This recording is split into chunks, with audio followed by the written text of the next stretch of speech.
Chapter 707. With the arrival of the newlyweds, the wedding started to reach its climax. Players, whether they've met before or not, came up to Wu Yin and Asuna and gave them their blessings. Wu Yin raised his glass and thanked everyone while Asuna held his hand. Both of them thanked everyone who came to attend the wedding. As for how many people came to congratulate them, they've almost forgotten about it. They're already numb to it because there's just too many people here. The two of them were tired from dealing with the crowd, but they're also very happy. The joy that accompanied them was a reflection of their inner feelings. There sure are a lot of people here today. Kirito held Liz's hand and looked at the crowd. He felt his scalp tingle. Who invited all these people?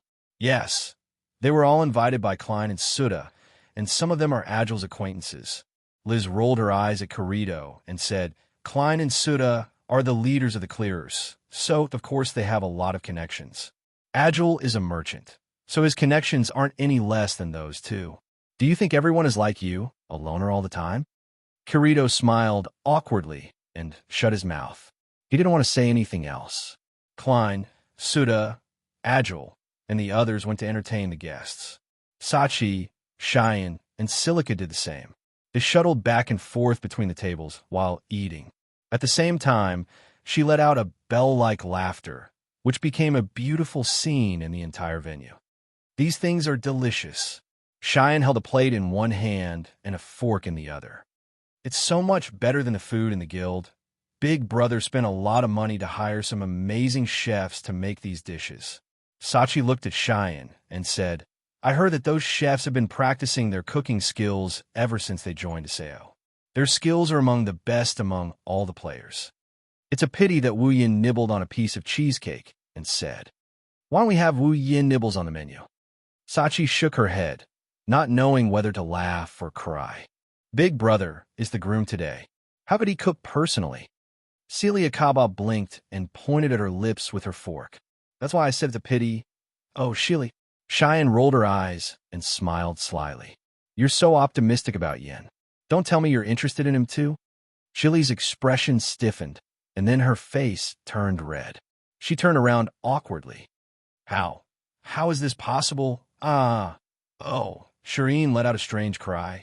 She hugged Celica. I know. You even dated Yin here before? All the way to the Hill of Memories. How? How did you know? Celica asked out of reflex. She immediately regretted her question. I knew it. Cheyenne rubbed her face against Shili's as if she had discovered a new continent. How about this? I'll help you snatch Yin away from Asuna. Don't do anything rash. Shili panicked. My feelings for Big Brother Wu Yin are only the same as my big brother's. Oh. Cheyenne glanced at her suspiciously. Is that so? Shili pursed her lips. She looked at Cheyenne's doubtful expression and said embarrassedly, Yes. I have a bit of a crush on him, Shili quickly explained, but it's just a crush. Please don't say anything. If Big Sister Asuna finds out, she'll hate you. Or she hates me. Sachi, who had been listening to Shili, tugged at their hands and said, That's enough. Don't say anything rash. Big Brother and the others don't have it easy. Shili and Cheyenne nodded and continued to eat. Yin, you look tired. Asuna, who was accompanying Wu Yin, wiped his face when she saw Wu Yan's tired expression. I'm fine. Wu Yin squeezed out a smile. Usually, Wu Yin was annoyed by this kind of situation. He has never attended a large banquet before. Although it was appropriate for him to handle this kind of situation, it was still uncomfortable. However, today is his wedding. He has to face it. Asuna nodded and said softly, How about this? I'll help you deal with the lower-ranked people. You can talk to the leaders of the guilds. As the former vice leader of Knights of the Blood, Asuna was a keen strategist. However, it was unavoidable for her to attend such events. If it wasn't for Wu Yan's status as the head of the family, Asuna wouldn't have let Wu Yan work so hard. While the two were busy dealing with the crowd, Heathcliff, who was wearing a red knight's battle suit, suddenly appeared at the entrance of the venue. He was accompanied by several high-ranking members of Knights of the Blood. They were wearing white armor with red edges and capes. They walked towards Wu Yan and Asuna. Leader. Asuna looked at Heathcliff with a surprised expression. Even Wu Yin flinched for a second. Usually, Heathcliff would not even show up for strategy meetings.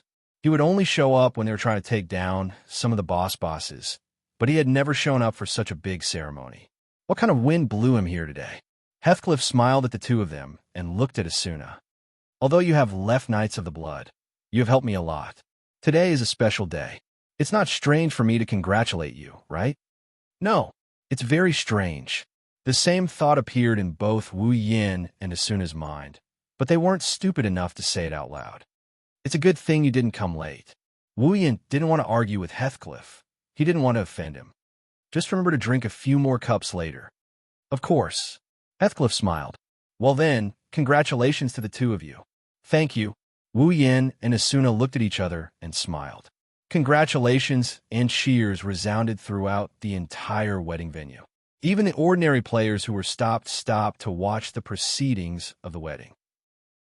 Accompanied by laughter and petals that filled the sky, the people ushered in the dusk. Wu Yin and Asuna walked to the center of the flower bed. They looked at each other with an indescribable emotion in their eyes. They looked at each other for a long time without saying a word.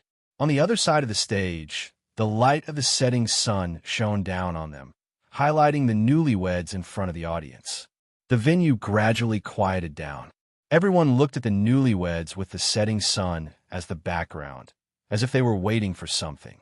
Asuna looked at Wu Yin, who was standing in front of her, with a gentle smile on his face. Her eyes started to blur. Why do I feel like I'm dreaming? It's not a dream, Asuna. Wu Yin held Asuna's hand and looked at her beautiful face.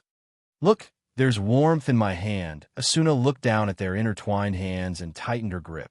A beautiful smile appeared on her face. Yeah, there's warmth. It's hot. It's so warm. Asuna. Wu Yin took a step forward. Thank you for letting me meet you. A tear fell from the corner of Asuna's eye, but she smiled. Thank you, too, for letting me meet you. Wait for me. No matter where you are, I will find you. Okay, I'll wait for you. With that, a ring appeared in their hands at the same time. They then opened their personal interface and applied for marriage. After clicking confirm, they put their rings on each other's hands. Then, they couldn't help but put their heads together. A thunderous applause sounded in the venue. Chapter 708. Nighttime. Inside the room, Wu Yin and Asuna hugged each other as they slept on the bed. Hanging on the wall in front of them were the wedding dresses they wore during the wedding. It's almost like a wedding photo. The wedding was perfect in every way except for the fact that they forgot to take a wedding photo. So, under Asuna's suggestion, the couple hung their wedding dresses on the wall to save them the trouble of taking a new wedding photo. Asuna leaned her body against Wu Yan's chest as much as possible. She waved her hand in front of her face while humming a song. Asuna's in a good mood. On her hand, there's a ring, a wedding ring. Unlike Asuna, who's glowing, Wu Yan's face is filled with fatigue. His wine-red eyes are filled with tears from yawning. Today, not only did he attend his own wedding ceremony, but he also dealt with the guests for the whole day. He even got up much earlier than usual in the morning. After a whole day of traveling, exhaustion was tormenting him all the time. It made him feel very miserable. After all, he was a very lazy person. If it wasn't for his own wedding, he probably wouldn't go even if he was offered money. When he thought about the number of wives he had in the other world and the fact that he would have to hold a wedding with them one day, he couldn't help but feel his scalp tingle as he sighed in his heart. He doesn't know if he's lucky or bitter. Speaking of happiness, he doesn't like this kind of big occasion at all. If possible, he doesn't want to participate. It's just tiring himself to death. It's a bitter life. Who else can have so many lovers like him? And all of them are gorgeous? She believed that no one was happier than her. This kind of contradiction made Wu Yan's heart very conflicted. Of course, conflicted is conflicted. He'll still have what he needs. Sooner or later, he'll hold a grand wedding for all the girls. After making up his mind, Wu Yan looked down at Asuna, who's in his arms. She's looking at the wedding ring in her hand. He shook his head. He rubbed his cheek against her scalp. Okay, stop looking. You'll have plenty of time to look at it in the future. Hearing this, Asuna didn't put down her hand. Instead, she bumped Wu Yan's chin with her head and muttered, If only I had time to look at it, Wu Yin tilted his head in confusion. He looked at Asuna. Is the wedding ring going to grow wings and fly away? Or does it have durability and will disappear sooner or later?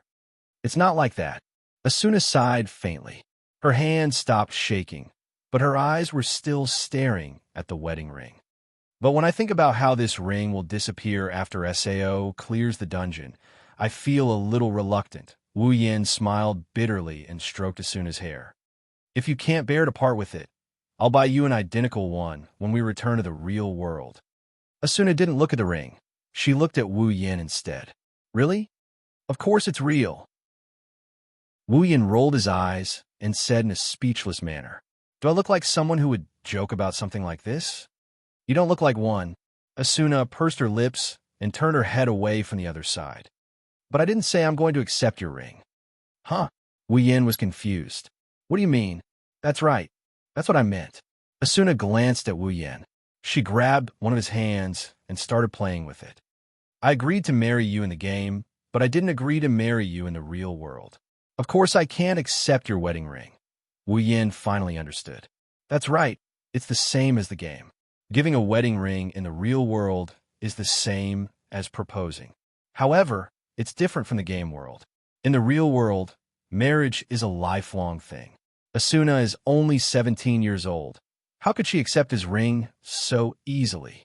If he's not mistaken, Asuna wants him to propose to her in the real world as well. Right? Wu Yin shook his head and pretended to sigh. I see. Then I won't send you off. Asuna, who was playing with Wu Yan's hand, suddenly stopped. She raised her head and glared at him. How dare you? Why wouldn't I dare? Wu Yin puffed out his chest. You said you don't want it? I didn't say I don't want it. Asuna shouted. I just said I can't accept it. If you can't accept it, doesn't that mean you don't want it? It's not that I don't want it. Then you want it? Yes, that's not it either. Then you don't want it. Wu Yin sighed and turned his head away sadly. Asuna's heart ached when she saw this. She quickly put her arms around Wu Yan's neck. I didn't say I don't want it. I want it. I want it. I want it, okay? Is that so? Wu Yin turned around with a sly smile on his face. Since you said you want it, I will be merciful and give it to you. Asuna knew that Wu Yin was toying with her when she saw the look on Wu Yan's face. How dare you? Asuna gnashed her teeth, and she pounced on Wu Yin. She bit down on Wu Yan's ear with her peachy lips. I'm going to bite you to death. Wu Yin panicked when he saw Asuna trying to bite his ear. He quickly grabbed hold of her. Wah, are you trying to kill your husband? Asuna ignored him and continued to bite Wu Yan's ear. However, Asuna's stamina is no match for Wu Yan's stamina. Since she couldn't bite Wu Yan's ear, Asuna immediately changed her target. She bit Wu Yan's hand that was on her body. Wu Yin was so scared that he waved his hands frantically. He wanted to cry, but no tears came out.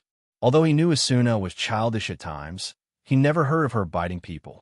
Whether it was in the original novel or in this world, no. I've already been bitten by Asuna once the two started messing around on the bed. To make Asuna behave, Wu Yin even tickled Asuna. Asuna laughed so hard that she almost choked on her own breath. Not long after, the two of them stopped while gasping for breath. When they stopped, the two of them immediately realized that something was amiss. Asuna's back was facing Wu Yin. She was leaning against Wu Yan's chest. Wu Yin, on the other hand, was holding Asuna in his arms. His hands went under her armpits and reached up to grab Asuna's plump breasts. The two of them froze in an instant. Wu Yin was the first to react. He looked at Asuna, who had a stiff expression on her face. Her soft and supple body made his heart itch for action. Asuna's body fragrance kept drifting into Wu Yan's nose. Her soft body was leaning against his chest. Wu Yin could clearly feel every inch of her skin, every whiff of her fragrance, and that deadly touch. Gradually, he couldn't hold it in anymore. His hands slowly began to knead Asuna's plump breasts. The sudden stimulation made Asuna moan involuntarily. She finally recovered from this sudden incident. Asuna's face turned red. A burning sensation spread from her chest to every part of her body. Her body started to soften and her heart started to panic. She quickly grabbed Wu Yan's hands and said angrily, What are you doing, Asuna? Wu Yin licked his lips. His hands didn't stop rubbing her breasts. Asuna moaned in response. We are a married couple now. Shouldn't we do something? Asuna understood what he meant. But before she could say anything, Wu Yin flipped her over and pressed her under his body. Not long after, the sound of panting and moaning could be heard. Chapter 709. Wu Yin had a good night's sleep. When he woke up, his whole body felt limp and numb. It felt like he took some kind of poison. He moaned in pleasure. This feeling is 1,000 times more comfortable than his usual morning stretch. He shifted his body slightly and leaned against the headboard. He glanced at the unusually clear weather outside the window. A comfortable smile slowly crept onto his face. Looks like today is going to be a good day. Retracting his gaze from the window, he looked down at Asuna's chest. She was breathing rhythmically. Her chest was moving up and down like a kitten. She looked just like her usual self. It's a pity that her smooth shoulders are exposed outside the quilt. Her slightly red skin and her blushing face with a teardrop on it are telling others that last night wasn't a peaceful night.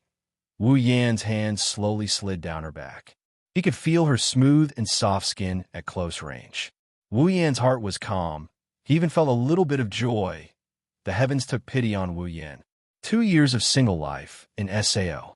Wu Yan had never been separated from the girls for such a long period of time. Ever since he had his first pleasure, he had never been alone for such a long period of time. How could Wu Yan not be pissed when he had his fill of meat? Under such circumstances, one can only imagine what kind of punishment Asuna had to endure last night at this moment. For the first time in his life, Wu Yan felt grateful to Kayaba Akihiko, who created this world.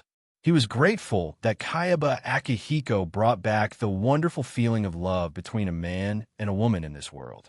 Otherwise, Wu Yan can't even imagine the feeling of marrying such a beautiful woman and not being able to have sex with her. Even though he had sex with Asuna in the game, it was only in the game. But with Asuna's personality, if she doesn't really like him, she won't give him away. If she really doesn't like him, Asuna won't give in even if it's in the game. In other words, Asuna is in the game. There's no difference between the game and the real world.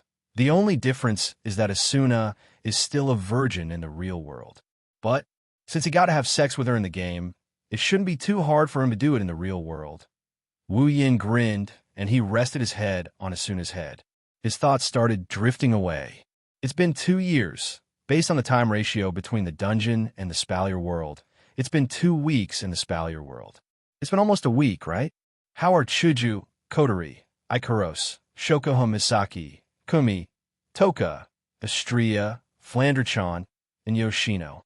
Mikoto, Shokoho Misaki, Kinahuta Sai, Frenda, and Takitsubu Riku.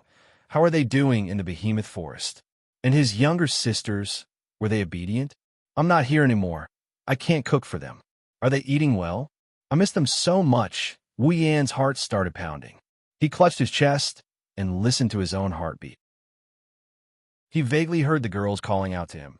In the other world, Chuju Kotori, Ikaros, Shokoho Misaki, Kurumi, Toka, Astria, Flanderchan, and Yoshino were playing around in the Spalier World's villa. Mikoto, Shokuho Misaki, Kinuhata Sai, Frenda, and Takitsubu Riku, who were playing with their sisters outside the Behemoth Forest, did the same thing. They clutched their chests, and their thoughts started drifting away. Perhaps this is the true meaning of life, intertwining. No matter where or when they are, they will be able to feel each other's longing, and a soft moan came after who knows how long. Wu Yin, who was lost in his thoughts, came back to his senses. He hid his longing deep in his heart, and a smile appeared on his face as he looked at the source of the sound. Asuna closed her eyes and rubbed her head against Wu Yan's chest. Her beautiful eyes slowly opened. There was a soul-stirring fluctuation in them. Asuna's expression looked so lovable. Wu Yin couldn't hold himself back. He lowered his head, and he planted a big kiss on her cheeks. Being suddenly attacked, Asuna screamed and woke up from her sleep. She quickly raised her head and looked in the direction of the attacker. In the next second, Wu Yan's smiling face appeared in front of her eyes. After blinking her eyes, Asuna finally came back to her senses. She felt herself lying naked in Wu Yan's arms, and the memories of last night came back to her. Her blushing face turned even redder, and Wu Yan's heart started to beat faster. With a red face, Asuna glared at Wu Yan and pinched Wu Yan hard. Wu Yan howled. His face, which had been smiling proudly, became slightly distorted. "What are you doing?" "Nothing." Asuna gritted her teeth, and she punched Wu Yan with her fist. "I just want to hit you, can't I?" Wu Yan didn't know whether to laugh or cry as he shook his head. "Fine, you're the boss today. You can do whatever you want. That's what you said." Asuna snorted and turned her head away, her body gently twisting. "I'm hungry. Cook for me." "No problem." Wu Yan answered without hesitation. He hugged Asuna tightly and stood up from the bed. Ah! Her body was completely exposed to the air. Asuna shrieked as she shielded her vitals. Her face turned red as she yelled at Wu Yan. "What are you doing?" "Nothing much." Wu Yan grinned. He raised an eyebrow at Asuna. "I just want to hug you, can't I?" "You?" Asuna bit her lips in embarrassment. "But I'm not wearing any clothes." "What's the matter?" Wu Yan said with a straight face. "I'm not wearing anything either. We're both wearing the same thing." Asuna was stunned by such a shameless statement. Is there anyone worse than him in this world? "What?" Asuna started struggling. She tried to break free from Wu Yan's embrace. "Put me down." "No." Wu Yan ignored Asuna. He got off the bed and walked towards the living room. "Let's go. I'm going to cook for you." Wait. Asuna struggled even harder. Her face was full of anger and disbelief. "Do you want to run around the house in this state?"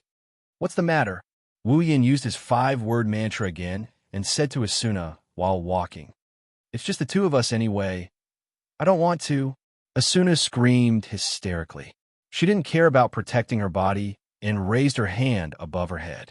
A pink light flashed on her hand, and Asuna threw a punch at Wu Yan. Wu Yan was shocked. He didn't expect Asuna to attack him so directly. He quickly turned his head and dodged the attack. Taking advantage of this opening, Asuna jumped out of Wu Yan's arms and landed on the ground not far away. She crossed her arms in front of her and glared at Wu Yan with a red face. "Well, you actually attacked me." Wu Yan grinned and slowly approached her. "If that's the case, I won't hold back." Asuna screamed when she saw Wu Yan approaching her. She turned around and ran, but the wolf immediately chased after her. Chapter 710. It's been almost a day since the unprecedented wedding in Sao. Even though it's only been a day, the news of the wedding had spread like wildfire throughout Aincrad. It's become a topic of conversation for many players during their free time. When they're leveling up or doing their daily activities, they couldn't help but bring up yesterday's wedding to show how big of an impact it had on the players. In hotels, public places, and even on the streets, players can hear people talking about yesterday's wedding every once in a while. Even players passing by in the wild are talking about it. Apparently, there's not a single player in this game who doesn't know about yesterday's wedding. Of course, the main topic of discussion is the wedding, but the discussion isn't necessarily positive. There are those who are bashing Asuna, those who are Asuna's fans, those who are jealous of Asuna, those who are jealous of Asuna, those who are jealous of Wu Yan, those who scolded Wu Yan for wasting his money. In short, there are all sorts of people who are interested in Asuna. But no matter what, yesterday's wedding was going to be the talk of the town for some time to come. It's worth mentioning, some of the players still couldn't accept the news of Asuna's marriage. They even formed a protest group to protest against yesterday's wedding. They want Wu Yan to release their beloved Asuna. It's as if Wu Yan is forcing Asuna to marry him. What's even more surprising is that quite a number of players responded to their protest. Isn't this too much of a scam? Wu Yan didn't know whether to laugh or cry when he heard about this from today's newspaper. He couldn't stay calm anymore. Am I guilty of marrying a wife? What kind of logic is this? Aha! Asuna, who was cleaning the living room, happened to pass by Wu Yan. She poked her head out from behind the sofa and saw the news on the newspaper. She couldn't help but giggle. She patted Wu Yan's shoulder. Asuna teased. "Did you see that? Everyone thinks that I was forced to marry you, so you should feel honored to be able to marry me. Wu Yin rolled his eyes at Asuna and said, Yes, yes, yes. I'm very honored. Really, I didn't expect your support team to be this crazy. Is it worth it? Who knows? Asuna didn't answer. He continued to tidy up the huge hall, which could be seen clearly. Asuna seems to like this kind of life very much. Otherwise, she wouldn't have cleaned up the living room. In SAO, cleaning can be omitted. Because of the settings, no matter where the house is, it will never be stained with dust. Just like the player's clothes, they will never get dirty, so there's no need to clean the house. After all, the main theme of this world is the game, and the main focus is the strategy. So, it's natural to avoid such chores as much as possible. However, Asuna seems to enjoy cleaning up the house.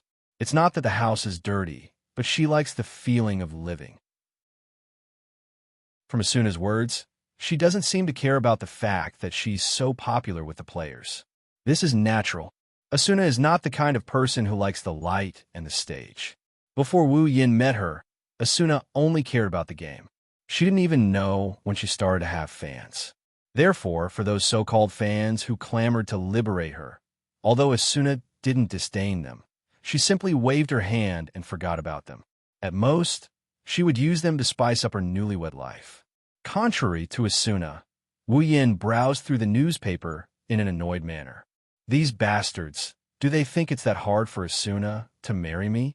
How can they think of forcing me to marry her? Give me back my Asuna and make it sound like they want me to pay with my life. Don't think I don't know who started this. Isn't it the members of Knights of the Blood who are dissatisfied with Asuna's resignation? Don't let me find out who you are. Asuna didn't know whether to laugh or cry when she heard Wu Yan's nagging. She also knows that her resignation from Knights of the Blood has caused a lot of dissatisfaction in the guild, and those so-called fans are the most radical. After all, they often see her in the guild. Of course, Asuna doesn't regret quitting Knights of the Blood. She wasn't happy in the guild at all. Although quitting will slow down the clearing process and delay the time she can leave this world, Asuna doesn't want to leave this world anymore. Just like what Wu Yin said before, Asuna wants to enjoy life. She wants to enjoy this peaceful life with her lover by her side. Maybe she will go to the front lines again in the future, but she won't be so enthusiastic about it anymore. The only reason she went to the front lines is to make sure she doesn't fall behind too much in terms of levels. Okay, let's ignore those people. Asuna walked behind Wu Yin and pulled Wu Yin up from the sofa. Then, she pushed him towards the door. We're almost out of ingredients. Go buy some back. Huh? There's nothing left? Wu Yin turned around in surprise. Normally, he would have a lot of ingredients in his inventory. How come there are no more of them? Asuna puffed up her cheeks and said, Did you forget that you haven't been out in the wild for a week because of the wedding? In a week's time, all the ingredients would have been gone. What about you? Wu Yin asked curiously. Don't you have a lot of ingredients in your inventory as well? It's 2 people now, not just one. Asuna put her hands on her waist and started scolding him. 3 meals a day, that's 21 meals a week. I'm surprised that our ingredients can last this long. Asuna pushed Wu Yin towards the door again. So go buy some back. Yes, yes, yes, I got it. Wu Yin sighed, and he walked out the door grumpily. Seriously, isn't it your job to buy ingredients? Who is your wife here? Remember to come back early. Asuna waved at him with a smile. Yes. Wu Yin turned around and walked out of the forest. Wu Yin opened his character interface and checked the items in his inventory while walking slowly towards the nearest town. Wu Yin spent a lot of money to make his and Asuna's wedding a beautiful one. It was such a grand wedding. Whether it was the venue, the guests' food and drinks, the chefs and ingredients, the tailors and the staff who came to help with the wedding, all of these things required money. That's why their wedding attracted so much attention. Even someone as rich as Wu Yin spent almost all of his money on the wedding. What's left might seem like a lot to other players, but compared to what he used to have, it's like the difference between heaven and earth. And that's after he married Asuna. They shared the same inventory, money, and even Asuna sold her house on the 61st floor. Otherwise, he would have even less money. Well, I guess it's enough to just eat and wait for death to come. Wu Yin pursed his lips and he closed the interface. But I still need to buy items. Chapter 711. Come take a look. Newly crafted equipment. It's definitely the best. Selling materials. Selling materials. Crafting equipment. Crafting weapons. Crafting potions. We have materials for all professions. Cheap and good. Come and take a look if you need items. Recovery items. Quest items. We have everything you need. I just got a crystal item. I sold it at a low price. Buy it. Hey, did you hear that? It's a crystal item. Where? Where? Where's the crystal item? Let's go. Let's go and take a look. Shouts and shouts came from all directions. It's as noisy as a wet market. Wu Yin couldn't help but shake his head with a bitter smile. Stalls like this could only be set up on lower floors like the 22nd floor. Even if there were people who set up stalls on higher floors, they would be looked down upon by others. This was because the average player's level and money were still pretty good. If they wanted to do business on higher floors, they would do so in their own shops. Only players with low levels and money will set up stalls. Because of this, it's natural for lower floors to have a wet market like this. Wu Yin pursed his lips as he listened to the shouts and shouts around him. Most of the shouts and shouts are a bit exaggerated. For example, the newly crafted equipment is only suitable for players around level 30. The quality of the materials and items are also relatively low. It's only suitable for players on the 30th floor and below. For Wu Yin, he'll probably just throw it away when he kills monsters. Under such circumstances, Wu Yin is starting to doubt if he made the right decision by coming here to buy ingredients. He has a wife with a huge appetite at home. She won't be happy eating anything that isn't made with rare ingredients. Is it really possible to buy rare ingredients here? This is Wu Yan's own fault. It's fair to say that Asuna's appetite is all because of him. Without him providing her with rare ingredients and delicious dishes every day, Asuna wouldn't be so picky about her food. After all, she was still a poor girl who could be won over by a hamburger. The only thing worth paying attention to is the stall selling crystal items. Crystal items aren't like equipment or materials. They're extremely valuable no matter which floor you're on. To put it bluntly, the price of a transfer crystal is equivalent to the total price of most of the items in this stall. On the higher floors, there are many cases of top players struggling to gather enough money to buy a crystal item. To be honest, Wu Yin was surprised to see a crystal item being sold on the 22nd floor. Wu Yin looked at the stall that was filled with people and saw the owner of the stall who was holding a crystal. He looked very proud of himself. As for the transfer crystal, it's not that Wu Yin doesn't have the money to buy it. Although he spent a lot of money, it's more than enough for him to buy a crystal item.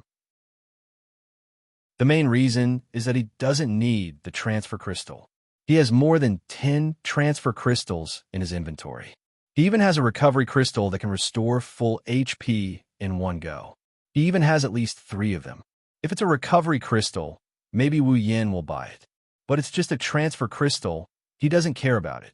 Although the 22nd floor is one of the lower floors, the ingredients here are more than enough to catch his eye. Unlike some of the more precious items that can only be found on higher floors, the ingredients can be found on any floor. It's not like there aren't any rare ingredients here. Although their levels aren't that high, they aren't low either. When he passed by the stalls selling ingredients, Wu Yin would buy any rare ingredients they see. He swept up most of the rare ingredients in the town. The stall owners somehow found out that there's a rich man buying rare ingredients. They all put up their precious ingredients and earned a lot from Wu Yin. In the end, both sides were satisfied with the outcome. Wu Yin isn't interested in selling anything other than food ingredients. This made the other stall owners hate themselves for not selling food ingredients. It didn't take long for Wu Yin to buy a lot of rare ingredients. It's enough for him and Asuna to eat for a while. Let's leave it at that for now. Wu Yin smacked his lips, and he counted the ingredients in his inventory. He noticed that the ingredients he bought are shrinking in size. Wu Yin didn't know whether to laugh or cry. That Asuna. Wu Yin, who was counting the ingredients, didn't notice that the player selling the transfer crystal has been watching him ever since he started buying the ingredients. When he saw that Wu Yin didn't move from his spot, he rolled his eyes and said something to the players around him. The players left with a disappointed look on their faces. He then put away his stall and walked towards Wu Yin. "My lord," a voice suddenly came from behind. Wu Yin's heart skipped a beat, and he started to feel uneasy. Could it be that someone recognized him? When the owner of the voice saw that Wu Yin didn't turn around, he walked up to Wu Yin and raised the crystal in front of him with a smile. "My lord, are you buying crystal?" Wu Yin subconsciously took a step back. When he got a good look at the person's face and heard what he said, Wu Yin sighed in relief. He thought it was the Grim Reaper from the FFF Resistance Association or something. "No need." Wu Yin shook his head and was about to leave when the stall owner stopped him. "How about this, sir? As long as you buy my teleportation crystal, I'll give you a piece of information about a special monster as a bonus." "Special monster?" Wu Yin stopped, and he turned around to face the owner of the stall. "What kind of special monster?" "This." The stall owner smiled embarrassedly and gently raised the crystal item in his hand. Wu Yin raised an eyebrow and pursed his lips. "How much is it?" The stall owner immediately said. 100,000 soar. 100,000 so. Wu Yin looked at him with a smile and crossed his arms. "Do you think I'm a fat sheep?" "The crystal is very expensive, but it's worth at most 40,000 to 50,000 core. 100,000 COR is enough to buy a recovery crystal." The stall owner seems to know that his demand is a bit too much, but he didn't lower the price. Instead, he pretended to be dumb and smiled. He saw the whole process of Wu Yin squandering his money to buy the ingredients. That's why he came looking for Wu Yin. Naturally, he wants to get a good price. Wu Yin got impatient when he saw the stall owner smiling like an idiot. He gave him 100,000 COR, and the stall owner was overjoyed. "Thank you, my lord."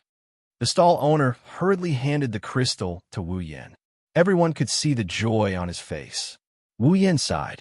"Tell me, what kind of special monster is it?" "Oh, it's like this." The stall owner calmed down and said sneakily. "I heard that there's a little girl floating in the forest ahead. She's dressed in white and seems to be a spirit-type monster. There's no monsters in that forest, so don't you think it's strange that there's a monster here?" "Huh." Wu Yin was amused. "Just because you saw a girl floating in the forest, you're saying it's a special monster?" "My lord, you don't know," the stall owner said exaggeratedly.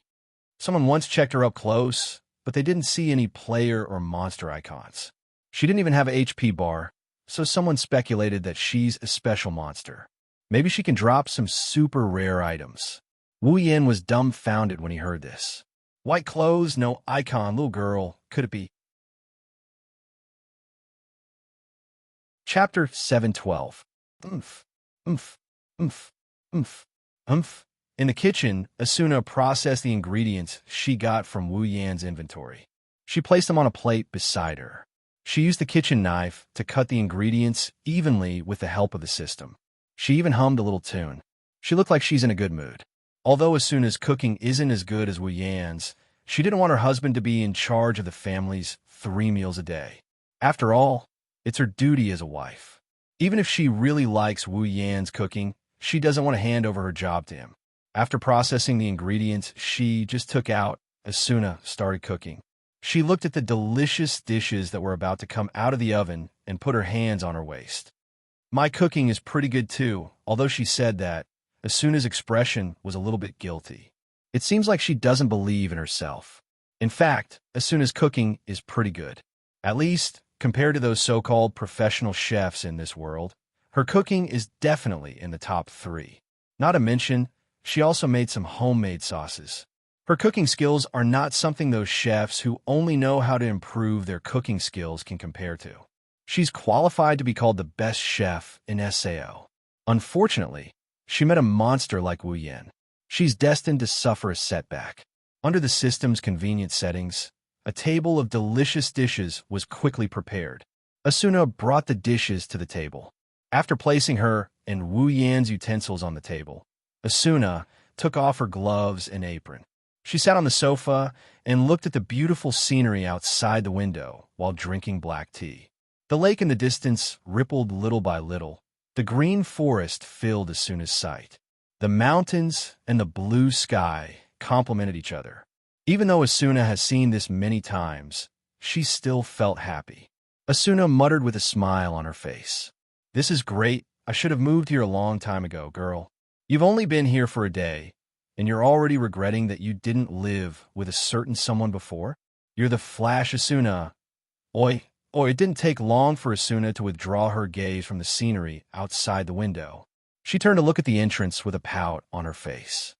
Why aren't you back yet? Just as he finished speaking at the door, a familiar voice entered Asuna's ears. Asuna, open the door for me. Yen? Asuna was surprised. She stood up and walked toward the door. What's wrong? Asuna asked as she walked towards the door. Can't you drive it yourself? He heard Asuna's words. Wu Yin laughed bitterly once again. My hands are busy right now.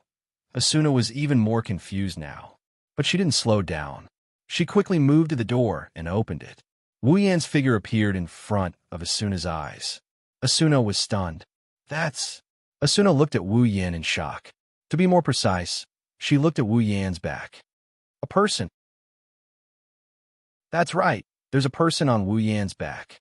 A girl about 10 years old was lying on Wu Yan's back. Her eyes were closed, and her hands were hanging by her side. Asuna didn't know if she was asleep or unconscious. Only a faint breath could be heard from her body, proving that she was still alive.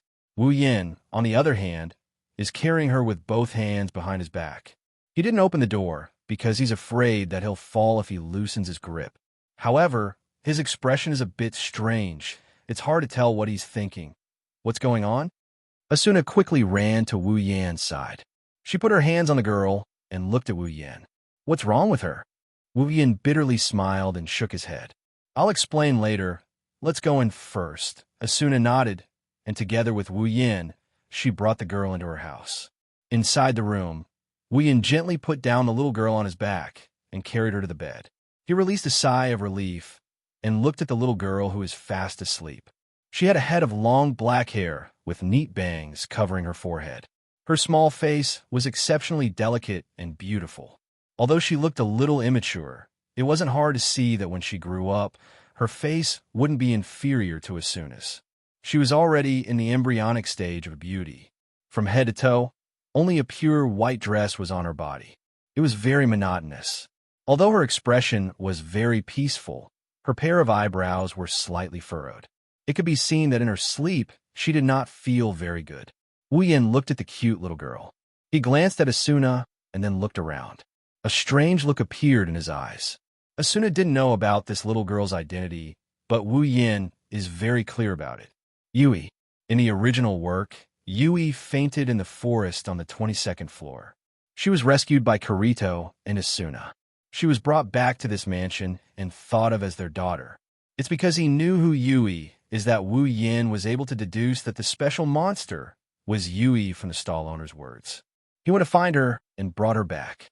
Wu Yan's expression became a bit strange as he went through all the information about Yui in the original work.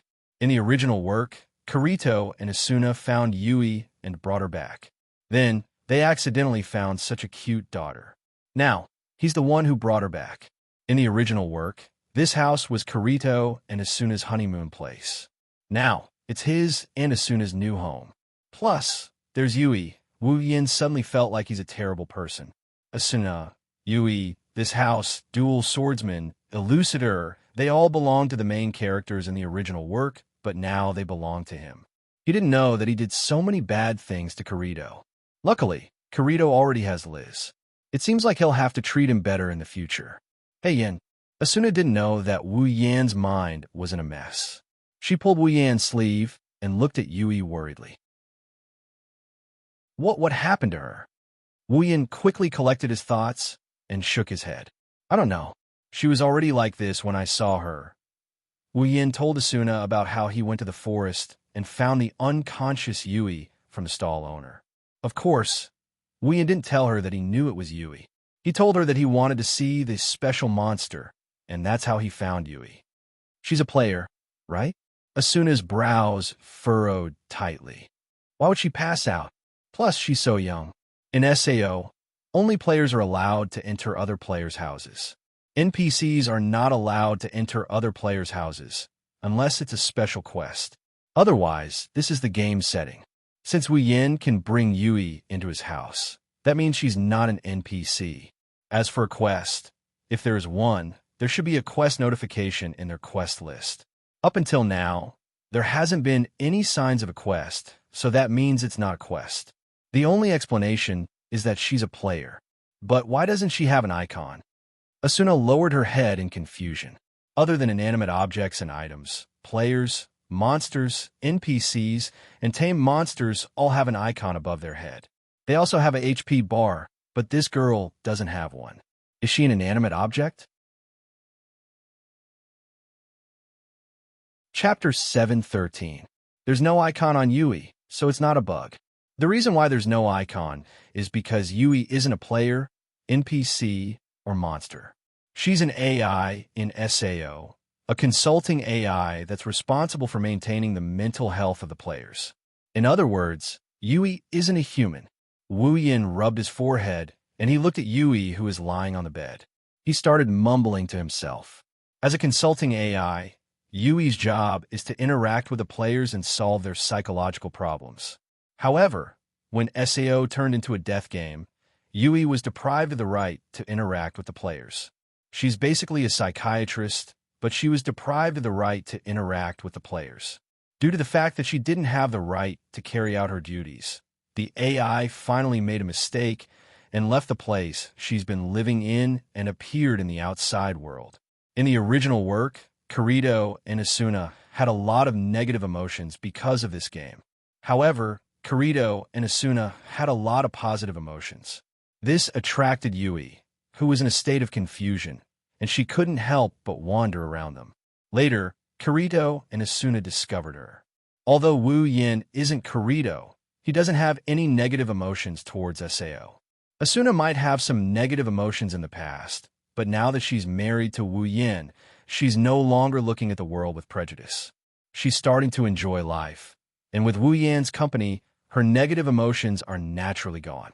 Yui appeared on the 22nd floor, just like in the original work.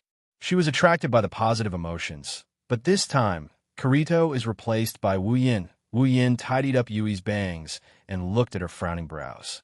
He sighed with heartache. Yui looks like she's about 10 years old, but she's actually less than 2 years old. She was created when SAO was created, and she has never been in contact with the outside world. Even if she has a lot of common sense and knowledge, she's still a baby if you think about it seriously.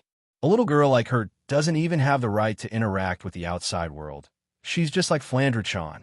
Wu Yin felt sorry for her. He touched Yui's cheek and said softly, "Rest well. Everything will be fine when you wake up." Yui's frown slowly loosened after she heard Wu Yan's words. Her lips curled into a smile. It's almost like she's smiling as soon as heavy heart lightened up a bit as she watched this scene unfold. She walked over to Wu Yin and she leaned into his embrace. However, her eyes were fixated on Yui. She should be fine, right? Don't worry. Wu Yin hugged Asuna's waist, and he hugged her even tighter. She's not an NPC, and she doesn't look like a monster. Even if she's a little strange, the fact that she's able to enter our house like a player means that she has her own consciousness. She'll wake up sooner or later. Asuna felt a little relieved after hearing Wu Yan's words. She buried her head into Wu Yan's chest. Why would such a young child appear in SAO? I don't know. Wu Yan closed his eyes.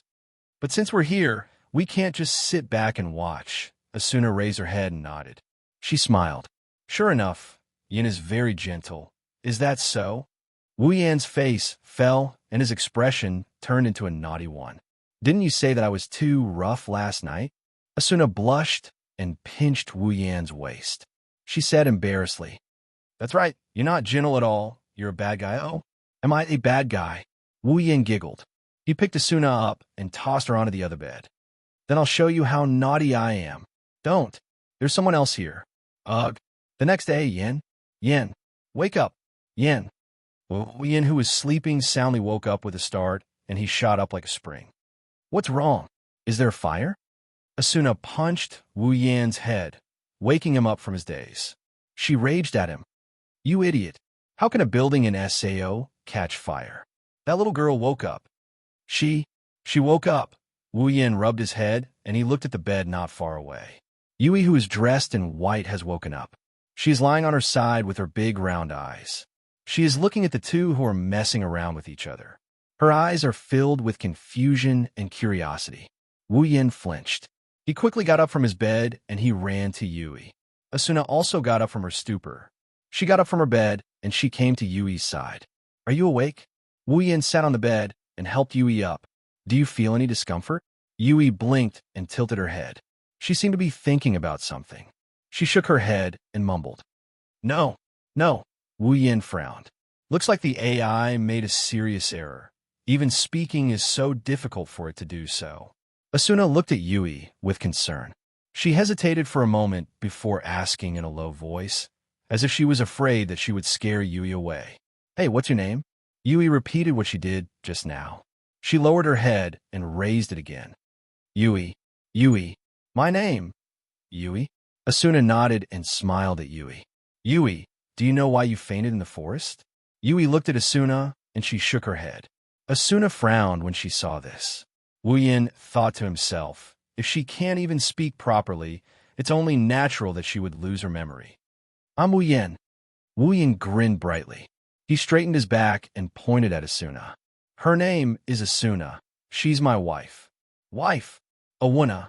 Yui opened her big eyes and said with difficulty, Fu. Yin. Wu Yin chuckled and shook his head. He slowed down and said slowly, It's Asuna. Yui pondered for a bit and opened her mouth. Awuna. Fu Yin. Wu Yin raised an eyebrow. He exchanged glances with Asuna, and they both helplessly grinned. Well, okay. Wu Yin sighed and shrugged. Yui, you can call me whatever you think is more comfortable with me. Yui tightened the blanket covering her body and twisted her body. After a long time, she let out a shocking cry. Dad, Papa. Wu Yan's expression changed into something spectacular. His lips started twitching. Yui, if you don't mind, you can call me brother, Yui glanced at Wu Yin awkwardly. Wu Yin laughed dryly. Forget it, I'll call you Dad then. Yui grinned when she heard Wu Yan's words. Dad. Yes. Wu Yin smiled and pinched Yui's nose. Dad is here. Wu Yin pulled Yui into his arms, and he made her face Asuna, who was still in a daze. Since I'm your dad, she's your mom. Mom. Yui said without hesitation. Mom. Asuna covered her mouth as she stared at the little girl who called her mother. Something bloomed in her heart. A beautiful smile slowly appeared on her face. Asuna walked in front of Yui and gently hugged her. Mom is here, you mom. Dad. Looking at the two girls hugging each other, Wu Yin couldn't help but laugh. Chapter 714. Asuna doesn't know if it's sympathy or motherly love, but ever since Yui started calling Asuna mother, Asuna's attitude towards Yui has completely changed. Asuna treated Yui as a child that needs to be taken care of, but now, she's treating Yui like a family member. Yui's position in Asuna's heart has risen to an unimaginable height. It's almost the same as Wu Yan's. She's only known Yui for a short period of time, but their relationship has warmed up so quickly. Everything in this world is so magical. Scratching his cheek, Wu Yin stood up and waved at Asuna and Yui. Well, no matter what, it's a good thing that Yui is our daughter. Let me cook a big meal to celebrate. Asuna suddenly woke up. She raised Yui and asked with a smile, Are you hungry? Yui rubbed her belly. A confused look flashed through her eyes. She looks like she's wondering what hungry means. Asuna didn't notice this change, but Wu Yin saw it clearly. Could it be that Yui hasn't eaten since she was born? Shaking his head, Wu Yin patted Yui's back. What do you think? Do you want to eat Daddy's cooking? Daddy's cooking is the best in the world. Yui immediately looked at Wu Yin. She nodded her head. The confusion in her eyes turned into anticipation. Maybe it's because she remembered the feeling of hungry, or maybe it's because she pitted the best in the world. Wu Yin couldn't help but laugh. Asuna also saw the anticipation in Yui's eyes. She didn't want to admit defeat. She protected Yui in her arms like she's protecting a chick. She took a few steps away from Wu Yin, then said to Yui, Yui, don't listen to him. Mommy's cooking is the best. Wu Yin raised an eyebrow. His eyes narrowed. He glanced at Asuna and crossed his arms. If I remember correctly, Someone admitted defeat a long time ago, right? Asuna choked on her words. Her indignant expression turned weak, but she still retorted, That was in the past. It's already a year ago. The food I make now is definitely better than the food you make. Although that's what she said, Asuna's tone was weak. Anyone with a discerning eye could tell that she didn't mean what she said. Wu Yin couldn't help but smile slyly. If that's what you said. Wu Yin walked up to Asuna, took Yui from her arms, rubbed her hair, and said, Then Yui, let Daddy and Mommy cook for you. After you're done eating, you have to tell me whose cooking is better. Okay.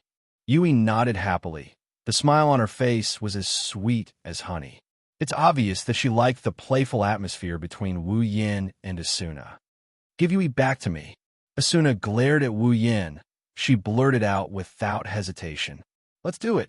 Yui will definitely think that my cooking is better. Who knows? Wu Yin shook his head, patted Yui's butt, and walked out of the room. Let's go, Yui.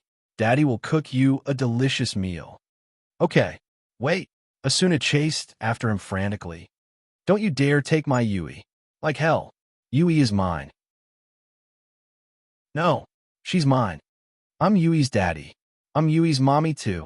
So I have a share in Yui too. I don't care. Give Yui back to me. No. You're a bad guy. Whoa. Asuna. Don't fight. Daddy. Mommy. Yui. Hee. Not long after, Wu Yin and Asuna started cooking under Yui's watchful eyes. They took out all the ingredients they bought yesterday, picked out what they needed, and started cooking in an attempt to win the heart of their newly acknowledged daughter. Maybe it's because of Yui, or maybe it's because she's improved a lot, but Asuna's cooking is much more skillful than before. Her movements are much smoother, and there's even an indescribable aura about her. Wu Yin couldn't help but complain in his heart. Asuna, don't tell me she's become a daughter lover because of this. Anyone who has a daughter as cute as Yui would treat her like a precious jewel. They would hide her in the depths of their heart, afraid that they might hurt her. Yui isn't Wu Yin and Asuna's biological daughter, but it's not hard for them to love her dearly. After all, Yui was simply too cute. Dishes after dishes gradually filled the dining table in the house under the efforts of the two. It was only morning, but the dishes made were much more abundant than at any other time. It was indeed worthy of the name of a big meal. Only when the entire dining table was filled with dishes did the two of them stop sulkily. Come, Yui. Asuna picked up Yui from the sofa and placed her next to her. She picked up a dish and taunted Wu Yin. Try this and see how it tastes. Yui opened her mouth and swallowed the food that Asuna put in her mouth. Then, her eyebrows curved like crescent moons. Delicious. Asuna smiled happily and proudly snorted at Wu Yin as if she had won. Wu Yin expressed his disdain and placed a dish in front of Yui. Here, Yui, try this. Yui lowered her head and looked at the dish in front of her. Her small face suddenly became troubled. She sneaked a glance at Wu Yin and said pitifully, Daddy, hey. Wu Yin paused and tapped Yui's nose in amusement. How old are you? Do you still need me to feed you? Yui twisted her body and pouted her lips. Daddy, hey. Daddy, hey. Okay, I'll feed you. Wu Yin didn't know whether to laugh or cry. He walked to Yui's side and pulled her into his arms and sat down. Really, be careful. You'll never grow up. Yui giggled and opened her eyes wide. She opened her mouth and sucked on the food that Wu Yin fed her. Yui's eyes lit up when she sucked on the food. Daddy.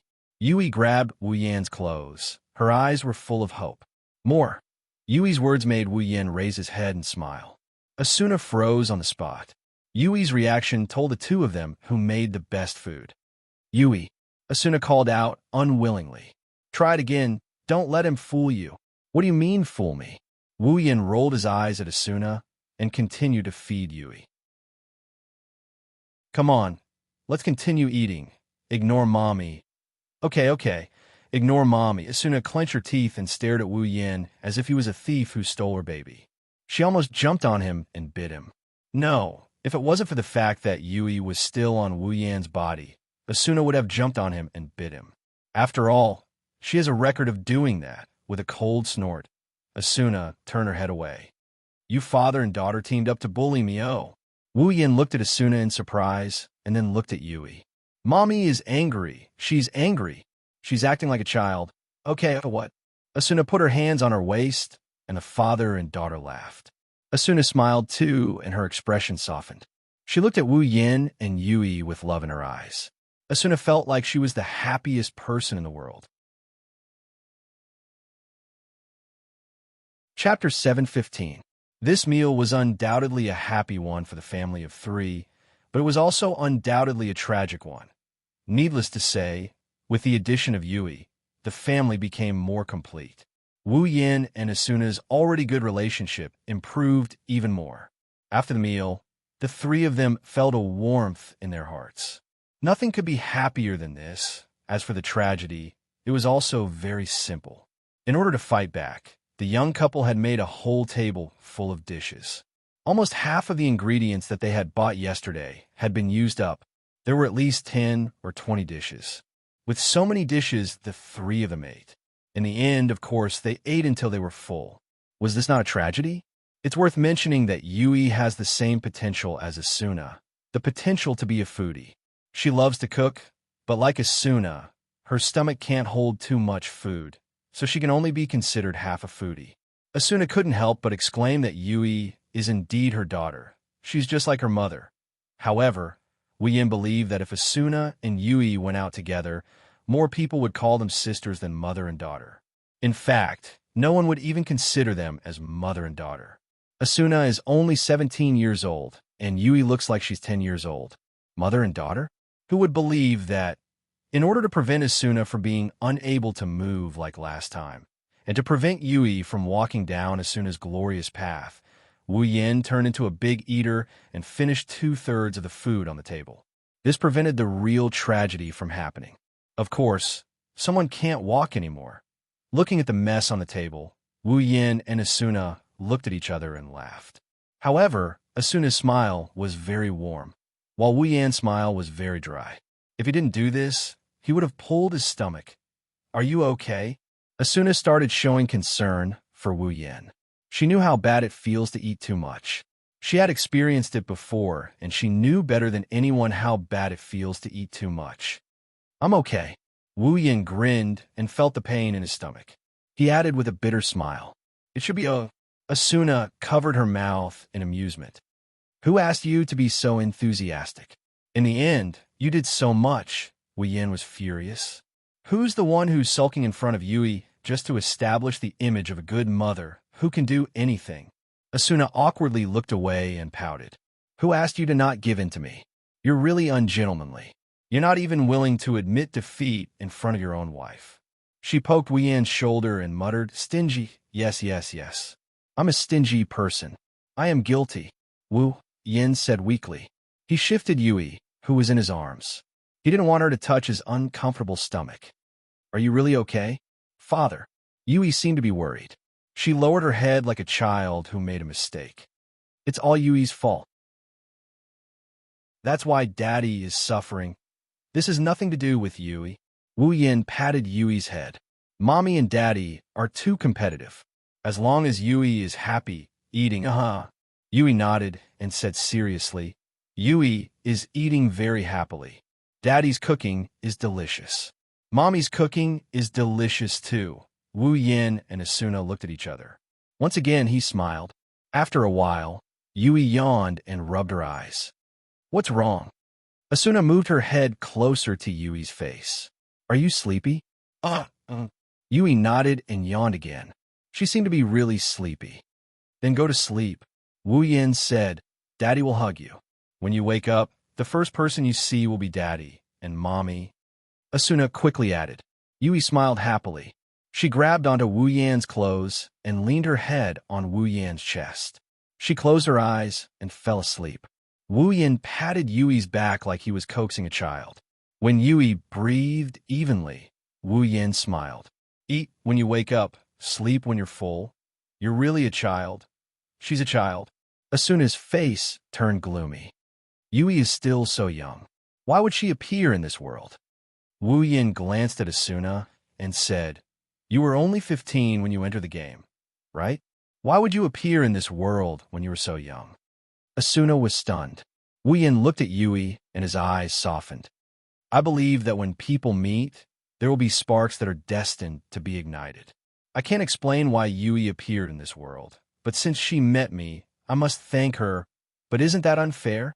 Asuna's eyes were filled with tears. She said sadly, when I think about Yui living alone in this world for such a long time, Wu Yan's expression darkened. He looked at Yui with pity. He knew a lot about Biasna. He also knew that Yui's life is far worse than Biasna's imagination. If Yui lived alone in this world for 2 years, it might be a good thing. Wu Yan took a deep breath. He didn't want to tell Asuna about Yui just yet. He comforted her. Maybe Yui didn't live alone. Maybe her parents came in with her too. Then why would Yui appear in the forest alone and faint? Asuna clenched her fists. And it seems like she lost all her memories. SEO wouldn't make a player fall into that state for no reason, right? Maybe something happened to Yui's parents, and she was traumatized. That's why. That's enough, Asuna. Wu Yin interrupted Asuna's speculation and held her hand. You're just speculating. It won't lead to anything in the end. Then what should we do? Wu Yin lowered his head and said helplessly, Let's do this. I'll contact Kirito. He knows a super powerful information broker. He can help us find Yui's parents. That's what he said, but Wu Yin knew that he wouldn't be able to find anything since he already knew Yui's identity. But he had to do it to make Asuna feel at ease. Asuna nodded and looked at Yui. She put her hand on Yui's cheek and gently stroked it. Then, before that, we'll take care of Yui, Wu Yin said without hesitation, but Asuna's expression didn't seem right. Wu Yin saw it clearly. He thought for a bit and knew what Asuna was thinking. He shook his head and sighed. I know you're conflicted. You want to live a peaceful and happy life with Yui. You want Yui to leave this world as soon as possible, but you also want this world to be conquered as soon as possible. But Wu Yin changed the topic. His tone became firm. It doesn't matter which world it is. We're still living in this world. No matter what Yui's life was like before, since she calls me father, she's my daughter. Wu Yin hugged Yui even tighter. He wrapped his hand around Asuna's hand that was caressing Yui's cheeks. They caressed Yui's cheeks together. What I need to think about is how to make Yui happy from now on. That's all. Asuna's eyes flashed with an indescribable ripple. She stared at Wu Yin. His words echoed in her heart. After a while, a smile finally appeared on her face. Really?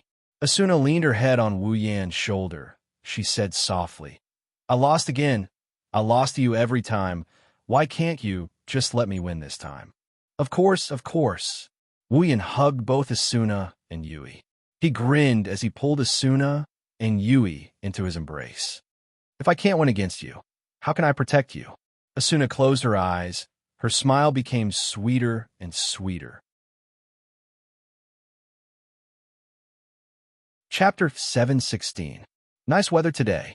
It was quite a sunny day. On his way home, Wu Yin was dragging a fainted wild boar behind him. His head was held high, and his chest was puffed out. He looked like he just ate something delicious. Of course, he should be proud of himself. Normal players, even top players, can't get their hands on an S-rank, super rare ingredient even after spending their entire lives. Not only did Wu Yin get his hands on one, he got his hands on it again while he was out shopping. To be able to encounter a monster that can drop super rare S-rank ingredients on a lower floor like the 22nd floor, one has to say, Wu Yan's luck is pretty damn good. Those two gluttonous pigs must be overjoyed, right? Thinking about Asuna and Yui waiting for him at home, Wu Yin couldn't help but smile. He quickened his pace. Hey, Mommy, when is Daddy coming back? In the open space in front of the villa, Yui, who was running happily just a moment ago, seemed to be tired. She walked towards Asuna, who was sitting on a recliner, and directly threw herself into her arms. After rubbing her face a few times, she pouted her lips and looked so cute that Asuna couldn't help but smile. She patted Yui's head and smiled. Don't worry, he'll be back soon, but Jie is hungry, Jie said pitifully. She even rubbed her little belly after saying that. Asuna's attention was drawn to her. She remembered what Wu Yin said yesterday. Eat when you wake up, Sleep when you're full, Asuna giggled, picked up Yui, and lifted her over her head. Then Mommy will go cook now. Dinner will be ready when Daddy comes back. Ah. Yui sighed and said regretfully, Isn't Daddy going to cook? Asuna's eyes turned a little hostile. She pinched Yui's cheeks and rubbed them gently. She said angrily, Is Mommy's cooking that bad? Ugh. Yui's cheeks were twisted into various shapes, and she couldn't even speak properly. She continued to look at Asuna with pitiful eyes, trying to beg for mercy. As a result, Asuna seemed to be addicted to rubbing Yui's cheeks. Yui wanted to cry, but had no tears. Yui's inarticulate whimpers and Asuna's giggles filled the air. However, this scene was surprisingly heartwarming. What are you playing? You're having so much fun? A voice sounded not far away from Asuna and Yui. Asuna finally shifted her attention away from Yui, and Yui immediately took the opportunity to escape. She jumped out of Asuna's arms, ran out, and threw herself into the arms of the people who came in. Daddy, Mommy is bullying me. Bully you? Wu Yin blinked and looked at Asuna with a smile. You know how to bully children? Asuna glared at him and pouted. I'm not bullying you, I'm just playing. Wu Yin shook his head and rolled his eyes at Asuna.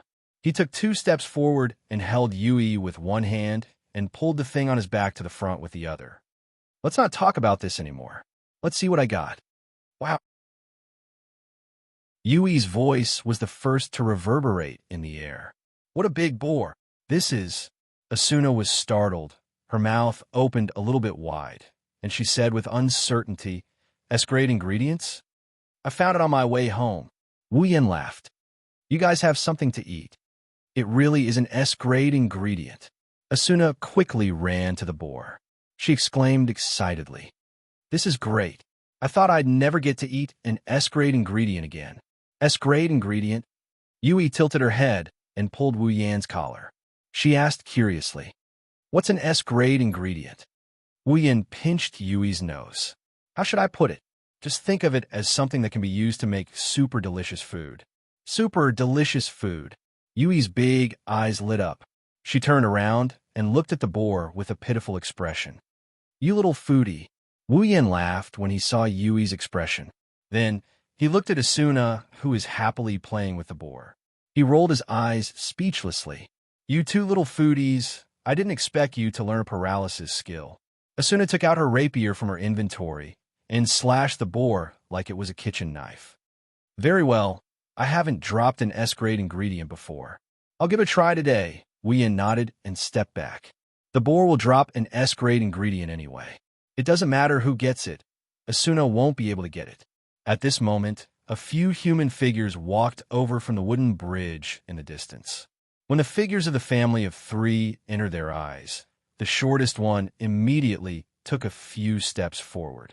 He raised a hand and waved it while calling out, Wu Yin and I-san, Asuna and I-san. Bang! Asuna, who was about to finish off the boar, got startled by the sudden noise. Her sword missed its target and it smashed into the ground. Wu Yin flinched. He hugged Yui, who was also flabbergasted as he turned to look at the source of the noise. Wu Yin was even more surprised when he saw who it was. Silica? Kirito? Liz? Lucky? Cheyenne, why are you here? They're Kirito, Liz, Sachi, Silica, and Cheyenne. Kirito walked over and waved his hand with a smile. I'm here to see how your married life is going. What's wrong? Am I not welcome? You're not welcome.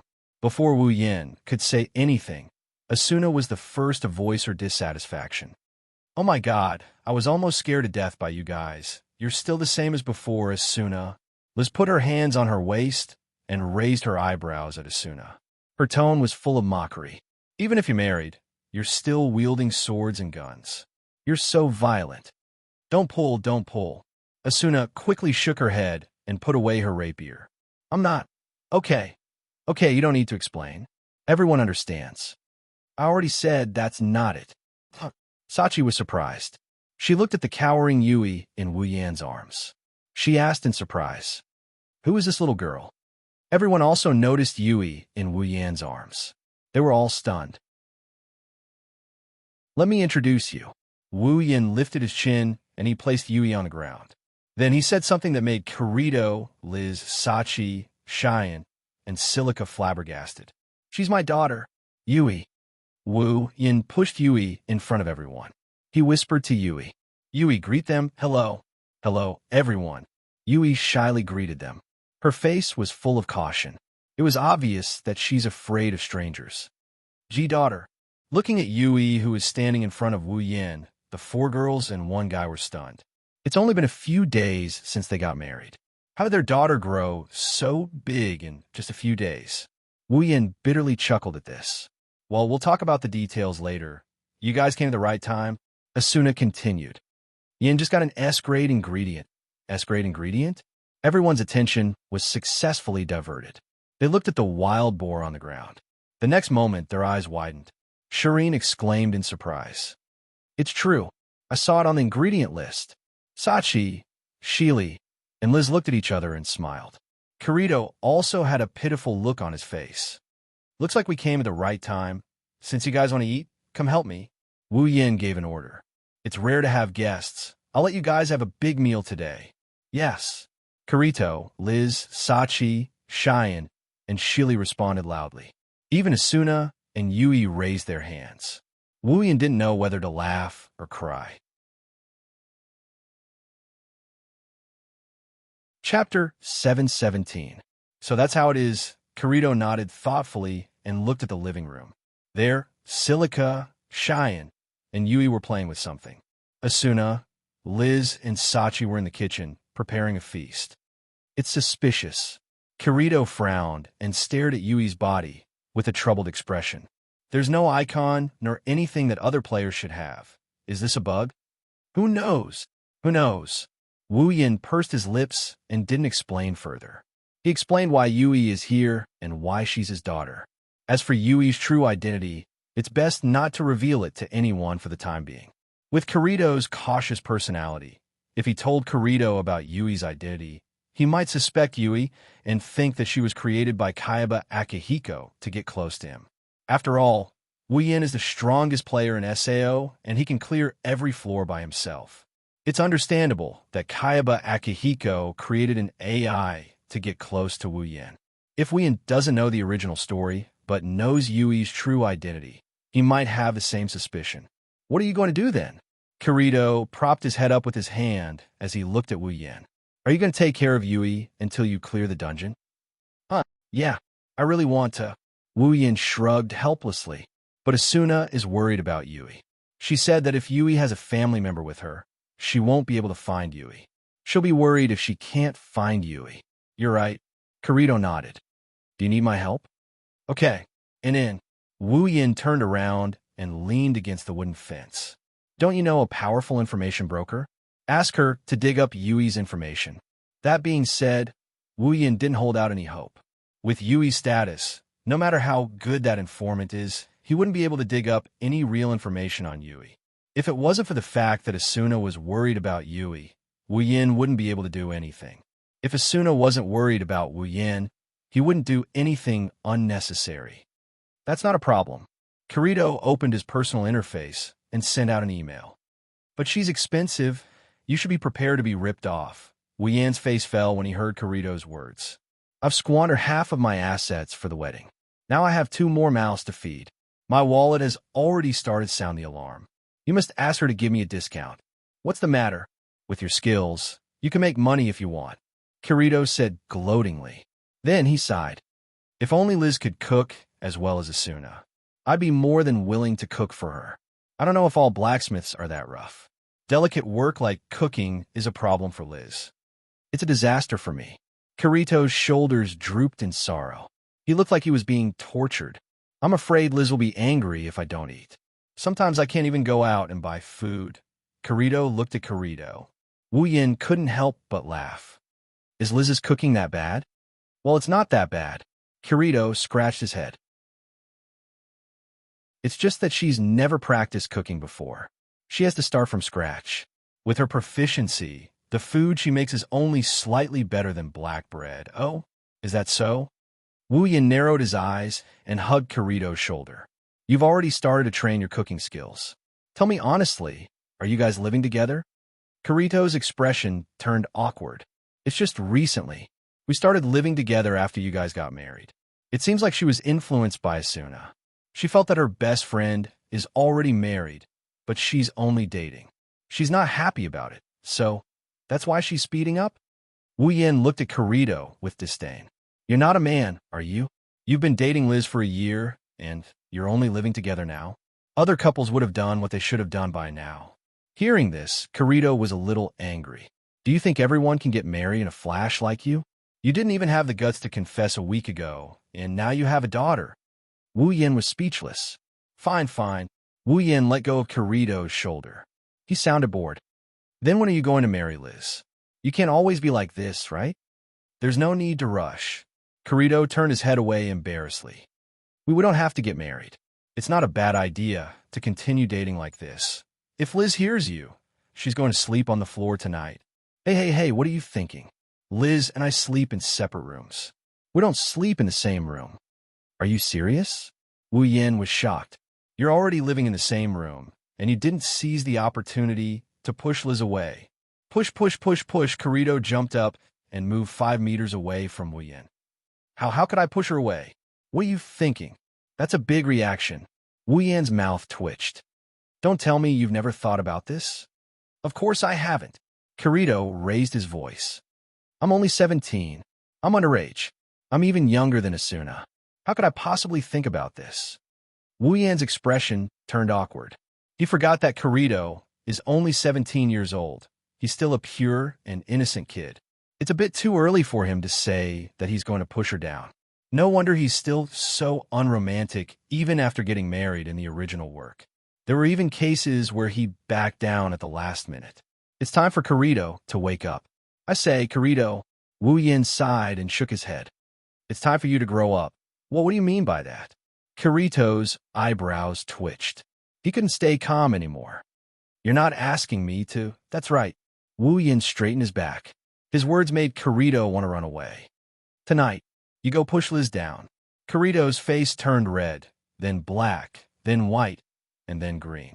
His face was full of all kinds of colors, and it was incredibly colorful. Don't tell me you don't dare. Wu Yin sneered at Kirito from the corner of his eye. If you don't dare to do it in the game, I'm going to suspect that you have a problem in that area. You have a problem in that area? Kirito was furious, but he quickly calmed down. He looked around and whispered, Hey Yin, don't tell me you've already done something to Asuna. Of course I did. Wu Yin didn't try to hide it. In fact, he was a little arrogant. Asuna is such a seductress, who can stay in bed with her every night and still not turn into a wolf. Wu Yin paused and looked at Kirito. No, maybe there really is. Kirito chuckled awkwardly and shrugged weakly. I suddenly feel like I've failed, but Kirito's tone changed. You have a beautiful other half like Asuna and a cute daughter like Yui. If it were me, I wouldn't even be able to dote on them. Wu Yin looked at Kirito with an odd expression. He put his hand on Kirito's shoulder, and he said in a serious tone, Kirito, I'll treat you better in the future. What are you talking about? Hey, what are you two doing over there? Liz's voice echoed in the hall. The food is ready. Come in. Chapter 718. In the past, the wooden mansion in the depths of the forest used to be very cool and refreshing before the female owner came. The male owner was the only one living here. He often went to the labyrinth area at the front lines and would only come back at night. He would fall asleep as soon as he came back and continue his journey the next day. It was natural for the place to be cool and refreshing. Although the quietness was one of the advantages of this place, sometimes people would want to liven things up a bit. It wasn't until Asuna joined the family that the cool and refreshing place started livening up a bit. Yui's addition made the place warm and cozy in just 2 or 3 days. Only then did it feel like a real home. Today, the house finally welcomed some liveliness. Kirito, Liz, Sachi, Cheyenne, and Silica's visit filled the entire wooden mansion with laughter and laughter. All kinds of laughter and playful noises echoed in the forest. Not only did they not ruin the tranquility of this place, they even added some liveliness to the place. Anyone who came here would be infected by this atmosphere. After a day of getting along with each other, Yui was no longer shy. Sachi was gentle and elegant. Silica was lively and cute. Cheyenne was cheerful and generous. And Liz was carefree and easygoing. Yui liked them from the bottom of her heart. Although she didn't like them as much as her parents, it was enough for her to get along with them, including Asuna. The 6 girls spent the whole day fooling around. The house was filled with their laughter. People who didn't know would think that they were very close. They didn't know that the time they spent with each other was shockingly short. Even Asuna, who was the first one to meet Yui, only knew Yui for 2 or 3 days. She didn't even know that Yui existed before this. As for Wu Yin and Kirito, they became the center of attention. Every girl here had a close relationship with them. Asuna was Wu Yan's wife. Liz was Kirito's girlfriend. Sachi was Wu Yan's little sister. Silica and Cheyenne were good friends. And Yui was Wu Yan's daughter. Their complicated relationships didn't make it difficult for them to get along. Or rather, the situation was the exact opposite. However, judging from Wu Yin and Kirito's bitter laughter, one could tell whether it was a good thing or a bad thing to be entangled by these girls. Time gradually passed amidst the hustle and bustle of the crowd. Night. They also descended. Then, we'll go back first. Standing at the gate, Kirito, Liz, Sachi, Cheyenne, and Shili to bid farewell to the family of 3 on the other side. Wu Yin nodded and smiled. Let's play again next time. That's for sure. Shireen jumped out. She hugged Yui and rubbed her face. I still want to spend more time with my cute little Yui. Yui couldn't help but laugh. Auntie Shireen, it's so itchy, let go of me. I told you not to call me Auntie. Shireen's face stiffened, and her whole face sank. I'm still so young. Don't mind it, don't mind it. Didn't she call me Auntie too? We're sisters with Asuna. Liz patted Cheyenne's shoulder casually. Even Shili is called Auntie. What's there to be unhappy about? Shili pouted. Don't treat me like a kid. Well, Kirito bitterly smiled and scratched his cheek. Didn't she call me uncle too? It's better not to mind it. Sachi walked up and patted Yui's head. Let's play together again next time. Okay. Yui nodded happily. One can imagine how much fun she had today. Then, we'll be going?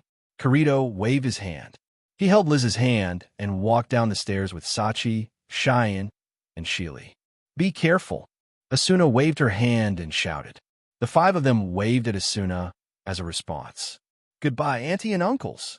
The 5 of them paused for a moment before walking away as if nothing happened.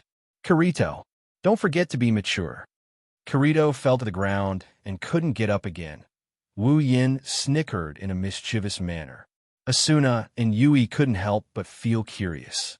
Is there a special meaning behind being mature? The 2 of them would never know that the so-called mature is actually pushing someone down. Nighttime. Inside the room, Wu Yin and Asuna were lying on the bed facing each other. Their eyes were fixed on Yui, who was sleeping between them. They couldn't hide the warm smile on their faces. They couldn't stop grinning at her. She just lay down, and she's already asleep. Asuna patted Yui's back and nudged her chin against Yui's head. It seems like we had a lot of fun today. It can't be helped. Although Shili is older than Yui, they don't look too different in terms of appearance. Cheyenne is so playful. With her taking the lead, Yui will play to her death. As for Liz, she's always going crazy. She's more troublesome than anyone else. Even Sachi rarely hangs out with them. Wu Yin bitterly smiled and shook his head.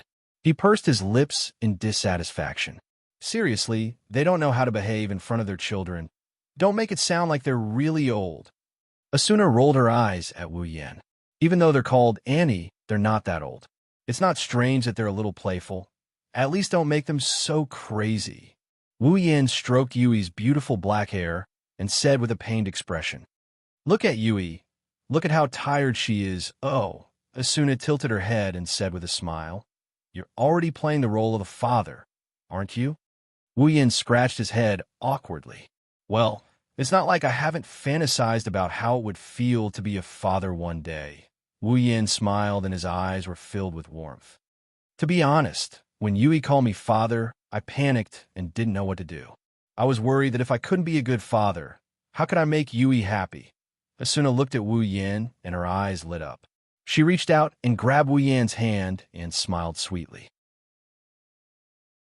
You've done a great job. Yui has been smiling every day like a happy little bird. I'm sure Yui recognizes you as her father from the bottom of her heart. Wu Yin smiled and rubbed Asuna's head. You too. I'm sure Asuna will be a good mother. Asuna shook her head and moved her head away from Yui's head. She snuggled into Wu Yan's arms. If I was alone, I definitely wouldn't be able to play the role of a mother. But with you by my side, with you as my father, I can feel at ease and take care of Yui as a mother. Without you, I definitely wouldn't know what to do if someone suddenly called me mother. Asuna looked into Wu Yan's eyes. She continued in a soft voice. If it was me, I wouldn't have been able to make Yui happy if I didn't know what to do. But you did. You've always been in front of me, shouldering all the burden for me. You're a good father and a good husband. It's good to have you by my side. Wu Yan's heart warmed. He couldn't help but hug Asuna and Yui. He closed his eyes and spoke slowly. I'm not as good as you think I am, really. Wu Yan didn't wait for Asuna to refute and immediately interrupted her. But I'll be with you. I'll watch you be a good mother and a good wife. Asuna nodded and buried her head in Wu Yan's chest. She hugged Yui and fell asleep with a smile on her face. Wu Yan kissed Asuna's forehead before kissing Yui's hair. He rested his head on the heads of the two girls. Good night. Chapter 719. Papa, it's time to eat. A tender and sweet voice came from the kitchen. It pulled Wu Yin, who was reading the newspaper, back to his senses. He subconsciously turned around and saw Yui moving back and forth between the kitchen and the dining table with the dishes in her hands. Let's wait a little longer. Wu Yin smiled at Yui and continued reading the newspaper. Here, Yui. Asuna handed a plate of food to Yui. This is the last plate. Yui nodded her head and ran towards the dining table. Asuna walked out of the kitchen, took off her apron, and looked at the sofa. Is there anything important? Asuna walked up to Wu Yin and poked her head out to look at the newspaper in Wu Yan's hand. Why are you looking so serious? Is it about the protest association again? Wu Yin rolled his eyes and said in an annoyed tone, What kind of boring association is that? It's okay for them to cause a ruckus in the beginning, but it's been so long since our wedding. Why would they keep causing trouble? Don't they need to level up? Asuna pursed her lips, and she turned her head away. At the end of the day, the protest association is here because of her marriage with Wu Yin. Even if it's because they idolize her, it's because they see her as their idol. Asuna doesn't have a good impression of them. It's not like she didn't want to marry Wu Yin. It's just that she likes him from the bottom of her heart. That's why she married Wu Yin. However, a bunch of people came out of nowhere and demanded that she leave the man she loves. Any other girl wouldn't have a good impression of them, let alone Asuna. It's only because Asuna is used to seeing the faces of these so-called fans that she was able to forget about it in the blink of an eye. If it was Liz, she would have picked up the hammer of her weapon shop and went after the person who dared to oppose her marriage with Kirito. As for Asuna, until today, no one in Sao was able to provoke her to the point where she had to resort to violence. Only Kuradil, who had reported to the Four Seasons Echo concubine, had the ability to do so. Since it's not about the association, why are you taking it so seriously? Asuna asked curiously. I thought you didn't pay attention to your surroundings? Well, there are some exceptions. Wu Yin picked up the black tea and took a sip. Like the current progress of the clearers and the clearers. Normally, I would pay attention to it. Asuna lowered her head and went silent. After a long time, she said then, How is the clearers' progress? We're already exploring the labyrinth area. Wu Yin said without turning his head. Asuna was surprised. The labyrinth area is already being explored? It seemed like only 2 weeks had passed since the 74th floor was cleared. It's been about half a month, right? That's already considered slow. Wu Yin curled his lips. Don't forget when we were on the 74th floor. You took a team to explore the labyrinth area a few days later. It's different back then. We're on the 75th floor now, Asuna said with concern. The 25th floor is a super powerful boss. We should be more careful. Even if I was the one leading the team, I would have sent someone to scout the area before venturing into the labyrinth area. Now that I'm not here, this should be fine, right? You're worrying too much. Wu Yin turned around and looked into Asuna's eyes. Even though you're not here, Heathcliff is now in charge of the clearers. You should know what he's capable of. We don't have to worry about him. Asuna was startled for a second. Then she understood. Almost forgot. Our leader is the one leading the clearers. With his ability, it's not strange for him to clear the labyrinth area in half a month. Oh? You trust your leader that much? Wu Yin rubbed his chin. Aside from a few boss fights, he doesn't usually make a move in a raid, does he? Are you sure he's the one leading the clearers? That's because you haven't seen our leader's true ability. Asuna walked over and sat next to Wu Yin. Her expression suddenly became serious, but her eyes were a little unfocused. Back then, Knights of the Blood was just a small guild. There were only a dozen or so members when the guild was first formed. It's nothing compared to the current Knights of the Blood. But at that time, the members of the guild were already elites among the top players. When I first joined, I was shocked. After that, in order to make Knights of the Blood stronger, our leader began to collect information on the strong players and visited them one by one, inviting them one by one. Asuna glanced at Wu Yin, and she continued with an expressionless face. I heard you were one of them. However, you rejected the guild leader's invitation. You even arrogantly told him, let's talk about it after you bring this guild to the top. That led to the guild leader putting a lot of effort into the guild's development. Wu Yin awkwardly turned his head away. Asuna laughed out loud when she saw this. Well, I wasn't a part of the guild at that time, so I heard about it from other guild members. Asuna patted Wu Yin's chest and stopped smiling. But it's a fact that our leader was very dedicated to the development of the guild. I don't know how our leader convinced the players to join Knights of the Blood, but since then, the guild has been growing stronger and stronger. I don't even know when it started, but we're already at the top of all guilds. Our leader must be very capable to be able to bring Knights of the Blood to such a position. Asuna continued in a serious tone. That's why I don't doubt our leader's ability at all. Even if the guild he brought up is a little annoying right now. Wu Yin listened to Asuna's words and buried them deep in his heart. Heathcliff is Kayaba Akihiko, the final boss of this game. It's only a matter of time before Wu Yin has to face him.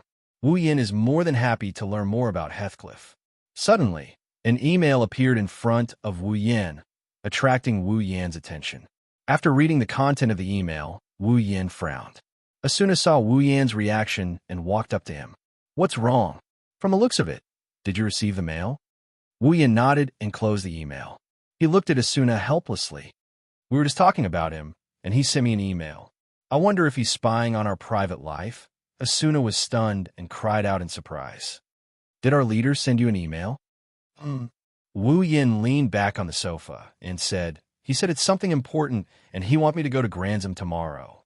Since he sent me this email, there should only be one important thing. Asuna's pupils shrank as she uttered, the final boss. I think so. Wu Yin narrowed his eyes. Other than the final boss, he should know that I don't care about anything else. Yin. Asuna grabbed Wu Yin's hand. Tomorrow, I can go alone. Wu Yin rudely interrupted Asuna and held her hand. Don't you know what I'm capable of? But Asuna was worried. It's okay. Wu Yin gently hugged Asuna. I'll take care of you. Asuna looked up at Wu Yin and nodded. Dad, Mom, come and eat. Let's go eat. Chapter 720. The next day, as usual, Wu Yin was wearing a black satin coat. The Heaven Gazer was strapped to his back, and the Elucidator was pinned to his waist. He stood at the door, and the coat swayed along with his movements. So, Wu Yin turned around, and he grinned at Asuna and Yui who were standing by the door. I'll be right back. Asuna couldn't help but ask, Are you sure you don't want me to go with you? Wu Yin shook his head without hesitation. If you go, who's going to take care of Yui? Asuna gritted her teeth and looked at Yui in her arms. Unwillingly, she lowered her head. Tears began to well up in her eyes, but she forced them to stay in her eyes and not let them fall. Asuna was worried, she was worried to death. For Asuna, sitting at home and watching her beloved man go to the battlefield while she waited for him to come back from a safe place was an incomparably painful and torturous thing. Just the thought of Wu Yin not coming back made Asuna stop breathing. Her heart felt like it was being squeezed by a hand. She felt like her heart was being squeezed into a fried dough twist. She felt like her heart was being squeezed by a hand. She wanted to go with Wu Yin. Even if she had to die, at least they could die together. Asuna was happy every day of her marriage with Wu Yin. She was so happy that she felt like she had no limits. Now, she couldn't bear to live without Wu Yin. If Yui wasn't there, Asuna would definitely go with Wu Yin, but that was impossible, and her daughter was right beside her. Asuna had no choice but to leave Yui behind. But Asuna's shoulders trembled slightly, and she closed her eyes tightly to stop the tears from flowing down her cheeks. But it was useless. Tears still welled up in her eyes. Asuna couldn't hold it in any longer. A warm embrace wrapped around her tightly, accompanied by a gentle voice. "Don't worry." Wu Yin stroked Asuna's hair, and he smiled gently. "We just got married, and we still have a long way to go. Plus, I have a daughter, and both of you. I don't want to die like this." So, Wu Yin closed his eyes, and he leaned his face against Asuna's head. "I won't die without your permission." Asuna reached out her hands and hugged Wu Yin's neck, and she held on tight. It's as if she lets go, Wu Yin will disappear from her sight. A sobbing voice slowly came out from the mouth buried in her chest. "It's a promise." Wu Yin nodded and opened his eyes. "Ah, it's a promise." Asuna didn't say anything after that. She stayed in Wu Yan's arms for a long time, and then she rubbed her eyes and took a few steps back. She looked straight at Wu Yan's face. "I'm here, waiting for you," Wu Yan smiled. It's a warm smile, but it's also a firm smile. He didn't even think about whether he could survive or not, because no matter what, he couldn't die. He didn't use a helmet, and even if he did, that brain-burning device wouldn't be able to kill him. To Wu Yin, dying in this world is just a mission failure, so he didn't need to worry about his own safety. Plus, he didn't doubt that he would die in the hands of a 75th floor's boss, even if it's a super strong boss that only appears once every 25th floor. Yui. Wu Yin squatted down and patted Yui's head. "Be a good girl and listen to mommy, okay?" Yui nodded and jumped into Wu Yan's arms. "Daddy, come back soon." Wu Yin agreed with a smile. He stood up and glanced at the two girls. He took out a blue crystal from his pocket. "Teleport. Granzum." The crystal shattered into pieces and attached to Wu Yan's body. Wu Yan turned into a blue light and disappeared. Asuna held Yui's hand as she watched Wu Yin disappear into the distance. A long time later, Wu Yin disappeared into the distance. Aincrad's 55th floor grants him. Now, Wu Yan's image is deeply ingrained in every player's heart. It's not that they idolize Wu Yin, they idolize Wu Yin. Of course, there are some who idolize Wu Yin, but most of them are intimidated by his strength. If Asuna is famous because of her cute appearance and strength, then Wu Yin is famous because of his strength. That's why Wu Yin can't compete with Asuna in terms of fans. This was easy to understand. For example, if a modern, beautiful female celebrity and a muscular man who had won a world championship in kickboxing were equally famous, the latter might not have as many fans as the former. In fact, the latter might not even have as many fans as the former. This was because the latter only worked on those who liked kickboxing, while the former worked on the wider society. Wu Yin is in this situation. Along the way, the players pointed at Wu Yin and gossiped about him. Their eyes and faces were filled with respect and admiration. However, none of them dared to approach him. Wu Yin walked towards the Knights of the Blood Oath while being the center of attention. However, Wu Yin didn't notice that the players around him were talking about things like marriage, Flash, and Asuna. It's easy to guess what they're talking about. It didn't take long for the Knights of the Blood's headquarters to appear in front of Wu Yin. The flag fluttering in the wind and the steel-like castle gave off a chilling vibe. Normal players wouldn't even dare to come within 100 meters of this place. Wu Yin just glanced at it and walked over casually. Stop. However, when Wu Yin was about to enter, Two players wearing Knights of the Blood special armor walked out from behind the door and blocked Wu Yan's path. This is the Knights of the Blood's headquarters. Players who aren't members of the Knights of the Blood are not allowed to enter. Wu Yan paused and looked at the two players. Just as he was about to say something, the other player who didn't speak just now gasped. You're the Elven Swordsman, Wu Yan? Elven Swordsman, Wu Yan. The player who stopped Wu Yan also gasped. The two players looked at each other before looking at Wu Yan. Wu Yan frowned when he saw their gazes. The two players didn't look at him with respect and awe like the other players. Instead, they looked hostile. I didn't offend them, did I? Wu Yan glanced at the two players who were looking at him with annoyance. Heathcliff invited me here. The leader invited you? The player who stopped Wu Yan rolled his eyes, and he sneered before he stepped forward. I'm sorry, but we didn't receive any orders from the leader. Wu Yan frowned. You can go and report this to the leader. Report? That person laughed out loud as the corners of his mouth curled up into a mocking smile. Our leader is busy dealing with the 75th floor. He doesn't have time to listen to us, lowly personnel. Wu Yan's face darkened. His red eyes flashed with a strange light. What do you mean by that? Nothing. The player puffed out his chest and said loudly, We didn't receive any orders from the leader to let you in, so you should go back. Wu Yan grinned. He grinned happily.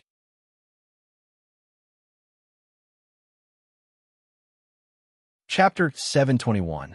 When Wu Yan and Asuna got married, aside from Wu Yan and Asuna's close friends and family, there weren't a lot of people in Aincrad who supported the marriage. In fact, there were a lot of people who opposed the marriage.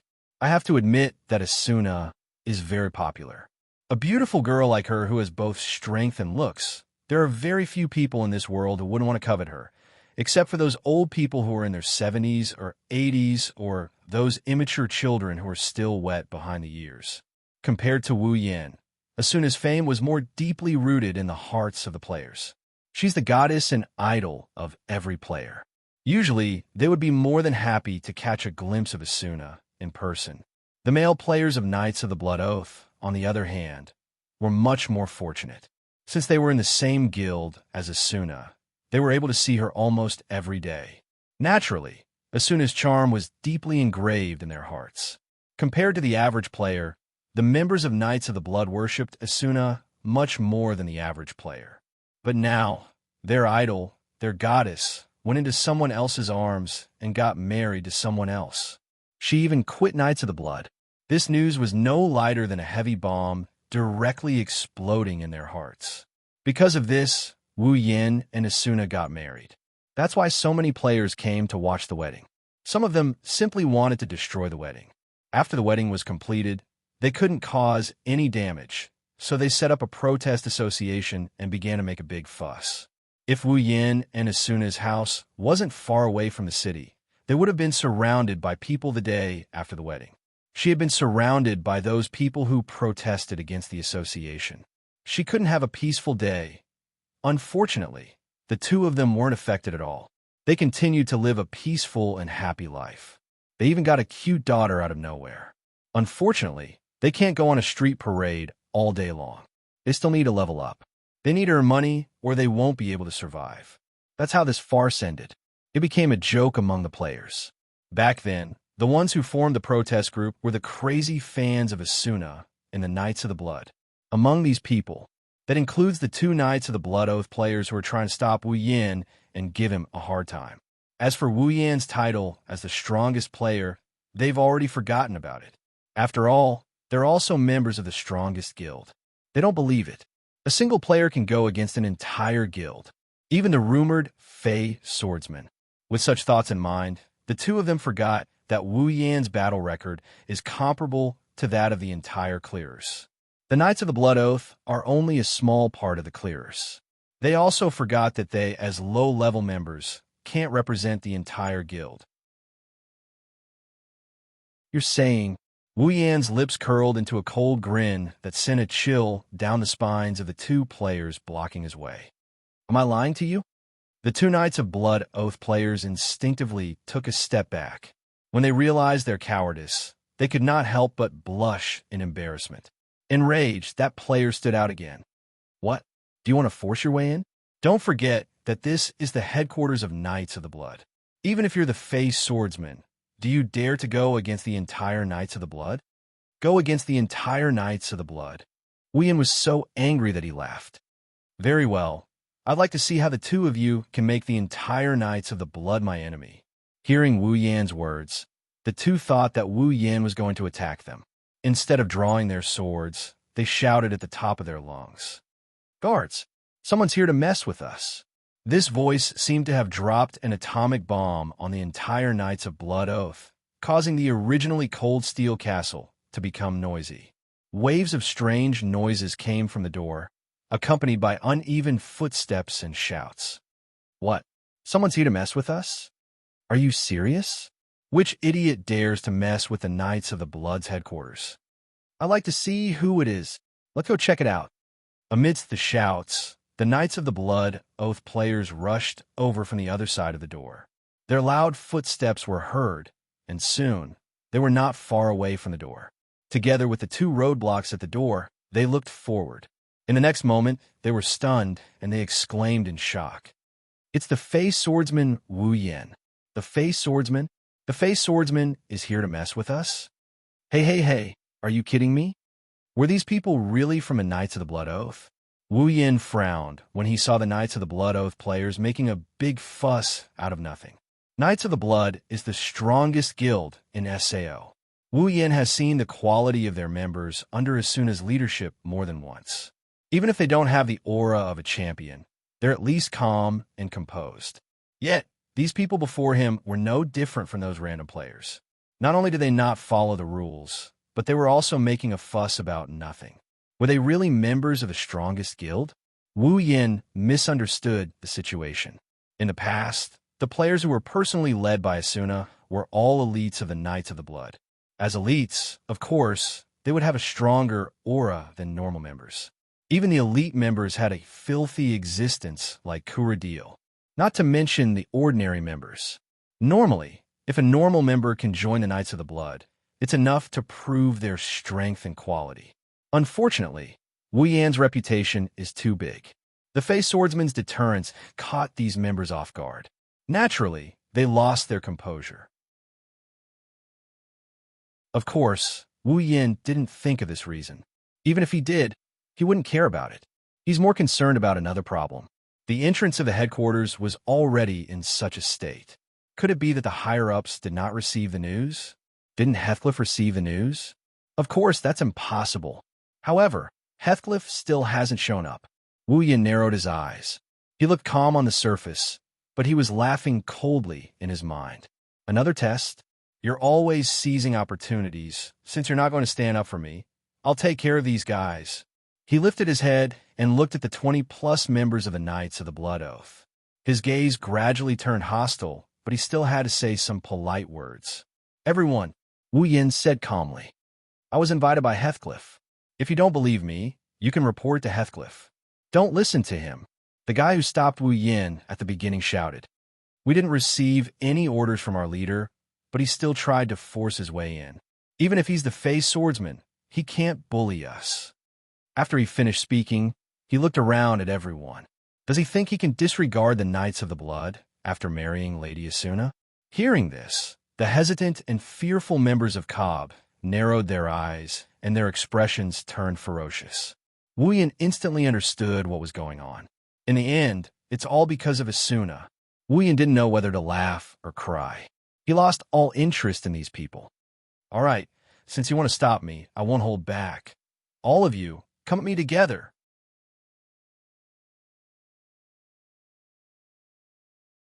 Chapter 722. All of you, come at me together. Unsurprisingly, the Knights of the Blood's members were enraged. He's obviously looking down on them. Of course, while they're angry, they didn't rush out like idiots. They may have drawn their weapons, but none of them wanted to be the first to step out. They gripped their weapons tightly while looking at Wu Yan's calm face. Their hearts were filled with unease. On the surface, they have the absolute advantage with over 20 people, but they didn't think the person in front of them would let them kill him just because of their numbers. After all, No matter what, he was still the rumored strongest player in the game. Can they really win? This thought burst forth in the hearts of everyone present, causing none of them to dare to rush forward. They looked at each other in dismay, causing the scene to become strange. However, not long after, the man from before gritted his teeth and took a few steps forward. No matter how much we fight in the circle, we won't lose HP. For Asuna-sama, I'll teach you a lesson today. The other players were shocked as well. Their wavering faces became serious. It seems like they have the same idea. Wu Yin was annoyed to the extreme. He was a bit angry. Asuna is my wife. How dare these people say it's for Asuna-sama? How dare they? What? Finished thinking? Wu Yin's face was cold. He walked out and slowly pulled out the heaven gazer from his back. If you're done, then come to me. Don't be too arrogant. Like the straw that broke the camel's back, the Knights of the Blood's members attacked. Their weapons flashed with sword light. They attacked Wu Yin with all their might. Wu Yin narrowed his eyes. His face turned serious. He disappeared from a spot. Bang, bang, bang, bang, bang. When the battle at the entrance of Knights of the Blood's headquarters began, inside the commander's office, Heathcliff sat at the head of the table and stared straight ahead, as if there was something there that was worthy of his attention. However, in his eyes there was only one thing. His pupils were a bit unfocused. Heathcliff and a few other people were sitting at his desk. They were all high-ranking members of the Knights of the Blood, and each of them had a different identity. They're all as powerful as Asuna. However, it was different from Heathcliff's frozen appearance. Their faces were more or less filled with worry as they looked at each other. After a long time, someone finally spoke. "Commander, is this a good idea?" "That's right," another higher-up said. "We were the ones who invited him here. If we let him get into trouble at the entrance, wouldn't it ruin Knights of the Blood's reputation?" "That guy's the Fey swordsman." The higher-ups all looked at Heathcliff. His eyes were filled with doubt. One must know that Knights of the Blood both had the word knight in their guild name. To this guild, their reputation was much more important than other guilds. In the past, their commander has always been dedicated to protecting the guild's reputation. But today, when he received the report that his guest got into trouble at the entrance of his headquarters, Heathcliff acted out of character. He didn't do anything about it. Instead, he chose to wait and see. Wasn't this helping the tyrant in his evil deeds? These higher-ups are very puzzled. What exactly is their regiment commander thinking? Heathcliff glanced at them and said casually, "I have my own plans." "Don't ask too much." Hearing Heathcliff's words, the higher-ups immediately shut their mouths and didn't say anything else. Heathcliff's words were very useful to them. Plus, they know their commander's abilities. He must have his own reasons for doing something like this. It's best if they don't ask too much. Unfortunately, Heathcliff did have his own considerations, but it had nothing to do with them or the entire Knights of the Blood. The real problem was Heathcliff himself. "Commander." Not long after, a Knights of the Blood player walked in and said to Heathcliff, "Commander, they're fighting." Oh, Heathcliff's expression finally changed a little as he stared into the distance with a serious look on his face. "So what's the situation now?" The player hesitated for a moment and said, "The situation is very bad for us. Even though there are more than 20 of us fighting the Fey swordsman, the situation is one-sided. Almost half of us have lost the ability to fight." One of the higher-ups quickly asked, "Are they fighting freely or are they applying for a duel?" "It's a free-for-all." They didn't apply for a duel. The upper echelons shuddered, and their faces were filled with shock. If they didn't apply for a duel, that means none of them will lose HP. It's not a one-on-one duel, it's an AoE duel. Under such circumstances, half of the people had lost their ability to fight. Just how strong is the Fey swordsman? Heathcliff raised his head. Did he use his dual sword style? No, that person said without hesitation. The other party has been using one weapon to fight. From the information we have, it should be that big sword, Heaven Gazer.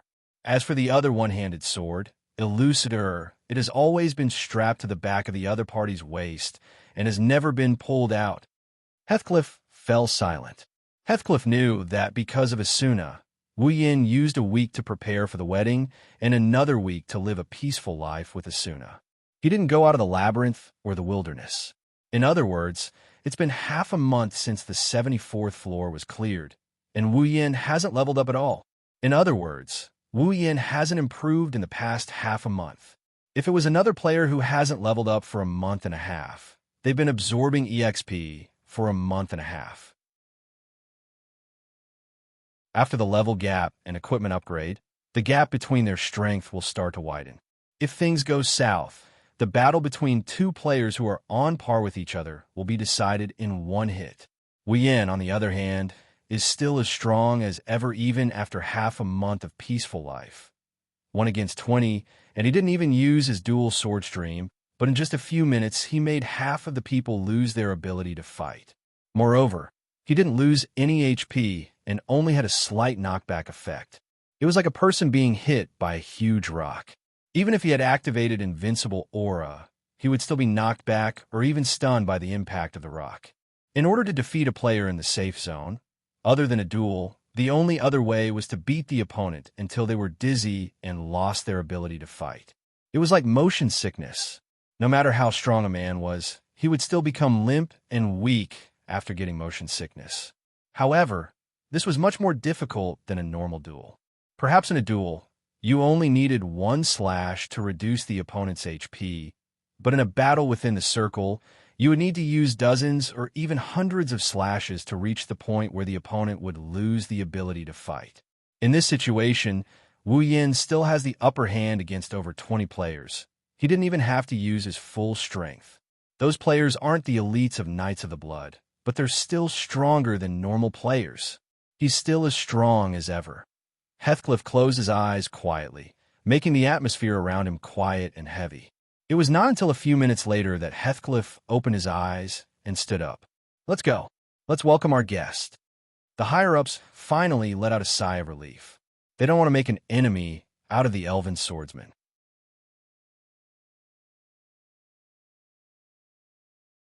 Chapter 723. Bang! A player wearing Knights of the Blood's armor was sent flying backward. He landed on the ground and rolled a few times before stopping. He couldn't get up anymore. His eyes were filled with circles, and his head was shaking from side to side. He looked like he was in great pain. This person is the gatekeeper who tried to pick a fight with Wu Yin in the beginning. On the surrounding ground, the Knights of Blood Oath members who had been swaggering earlier were lying on the ground one after another. Their bodies were tossing and turning as they wailed. However, there was not much pain in their voices. Instead, it was more of discomfort. Wu Yin stood in the middle of the players on the ground with Heaven Gazer in his hand. He looked around him, and he pursed his lips. He didn't look too pleased with the outcome of the battle. This was to be expected. With his strength, he could easily take care of these players who couldn't go to the front lines. However, because he was in the safe zone, his HP wouldn't be reduced, and this wasn't a duel, so it took him about 15 minutes to take care of all of them. Too slow, this efficiency. Wu Yin sighed and clicked his tongue. "I haven't leveled up for half a month. Did I become weaker? How can I become weaker in the game world?"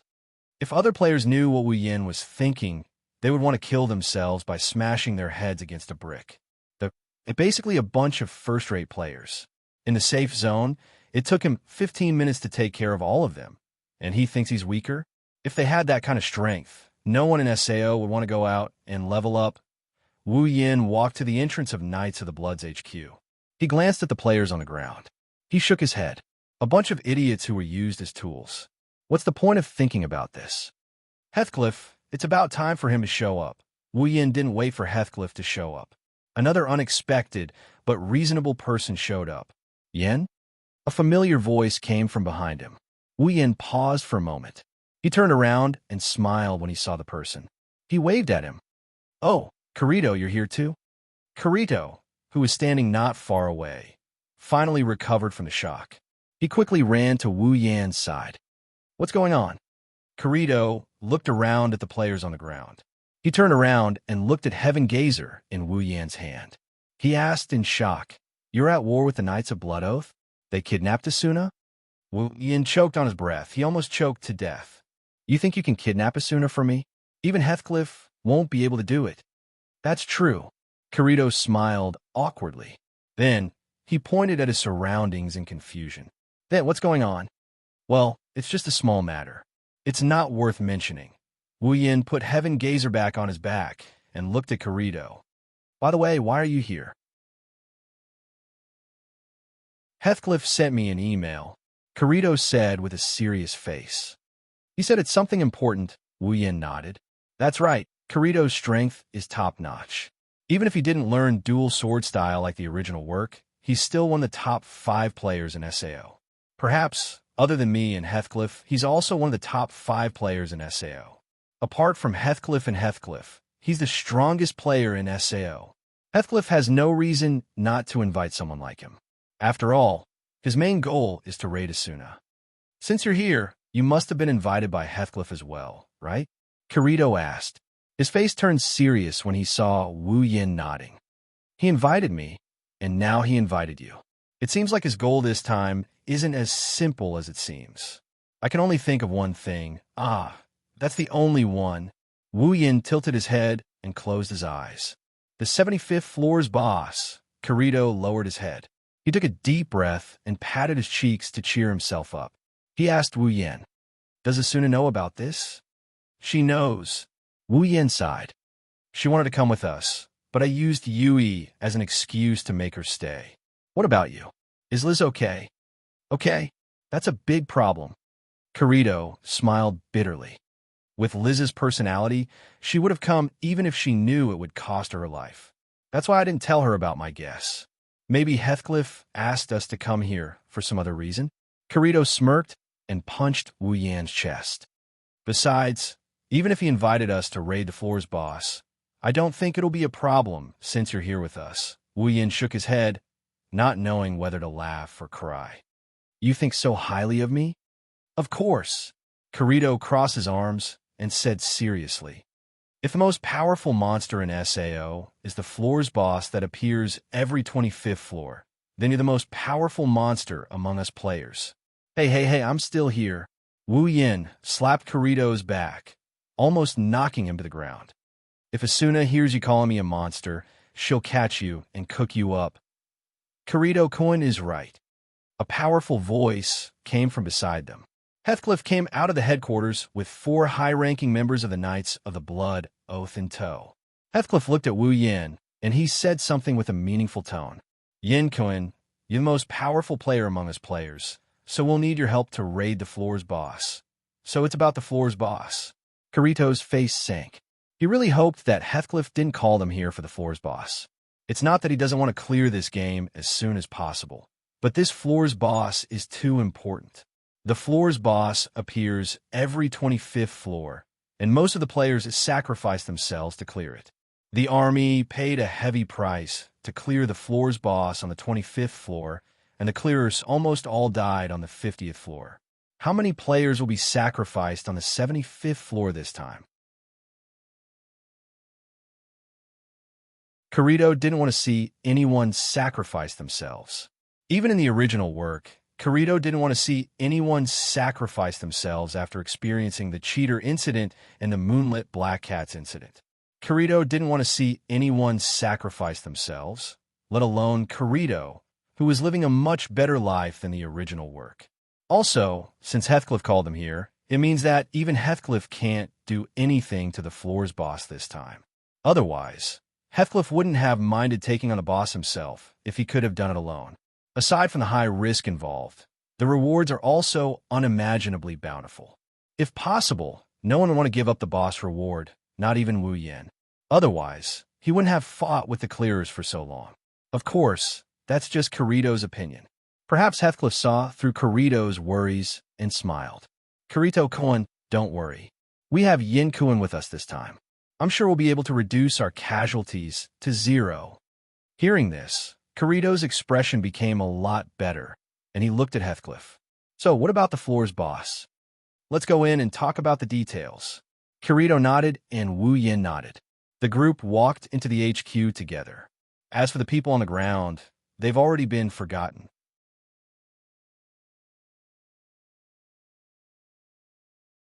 Chapter 724. Knights of the Blood, HQ. In a conference room with glass walls, Heathcliff was sitting at the center of a large semicircular table. On his left and right were two high-ranking members of Knights of the Blood. They were dressed differently than normal members. In front of the table were Wu Yin and Kirito. Wu Yin pursed his lips when he saw Heathcliff and the others sitting in a row in front of him. They're letting their guests stand while they're sitting comfortably. What's more, they're putting on such a show. Are all big guilds like to put on airs like this? Heathcliff didn't know that Wu Yin already thought of him as a high-ranking member. He glanced at Wu Yin and Kirito before shifting his gaze to Wu Yin. Before I explain, Yin Kuan, please accept my apology. It's my fault that you were treated like that in our HQ. Please forgive me. Wu Yin secretly despised Heathcliff. Does he think I can't see through him? Of course, Wu Yin pretended that he didn't care. He nodded and shrugged. Well, it's not all bad.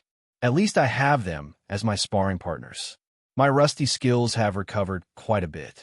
It's a good thing, oh? Heathcliff narrowed his eyes and chuckled. That's good. Kirito saw that the two of them were almost done with their business. He raised his head and said, well then, can you explain the situation to us now?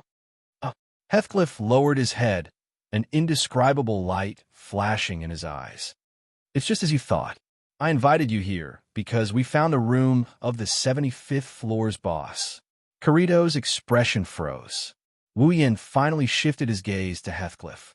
Heathcliff saw their expressions and placed his hands in front of him. He placed his hands on the table and spoke to Wu Yin and Kirito as if he had everything under control. Yesterday, the clearers were clearing the labyrinth area, as usual. We collected the map files of the 75th floor. Although it has been a while since we entered the labyrinth area, the clearers didn't make any sacrifices. But in order to prevent the clearers from sacrificing themselves, we slowed down our progress a lot. After all, we already predicted that the 75th floor's boss would be a tough fight, maybe even a fight to the death. Heathcliff's words were clear, let alone Kirito.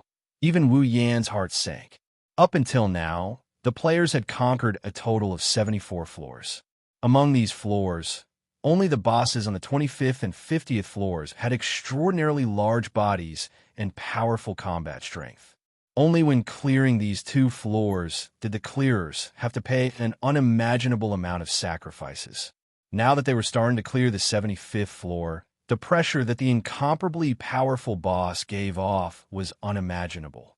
It's understandable that the clearers have to be cautious and slow down when clearing such a floor. Although we spent a lot of time collecting the map files of the labyrinth area, we didn't make any sacrifices, but Heathcliff's tone suddenly changed. Just yesterday, our party discovered the boss's room, so we sent out a party of 20 players from 5 guilds to investigate the boss's room. At this point, Heathcliff closed his eyes, making it impossible to see his current emotions from his pupils. First, we'll send 10 people to guard the entrance of the boss room. The other 10 will enter the room and gather information about the boss. Send 10 players to the boss's room to collect information? Kirito looked at Heathcliff anxiously. He had a bad feeling about this. Wu Yin crossed his arms and furrowed his brows as he looked at Heathcliff. From the looks of it, it didn't end well, did it? Heathcliff shook his head and said, It wasn't bad, it was very bad. Heathcliff told them the cruel truth in a calm tone. The moment the boss appeared, the door to the boss's room suddenly closed. Kirito clenched his fists in anger. According to the report of the 10-man party, the door to the boss room had been closed for about 5 minutes. During this time, no matter how they used lockpicking skills or direct attacks, they were unable to open the door. However, after 5 minutes, the door suddenly opened on its own. What happened? Kirito gritted his teeth and asked. Wu Yin sighed. Since Heathcliff had found them and explained the situation to them, there could only be one conclusion. Heathcliff pursed his lips and closed his eyes. There's nothing in the room. Be it the 10 players who went in to investigate or the boss, all of them had disappeared. There are no signs of the teleportation crystal leaving the scene. Those 10 people did not come back either. As for us in the Black Iron Palace at the bottom, we saw their names on the death list on the metal tablet. Kirito held his breath. His lips trembled for a moment before he smiled bitterly. There's no sign of the crystal leaving the room. Is it the crystal's area? Heathcliff nodded and looked at Wu Yin. Yin Kun, when you fought the boss on the 74th floor, I heard that the boss's room was also a crystal's area, right? Yeah. Wu Yin nodded. Because of this, Kobats from the army died. So, I think that from now on, all the boss rooms will be crystal nullification zones. Heathcliff announced a shocking piece of news, which silenced everyone present. Being in the crystal nullification zone, players would not be able to use crystal items. The transfer crystal used to teleport away, the recovery crystal used to recover HP, and the detoxification crystal used to dispel thousands of poisons would all be unusable. The recovery crystal and detoxification crystal aren't that bad. Even though they can't use the recovery crystal and detoxification crystal, they can still find other items to replace them. However, it's a different story if they can't use the transfer crystal. If they encounter a dangerous situation and can't use the transfer crystal, the number of deaths will increase greatly. In the future, if all the rooms of the boss room were to be crystal nullification zones, then the biggest premise of no sacrifice in the game would become an unattainable dream. In the worst-case scenario, the players might even retreat. At that time, the clearers will suffer an unprecedented blow to their strength. But if they don't defeat the boss, they won't be able to clear the game. However, that was not the only bad news. Heathcliff said to the two of them, apart from not being able to use crystal items, the 75th floor's boss room seems to have a setting where when the boss appears, it will close the door at the same time, cutting off the escape route of the players. If that's the case, if we want to take down this boss, we can only send out a party that can command the largest number of people in the area, and at the same time, gather as many top players as possible to help us. So, Yin-kun, Kirito-kun. Heathcliff straightened his back and looked at the two players in front of him. We really need your help. With the help of the Fey swordsman Wu Yin and the black swordsman Kirito, I'm sure we'll be able to clear the boss no matter how difficult it is.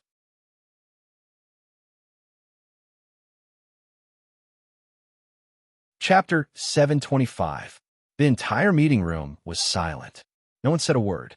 Only Heathcliff's last sentence echoed in everyone's ears like an echo. Kirito took a deep breath. His expression was solemn. After a long time, he finally opened his mouth to speak. I'm maybe a solo player, but I'm also a member of the Clearers. Kirito looked at Heathcliff and nodded firmly. I'll be participating in the boss battle this time. Heathcliff nodded and looked at Wu Yin. His gaze was completely different from when he looked at Kirito. It's clear that Heathcliff cares about Wu Yin. Wu Yin smiled faintly at Heathcliff's reaction. I'm not a member of the Clearers, but I did promise you that I will help you in the boss battle as the prize for as soon as withdrawal. It's just that. Wu Yin looked at Heathcliff with a smile. I'm not a member of the Clearers, so if I'm the one who kills the boss, I won't share the loot with you. Hearing this, the higher-ups of the Knights of the Blood looked at each other. Kirito also had a helpless expression, but Heathcliff had a smile on his face. Of course, Yin Kuin isn't a member of the Clearers. If you're the one who kills the boss, then the reward for killing the boss will naturally belong to you alone. Heathcliff's words made everyone speechless. Other than Wu Yin, everyone in the room was shocked. If there's no loot, will the Clearers participate in the boss battle? Even though the player's ultimate goal was to clear Aincrad, they would still participate in the raid for the sake of the bigger picture if they didn't get any loot. But there's a thorn in their heart, and that's not a good outcome. If things go wrong, Wu Yin will be viewed as an enemy by the Clearers. What is this Heathcliff thinking? Doesn't he know that Wu Yin and the Clearers are competitors? Wouldn't this worsen the original competitive relationship and cause both sides to become enemies? Also, Wu Yin is the same. Why would he propose such a condition that will likely be viewed as an enemy? What the people here didn't know is that the reason Wu Yin proposed such a condition is very simple and very simple. He's broke, that's right. He's broke. After spending a lot of money on the wedding, he still has 2, or rather, 3 CDs at home. Even if as soon as money was put together, after this period of squandering, she had already used up all of it. Plus, Wu Yin hasn't leveled up at all, let alone the labyrinth area. He hasn't even ventured into the wilderness. He hasn't touched a single monster, so he didn't earn any money. His wallet is almost empty. If it wasn't for Heathcliff's invitation, Wu Yin would have gone to the labyrinth as well. Not to level up, but to earn some money. He has a lot of valuable items in his inventory. If he sold them all, it's not impossible for his wallet to recover back to its previous state. But he's not sure if other people can afford them. He's not willing to part with them himself. There are a lot of precious items that other people can't even get their hands on. Their effects are naturally amazing.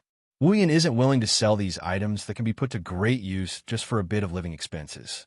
It's not like he's at the end of his rope. If he needs money, he could just buy it himself. It's because of this that Wu Yin made such a request to Heathcliff. As the saying goes, if you don't open for 3 days, open for 3 years, and you'll be able to eat for 3 years. It's the same saying when applied to a boss. With the final boss reward, Wu Yin doesn't need to go to the labyrinth area for money anymore. Of course, leveling up and earning money along the way is secondary. As for the hostility from the clearers, it doesn't matter. Ever since Asuna married him, he's been treated with hostility. He doesn't care about the clearers anymore. As for Heathcliff, no one knows what he's thinking. Wu Yin left the meeting room with Kirito, leaving Heathcliff and the other 4 members of the Knights of the Blood Oath in the room. They sat there motionlessly. The atmosphere was eerily silent. "Commander." Not long after, the voice of one of the higher-ups rang out, breaking the deathly silence. "This final boss battle is very important. We should gather all the top players to increase our chances of winning." "Yeah, Commander." Another member looked at Heathcliff and said, "Aren't we going to call Asuna back?" Heathcliff shook his head without looking back. His eyes were fixed on the only door in the room. "Asuna has left the Knights of the Blood. I announced it to her face. Even if we need her, we can't call her back. Otherwise, the guild's reputation will be ruined. Then we can use the name of invitation," one of the higher-ups suggested. "Just like the Fey Swordsman and the Black Swordsman, we can use the name of the clearers to invite Asuna, the Flash, to help us. With Asuna's personality, she won't refuse a clearer's request." Heathcliff glanced at that person and quickly returned to his normal self. Indeed, Asuna might not be working on the game anymore, but she'll definitely come if we invite her. "But have you forgotten about the Fey Swordsman, Wu Yin?" Without waiting for members to answer, Heathcliff said with a serious face, "Since the Fey Swordsman is here and Asuna didn't come with him, it means that Wu Yin doesn't want Asuna to participate in this boss battle. If we invite Asuna, Wu Yin will probably turn against us because of this. Is it that serious?" Heathcliff closed his eyes and spoke with an indescribable emotion. "He's very strong, so strong that even I don't have much confidence in defeating him if he doesn't use his unique skill, dual sword style." The members of the upper echelons fell silent. The duel between Wu Yin and Heathcliff from a year ago was still playing in their minds. That incredible skill, that incredible speed, that terrifying strength, and that incredible battle experience, even after a year, still made their hearts beat faster. Now, the level of the players is a lot higher than a year ago. Among the top players, the lowest level is already at level 80, and their equipment is getting better and better. But at the same time, it's getting harder and harder to level up, and the equipment is getting more and more developed. A year ago, the reason why Wu Yin was so strong was because his level was too high and his equipment was too good. But now it's getting harder to level up, and the gap between the top players is getting harder and harder to widen. It's the same with equipment, but the Fey Swordsman is still able to defeat more than 20 top players in the game. His strength is still as terrifying as ever. That person is both good and evil, and he doesn't have too many scruples. People like him are the hardest to control. It's fine if you don't touch his bottom line, but if you do, he'll become crazier than anyone else." Heathcliff said with a tense face and a hint of helplessness in his tone. "That's why it's best not to do too many things that he doesn't like, or else something might go wrong at a critical moment. He's a solo player, and we're a team. If we really go all out, we'll be the ones who will be restrained. We can't afford to gamble with him."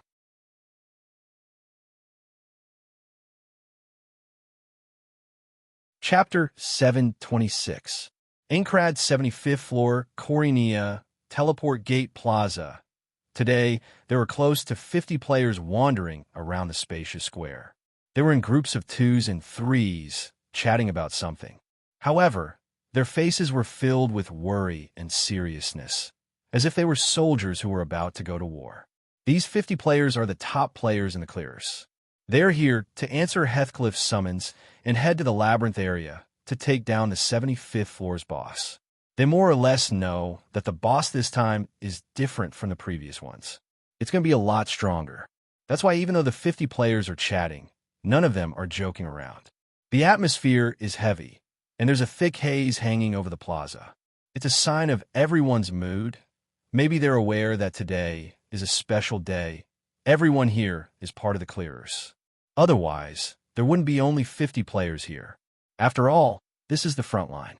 While there's a lot of danger, there's also a lot of rewards to be gained. That's why a lot of strong players are willing to come here. But today, there's not a single one of them. While everyone is whispering to each other, no one knows if they're discussing the strategy or praying for themselves. Suddenly, a wave of light flashed on the platform. It instantly attracted everyone's attention. The only people who would be here today were those who would be participating in the 75th floor's boss raid. In other words, these people would be their companions. Even if it was for their own safety, they had to know who these people were and whether or not they were worthy of being entrusted with. It was only natural that they would do so, but the next thing they saw was a figure. It's something they didn't expect. When the wave of light dissipated and they saw the newcomers, they were all stunned. The newcomers are Wu Yin and Kirito. The two of them looked around and walked down the portal platform, heading toward the corner at the same time. They were all solo players and didn't fit in with others at all. Naturally, they didn't gather together like the others. If it weren't for the two of them coming together, they might have had to occupy a corner by themselves. When they walked to the corner, the players who were still in a daze reacted as though they had been startled awake. In the next moment, the players who were still in a daze reacted. A scene that was completely different from the previous lifeless atmosphere appeared. Am I seeing things? Was that Wu Yin? Elven swordsman, Wu Yin? That's right. There was absolutely no mistake. A black satin coat. A black greatsword. Although the healing fairy didn't appear, there's another sword on his waist. The only one who would carry two swords is the fairy swordsman, Wu Yin, who has the unique skill dual sword style. The elven swordsman is here too. The strongest player wants to fight the guardian boss with us. Too reliable. Obviously, the appearance of Wu Yin lifted the spirits of the clearers, who were under great pressure. A player who could solo the guardian boss. There was nothing more reliable than such a person. On the other hand, Kirito was dumbfounded by the excitement of the clearers. After a long time, he finally regained his senses and couldn't help but laugh. He glanced at Wu Yin, who was beside him. Did you see that? Those people are so excited about you participating in the Guardian Boss raid. It's the influence of your title. Wu Yin pouted and turned his head away. What's there to be excited about? When they find out that I'm going to take all the loot, they'll vent their excitement on me. What a bunch of materialistic people. That's not bad. Kirito smiled and said, at least you can boost their morale and make them more courageous. You have to be careful. Don't wait until the end. The Guardian Boss's last hit was stolen by someone else. Wu Yin raised an eyebrow and looked at Kirito. Don't tell me you want to get involved too? Don't worry. Kirito shrugged. Just when Wu Yin thought Kirito was going to say, I won't steal it from you, Kirito said, if possible, I don't mind slashing the Guardian Boss when it's low on health. At this time, a slightly old voice came from beside the two, interrupting their conversation. The two looked towards the source of the voice, and in the next moment, the figures of Kata, Klein, and Agile appeared in their eyes, causing them to smile. You guys are here too? Of course. Klein giggled. We're also clearers and the guild leader of one of the clearers. Of course we're here, but I didn't expect. Suda put his arm around Wu Yan's shoulder and said excitedly, You're here too. It seems like this boss raid is going to be a success. Wu Yan didn't know whether to laugh or cry. Suda really thinks highly of me. I might not be the guild leader, but I'm still a clearers. Agile straightened his back. Besides, the Guardian boss drops a lot of loot. How can I not come and get some? Oh? Then you should be careful. Kirito looked at Agile and pointed at Wu Yin. Yin is also here for the loot. If he kills the Guardian boss, he'll take all the loot, and you won't get a share. Take all the loot. Agile's body trembled as he looked at Wu Yan's smiling face in shock. How is that possible? Take all the loot. Oh, don't think it's impossible. Kirito smiled. He's not part of the clearers. Heathcliff specifically invited him to help us. Heathcliff has already agreed to keep the loot for himself. You have no choice but to accept it. What? Agile gritted his teeth and shouted angrily. Heathcliff, even if he's the leader of the clearers, what right does he have to make such a decision? What about our interests? Well, who knows? Kirito gloated. Why don't you ask Heathcliff yourself? Agile took a deep breath, and he turned around to look at Wu Yin. The anger on his face turned into flattery at an unimaginable speed. Yin, let's talk. How about you give me some of the Guardian boss's loot? I only need a little bit. Wu Yin, Kirito, Agile, and Suda rolled their eyes at the same time. They looked at Agile with disdain. While the five of them were fooling around, Heathcliff arrived with a few elites from the Knights of the Blood. Seeing this scene, everyone shut their mouths, and the whole place became silent. Heathcliff walked to the front of the crowd and took out a cylindrical crystal that was much larger than an ordinary one. This is a cloister crystal. It has the same effect as a teleportation crystal. However, it can be used to teleport people to different locations. Unfortunately, it can only be used once. Otherwise, it would be comparable to the teleportation crystal that Xing got from the quest. Cloister. Open. As soon as he finished speaking, the cloister crystal in Heathcliff's hand immediately shattered. In front of Heathcliff, an arc of light that looked like it was teleporting reverberated, and like a tunnel, it froze on the spot. Everyone looked at each other and followed Heathcliff into the tunnel. Their vision blurred, and everyone arrived at a dim passageway. In front of them, there was a tall door. Bang! Heathcliff slammed his shield on the ground and looked at the crowd. Everyone, are you ready? The 50 players nodded in unison. Heathcliff glanced at Wu Yin, who was at the back of the group, before he turned around. Well then, let's begin. The door to the boss slowly opened up before his eyes.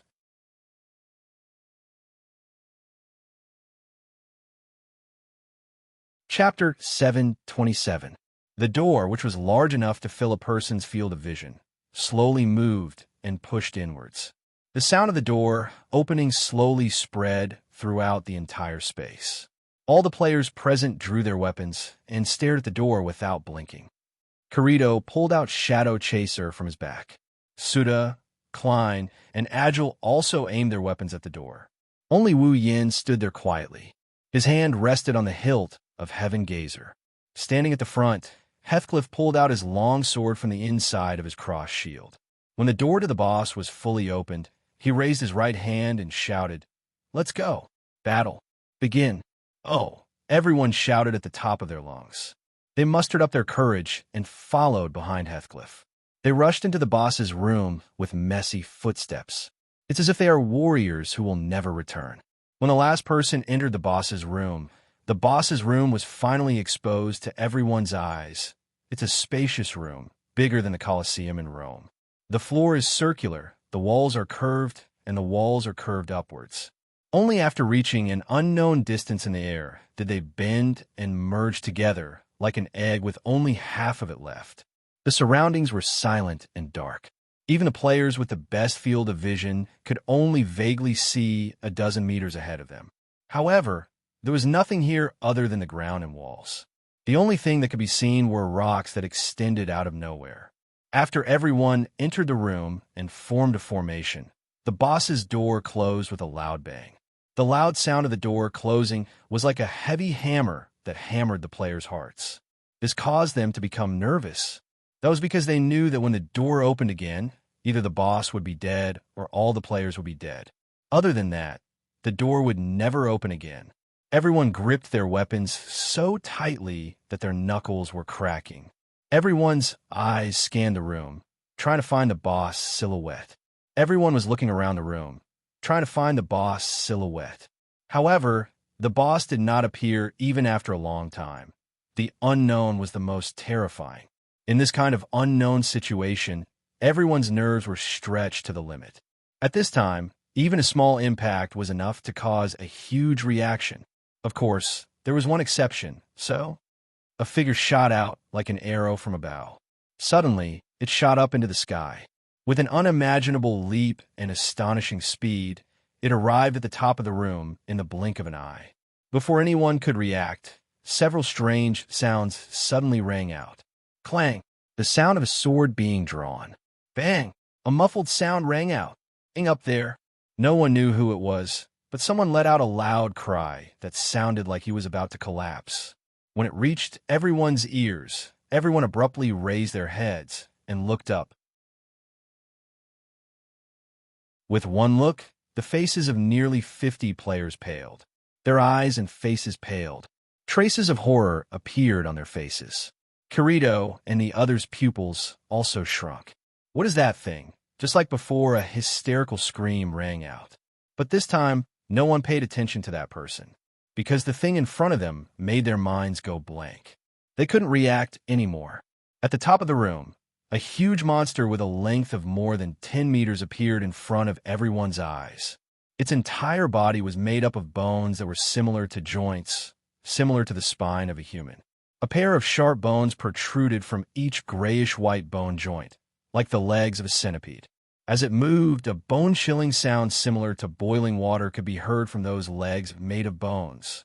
A skull with a face that resembled a human's and a spider's was connected to the front of the spine. The skull was twisted into a streamlined shape, with two pairs of eye sockets hanging up high. The lower jaw protruded forward, revealing sharp fangs. On both sides of the skull, there were huge bone arms that protruded outwards in the shape of sickles. A monster. A real monster. However, at this very moment, the monster's two pairs of eyes and four eye sockets were emitting a dense blood-red light.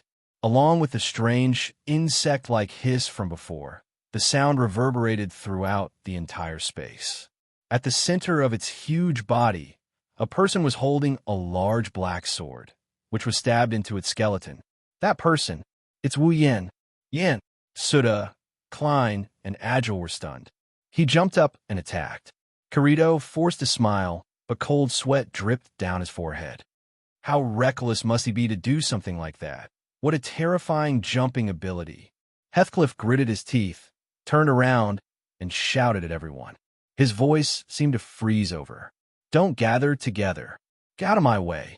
Just as he finished speaking, the centipede made of bones, under the gaze of everyone's pale faces, wriggled its countless bony legs and extended outwards. Then it fell downwards. Quick, spread out. As Heathcliff roared, the players who had finally regained their senses quickly scattered in fear. Those who didn't manage to disperse in time were still staring blankly at the sky, as if they had lost their minds. Wu Yin cursed in his heart. He used the heaven gazer embedded in the monster's bones to support himself and fell down with it. But because Wu Yin jumped up to attack, his body is now below the boss. In other words, if the boss falls to the ground, he'll be squashed into a meat pie. Those idiots! Wu Yin looked at the players who still didn't know how to disperse. He pulled out the heaven gazer from the monster's body and slammed it into the monster's body. With the momentum of the impact, Wu Yin flew backward. Boom! With a loud bang, the giant skeletal body of the boss crashed to the ground, stirring up a wave of dust that swept in all directions. Perhaps it was angered because the boss raised its giant skeletal jaws and roared. The roar jolted the players back to their senses. Their faces were filled with fear as they stared at the boss in front of them. Before they could even turn around, the boss's four blood-red eyes were fixed on them. The pair of scythe-like bone blades in front of its body slashed through the players' bodies in an instant. Amidst the screams, a red light flashed in the middle of the players' bodies, indicating that they were wounded. Following that, their HP bars, which were originally full, began to drop at an incredible rate. They dropped to yellow, then to red, until they hit rock bottom and shattered into pieces. Shock, fear, and shock filled every player's face. One hit, Klein stared blankly at the giant boss. Just one hit. Are you kidding me? Kirito bit his lip so hard that it almost bled. He couldn't believe it. No, no one here wanted to believe it. Everyone here is one of the best players in SAO. Be it level or equipment, they're at the top of the game. But under such circumstances, even with full HP, he couldn't even take a single hit from the boss. Terrifying. How terrifying. Aha! Wu Yan's lips curled into a grin as a drop of sweat trickled down the side of his face. Looks like I can't be careless.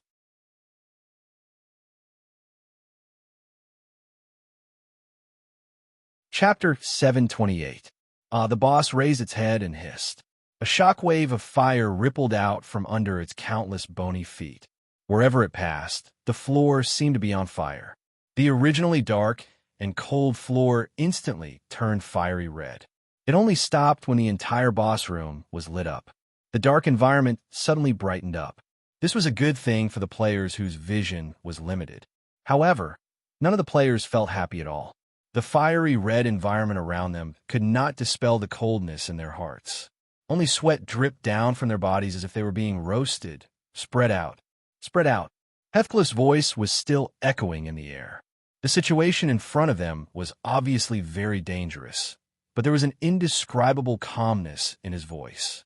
The players around him began to calm down a little, and they began to disperse in an orderly manner. However, there were still 2 or 3 players who were panicking and running around aimlessly.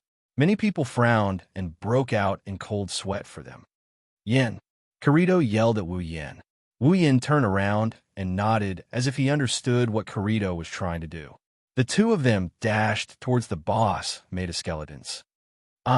Seeing Wu Yan and Kirito rushing toward it, the boss let out a roar. The boss seemed to recognize Wu Yan as the one who just slashed it. Its eyes flashed red. Its gigantic body was propelled by its centipede-like bony legs as it charged forward. Boom! The next moment, the 2 sides collided violently. The spectators could vaguely see that before the 2 sides collided, the boss had swung its pair of bone scythes. Following that, a loud bang rang out, and the 2 figures were sent flying backward after the loud bang. Damn it! Wu Yan's hands were a little numb from the impact. He clenched his teeth and flipped in the air to stabilize himself. Kirito, on the other hand, wasn't so lucky. He crashed into the ground and lost a little bit of his HP. His wine-red eyes stared straight at the boss in front of him. Wu Yan's expression was very serious. The Heaven Gazer, sword in his hand, was still trembling. One could imagine how terrifying the boss's strength was in that short clash. Wu Yan is a player who put all his points into strength. Strength represents strength and attack. But even so, he was still sent flying in a single clash. Of course, Wu Yan wasn't surprised. The 74th floor boss's strength was already a little higher than his, and the 75th floor boss is a super boss that appears once every 25 floors. It's not hard to predict that the boss's strength will surpass his. Besides, Wu Yan didn't think he could kill a top clearers in a single hit. Yet the boss managed to do it. Strength. Attack. It's terrifying, but that's not the most important thing. The most important thing is as the boss charged at the surrounding players, it relied on its enormous body to ram into them. Its bony feet were like tires, and its speed was incomparably outstanding. In addition to its frightening attack power, the boss was like a charging train. Let alone attack, they couldn't even get close to the boss. Even its speed is amazing. Wu Yan narrowed his eyes and stood up. He swung the Heaven Gazer in the air and pointed it at the ground. His other hand slowly rested on the hilt of the elucidator. Kirito, Wu Yan said to Kirito without looking back. I'll tank it from the front. You take Klein and the others and attack it from the side. You alone? Kirito looked at Wu Yan in surprise. Are you sure? It's not that Kirito doesn't believe in Wu Yan's strength. It's just that the boss this time is too terrifying. It can kill a top clearers in one hit, and that's enough to make everyone tremble. Wu Yan chuckled and slowly pulled out the elucidator and pointed it at the ground with the Heaven Gazer. I'm going to go all out. What do you think? Kirito's expression froze when he heard Wu Yan's words. He sighed in relief when he saw Wu Yin wielding two swords. He turned to look at the boss. "Don't die." Wu Yin shook the Heaven Gazer and the Elucidator. The two black one-handed swords shone with the light of sword skill. "If you guys weren't here, I would have charged in already." A small fairy appeared out of thin air beside Wu Yin. It circled around Wu Yin and landed on his shoulder. When Wu Yin felt a slight weight on his shoulder, he immediately dashed forward. His body turned into a ray of black light and appeared in front of the boss. Amidst the violent roar, the Heaven Gazer flashed with light. With a rise and fall, it suddenly chopped down. Clang! Heaven Gazer landed on the giant skull of the boss. It made a crisp sound as if it had hit steel. The boss howled in pain. Its eyes were bloodshot. It raised its bone scythe and chopped down at Wu Yinli. Clang!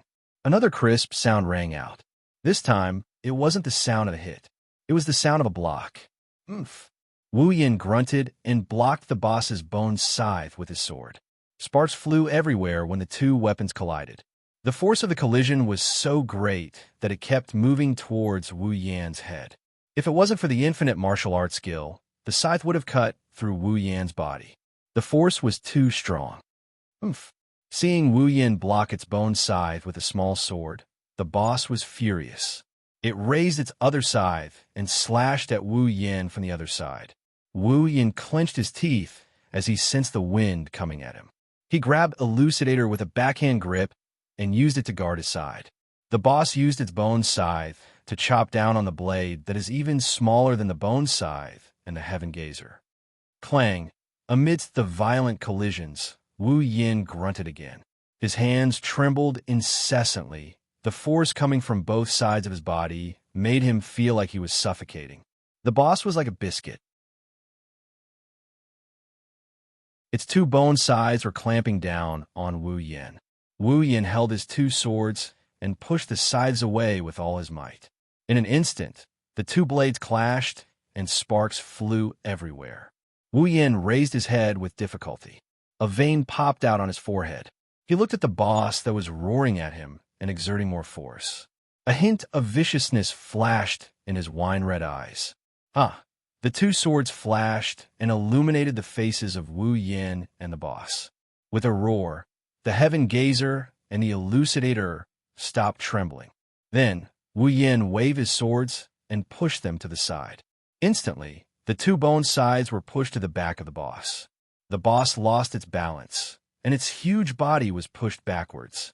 It took a lot of effort to stabilize itself, and in its four blood-red eye sockets, two long swords, one big and one small, flashing with the light of sword skills, pierced into two of its eye sockets. Bang! And the boss, who had just managed to stabilize itself, couldn't help but topple over like a tortoise. Its huge body flew through the air before crashing to the ground with a loud thud. Along with its 5 full HP bars, the green area at the top of the HP bar had dropped a little.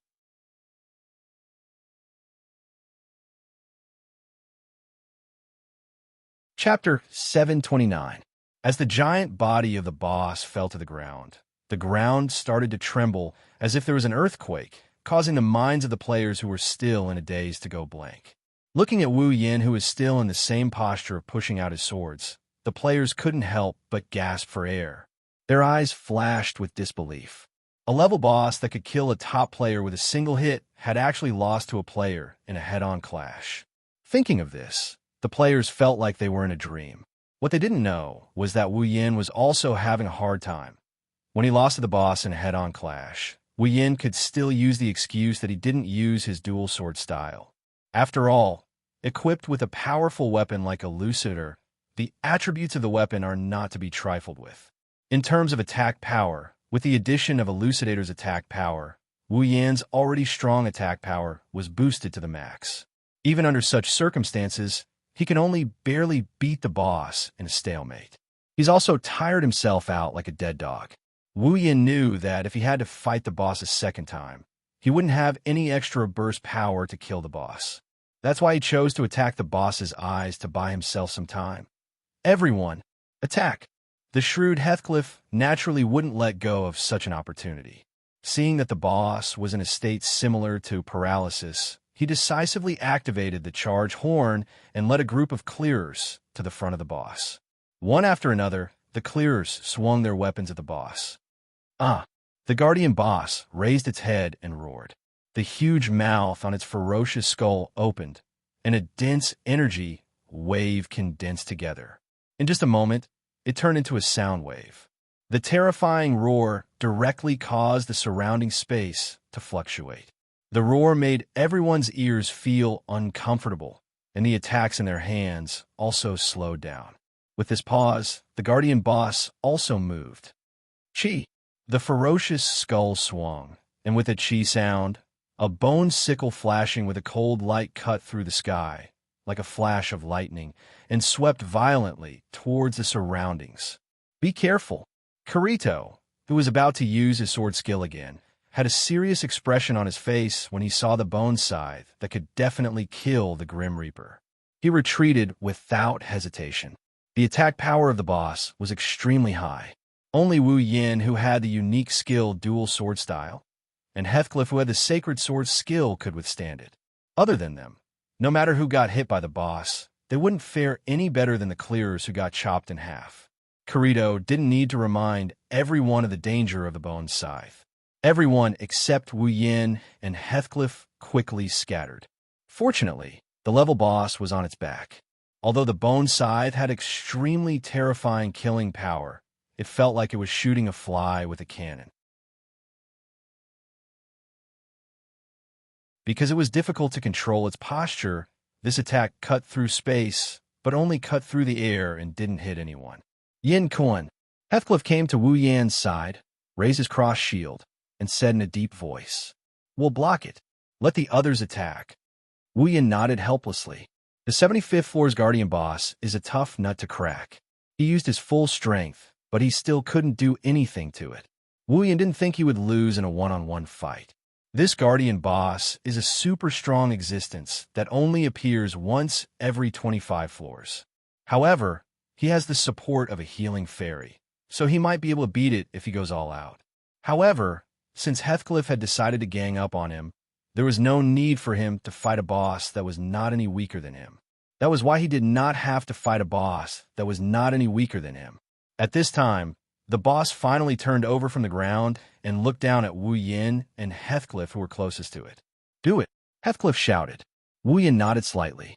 Together with Heathcliff, they rushed towards the boss in front of them. Staring at the bone scythe that was swinging towards them, Wu Yin and Heathcliff swung their black swords and a cross shield at the boss instead of retreating. Bang bang, clang, boom, yee, let's go. Each person's attack was like a tickle to the boss. However, once the number of such attacks increased, even the boss could not ignore them. Roar. The boss roared angrily as its HP decreased. Its bone sides were blocked by Wu Yin and Heathcliff. It swung its bone tail, and it turned into a black shadow as it lashed out at the surrounding players. Wu Yan's eyes narrowed when he saw this. He changed his hand motions, and Heaven Gazer and Elucidator flashed with golden light. They streaked across the air like streaks of lightning, and before the bone tail could hit the players, they landed in the eye sockets of the boss. The boss groaned, and it stopped waving its bone tail. Kirito and the others couldn't help but be overjoyed. They didn't hesitate and continued to attack the boss. A new round of attacks was launched, causing smoke and dust to rise from the boss's body. Under the double suppression of Wu Yin, Heathcliff, and the players around it, the boss couldn't even move for a while. It could only twist its body, causing the ground to shake, but it couldn't stop its HP from decreasing. Bang! A silver light flashed and appeared above the boss's head. The dazzling black sword slashed down and landed squarely on the boss's head. If Heathcliff, who has the divine sword, has the strongest defense among all of SAO, then Wu Yin, who has the dual sword style, has the highest attack power and attack speed in SAO. Now, that both of his swords landed on the boss, even if the boss has 5 HP bars, it still lost a lot of damage. Although the damage it received wasn't as much as the combined damage of all the players around it, it wasn't far off. Bang! bang, bang, bang. The sounds of attacks were still ringing, proving that Corito and the others are still attacking the boss's body. Heathcliff was focused on blocking the boss's bone size with his shield, and Wu Yin was doing the same. He could still hold his ground against the boss's bone size with 2 weapons, let alone Heathcliff. Therefore, while blocking the boss's bone size, Wu Yin also took the time to attack the boss's skull and 4 eye sockets. Each strike was more vicious than the last, and the sound of his strikes was like a thunderstorm. The players around him felt like their hearts were being squeezed. The boss's HP was already reduced by half.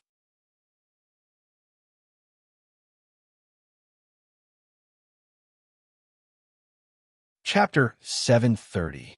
Bang, bang, bang, bang, bang. Sounds of explosions, roars, shouts, and gusts of wind.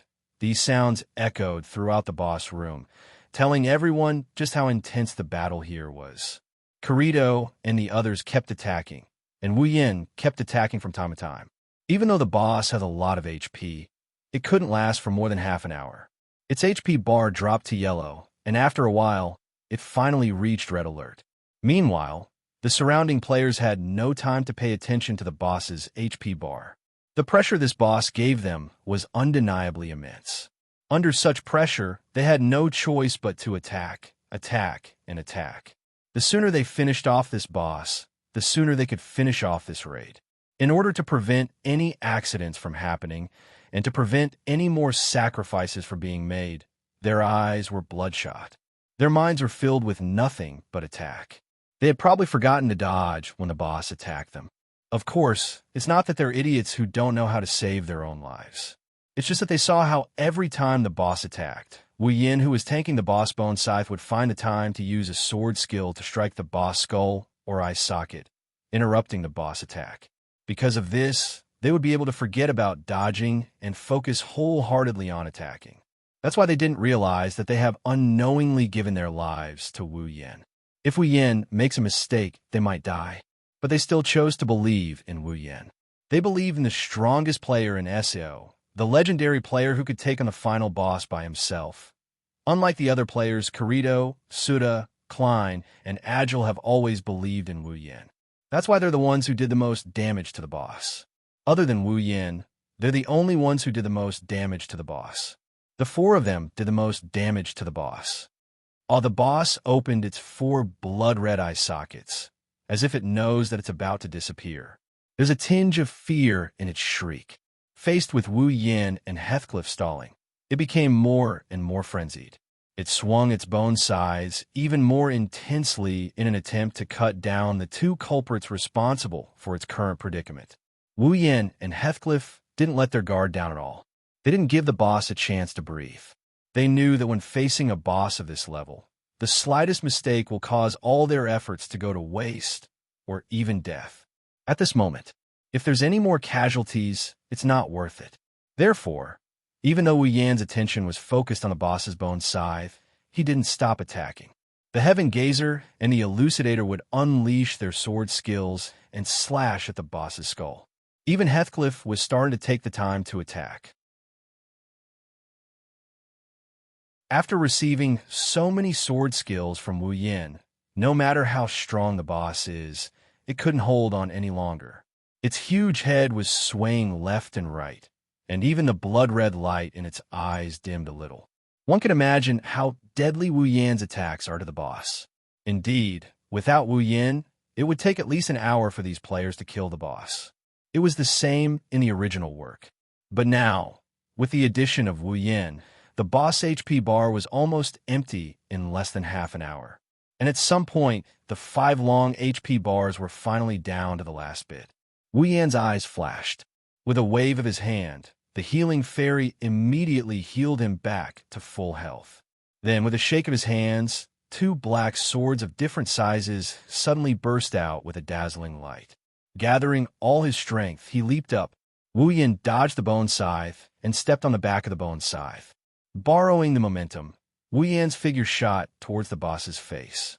Then, the 2 swords glowing with the light of the stars came crashing down. Bang!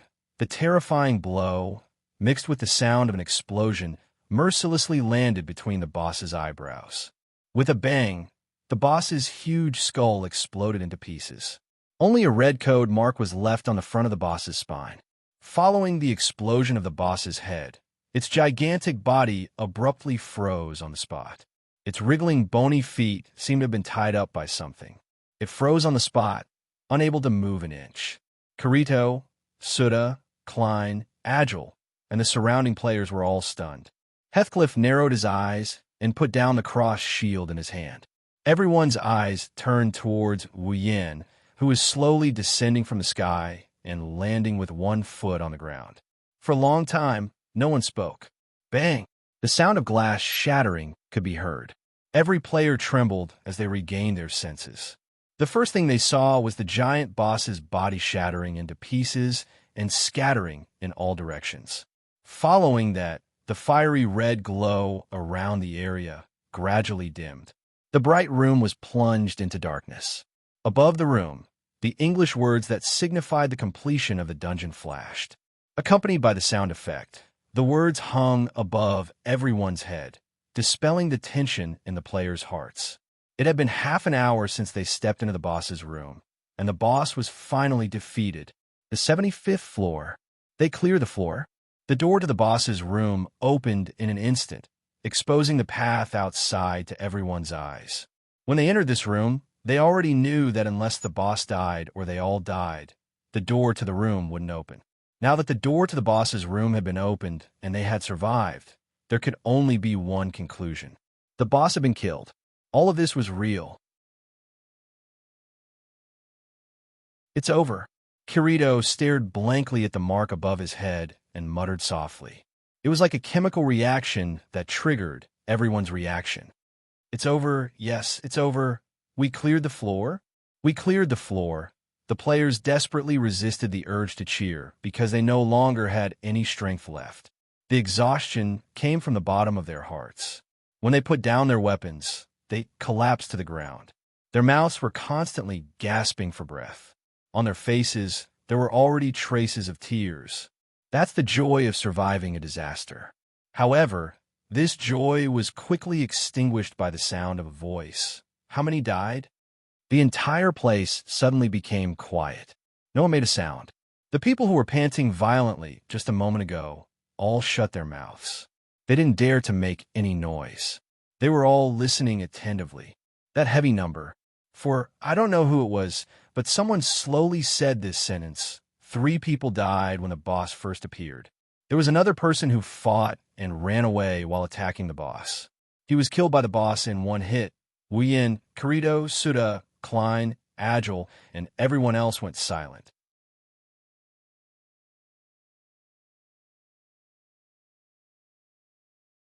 Chapter 731. For people died. Compared to the number of people who died in the original game, this number is nothing short of a miracle. Of course, the players lying paralyzed on the floor of the boss room didn't know the plot of the original novel.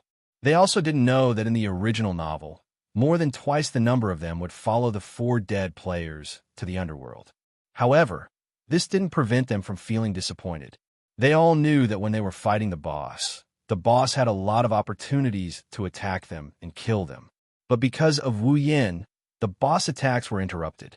That's why they forgot about everything and focused on attacking. In other words, if it wasn't for Wu Yan's help, more than 4 of them would have died. That's why they didn't know about the original plot, but they knew what happened just now.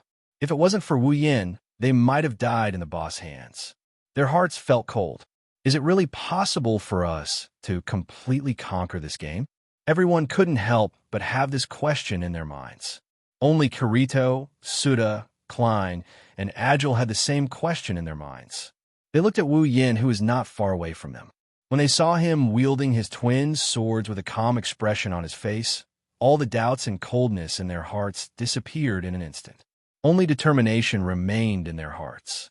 Wu Yin played a bigger role in this boss battle than anyone else. If it wasn't for him and Heathcliff blocking the boss attacks, they would have died. If it wasn't for Wu Yin interrupting the boss attacks and attracting the boss aggro, they would have lost more people. If Wu Yin can participate in every floor's boss fight in the future, then the complete raid will be a success. They can do it. Kirito, Suda, Klein, and Agile's hearts were set on fire. That's the fire of hope. It's their hope to clear SAO. On the other hand, Wu Yin sighed in relief when he saw how well Kirito and the others are doing. He couldn't help but grin when he saw Kirito taking care of the clearers. The grin on his face widened even further. Don't forget, the reason why Wu Yin came to this world is because he summoned Yukari in advance. That's why the quest is mandatory. Mandatory quest, clear the game. Mission, enter the world of swords and sabers. Enter the world of SEO and clear all 100 floors of Aincrad.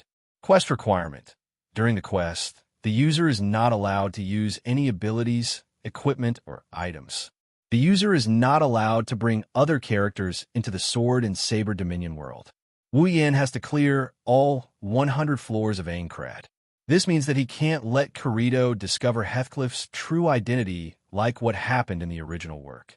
In the original work, when Kirito found out that Heathcliff was Kaiba Akihiko, the boss of the 75th floor was killed, and they cleared the 75th floor, which was now.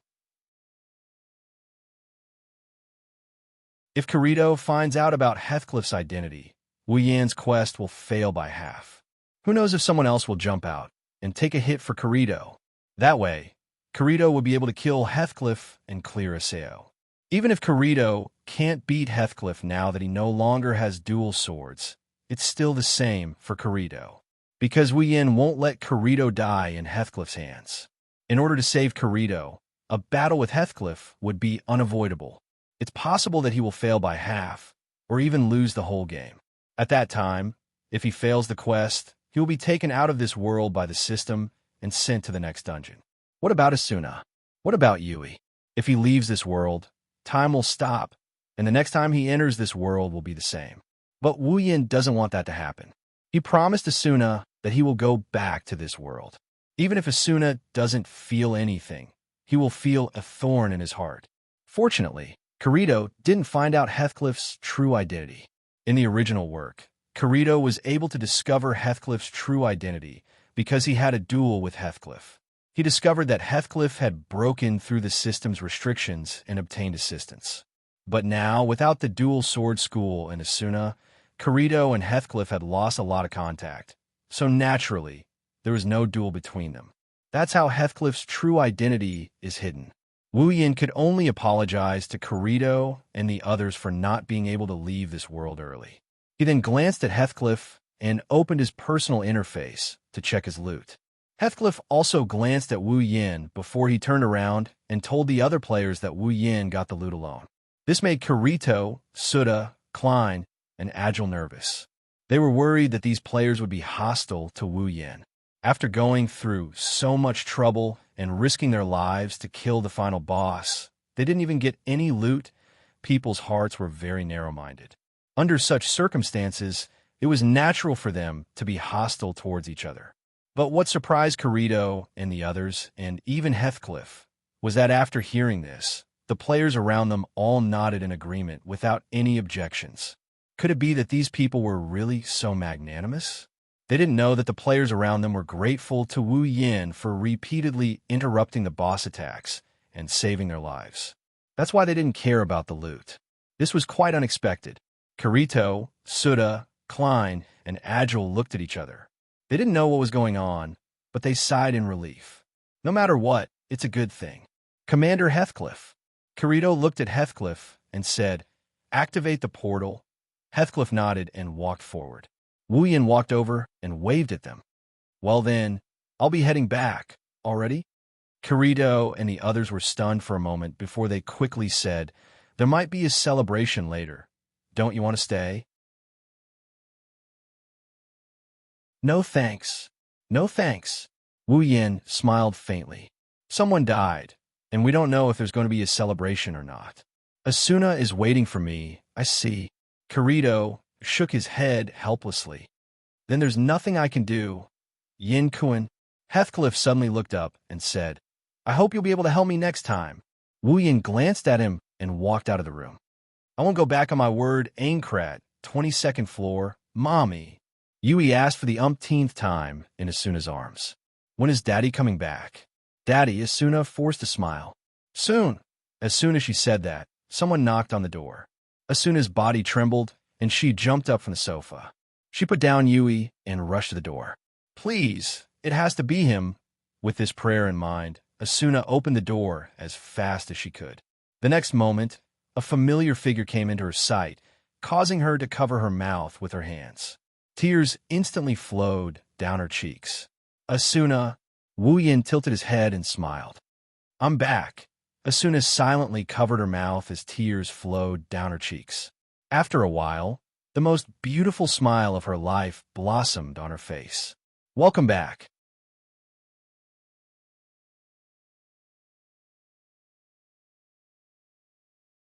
Chapter 732. Today was the best day in Aincrad so far. Just like how there are 4 seasons in the real world, there are also seasons in SAO. But unlike the real world, the seasons in the real world can change at will without anyone's consent. Perhaps the environment around you will change to a different season without you noticing. However, SAO is different. As a game world, everything in this world is set according to the initial settings. The same goes for the seasons. It will change when the weather is good and when the weather is bad. These are all set according to the settings. Today, even the floors that were covered in ice and snow would have a brief moment of sunlight and blue sky. The floors that were originally very beautiful seemed to be covered in a layer of honey today, causing the air to carry a sweet fragrance. A gentle breeze would occasionally blow by, causing one's mood to lighten up. Aincrad, 22nd floor, in front of a lake. Wu Yin is sitting in a corner by the lake. He's wearing casual clothes and holding a fishing rod. He's yawning while looking at the beautiful lake with sleepy eyes. There's a buoy there that's gently moving up and down. He's fishing. Fishing is an activity that requires a lot of patience and concentration. However, Wu Yin, who is fishing here, didn't satisfy any of their requests.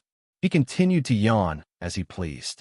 When he's free, he would look at the boom in his hand and the buoys on the lake. It's as if he's here for entertainment. Today is the best day in Aincrad's setting.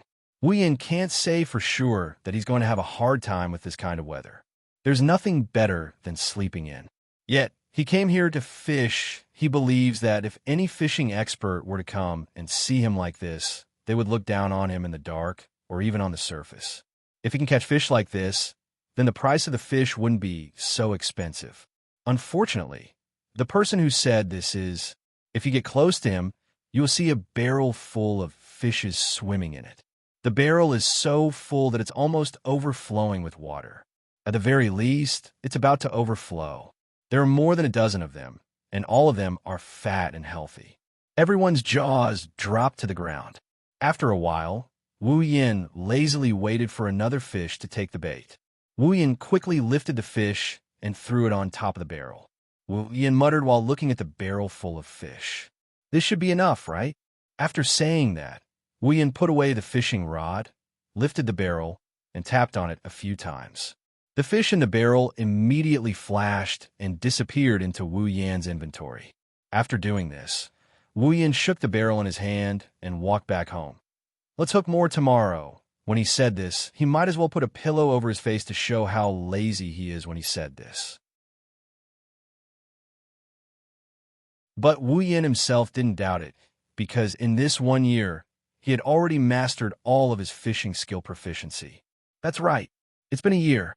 It's been a year since the 75th floor boss was defeated. Too many things happened in a year. So many that even Wu Yin, who is still standing at the top of the game, didn't know about some of the things that happened. After all, in his life, other than leveling up in the labyrinth area, he spent most of his time at home with his wife and children, living a quiet life. Wu Yin and Asuna didn't know much about the things that happened in SAO. Of course, they didn't know about the things that happened in SAO. Of course, the things that they didn't know about are insignificant and trivial. They can still find out about the important things from the newspaper. For example, the clearer's progress, the information about the floors that they cleared, and the heavy losses that Divine Dragon Alliance suffered after the army. This incident had happened over a year ago. Not long after the boss of the 75th floor was killed and the 75th floor was cleared, the Divine Dragon Alliance found the boss room in the labyrinth area of the 76th floor. The guild leader of the Divine Dragon Alliance did not inform the clearers about his guild's discovery of the floor boss's room. Instead, he led half of the Divine Dragon Alliance's elite members into the 76th floor boss's room. Previously, after clearing the 25th and 50th floors, the clearers noticed that the bosses on the 26th and 51st floors were very weak, at least much weaker than the bosses on the 25th and 50th floors. However, the rewards for killing the bosses on the 26th and 51st floors were much better than the bosses on the 25th and 50th floors. Although the rewards were not as good as the bosses on the 25th and 50th floors, they were still much better than the average bosses on the 25th and 50th floors. Therefore, the clearers speculated that after the boss on the 25th floor was killed, the bosses on the next floor would be much weaker, but the rewards would be much higher. It's a benefit for the clearers who worked hard to kill the boss. Because of this speculation, the guild leader of Divine Dragon Alliance started to have an idea. Driven by greed, he led a group of Divine Dragon Alliance's elites to challenge the boss, and the result was self-evident. The 76th floor's boss was indeed much weaker than the 75th floor's boss. In fact, it was even slightly weaker than the 74th floor's boss. However, it was only by a small margin. It was definitely not something a single guild could deal with. If the Divine Dragons Alliance charged in recklessly, would there be a good outcome? They weren't as lucky as the army who happened to run into Wu Yin, who was leveling up with Asuna. No one was there to save them, including their guild leader, and all of them died in the boss room. The Divine Dragon Alliance suffered heavy losses, and after the army, they left the clearers' front line. As of now, the clearers are only left with Knights of the Blood, Moonlit Black Cats, and Furin Kazan. The clearers' strength suffered a huge blow, and they were even weaker when they tried to clear the boss on the 76th floor. In the end, it was Wu Yin who stepped in and killed the boss on the 76th floor, giving the clearers a chance to reach the 77th floor, which gave the clearers time to develop. Needless to say, the three great guilds were quite capable. The clearers, who were originally lacking in combat strength, developed rapidly after clearing the 76th floor. As a result, Knights of the Blood, Moonlit Black Cats, and Furin Kazan also experienced a period of rapid development. This also led to the subsequent clearing of the 77th floor, 78th floor, and 79th floor without Wu Yan's help. Since then, the clearers didn't need Wu Yan's help anymore, and Heathcliff didn't invite Wu Yan to join the clearers. And so, Wu Yan and the clearers resumed their relationship. Competition. In other words, whoever finds the boss room first will be able to clear that floor, just like before. It's not hard to imagine how much the clearers have improved. Even though they lost the guild, they still managed to clear the floor. Of course, Wu Yan's strength shouldn't be underestimated, since he was able to clear the floor alone. Asuna, who was inseparable from Wu Yan, also learned a lot of skills from him and became much stronger. Under such circumstances, Aincrad's progress has reached a level that all the clearers are excited about. The 98th floor.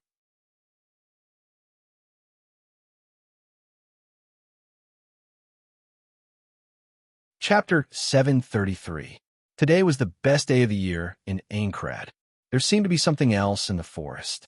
Strange sounds of birds, beasts, and insects could be heard from every corner of the forest, making the already good environment even livelier. Coupled with the clear sky and the gentle breeze, it was a great day to go for an outing. Deep in the forest, inside a wooden mansion, Asuna is sitting on the sofa in casual clothes. She's sewing a piece of clothing that's starting to take shape.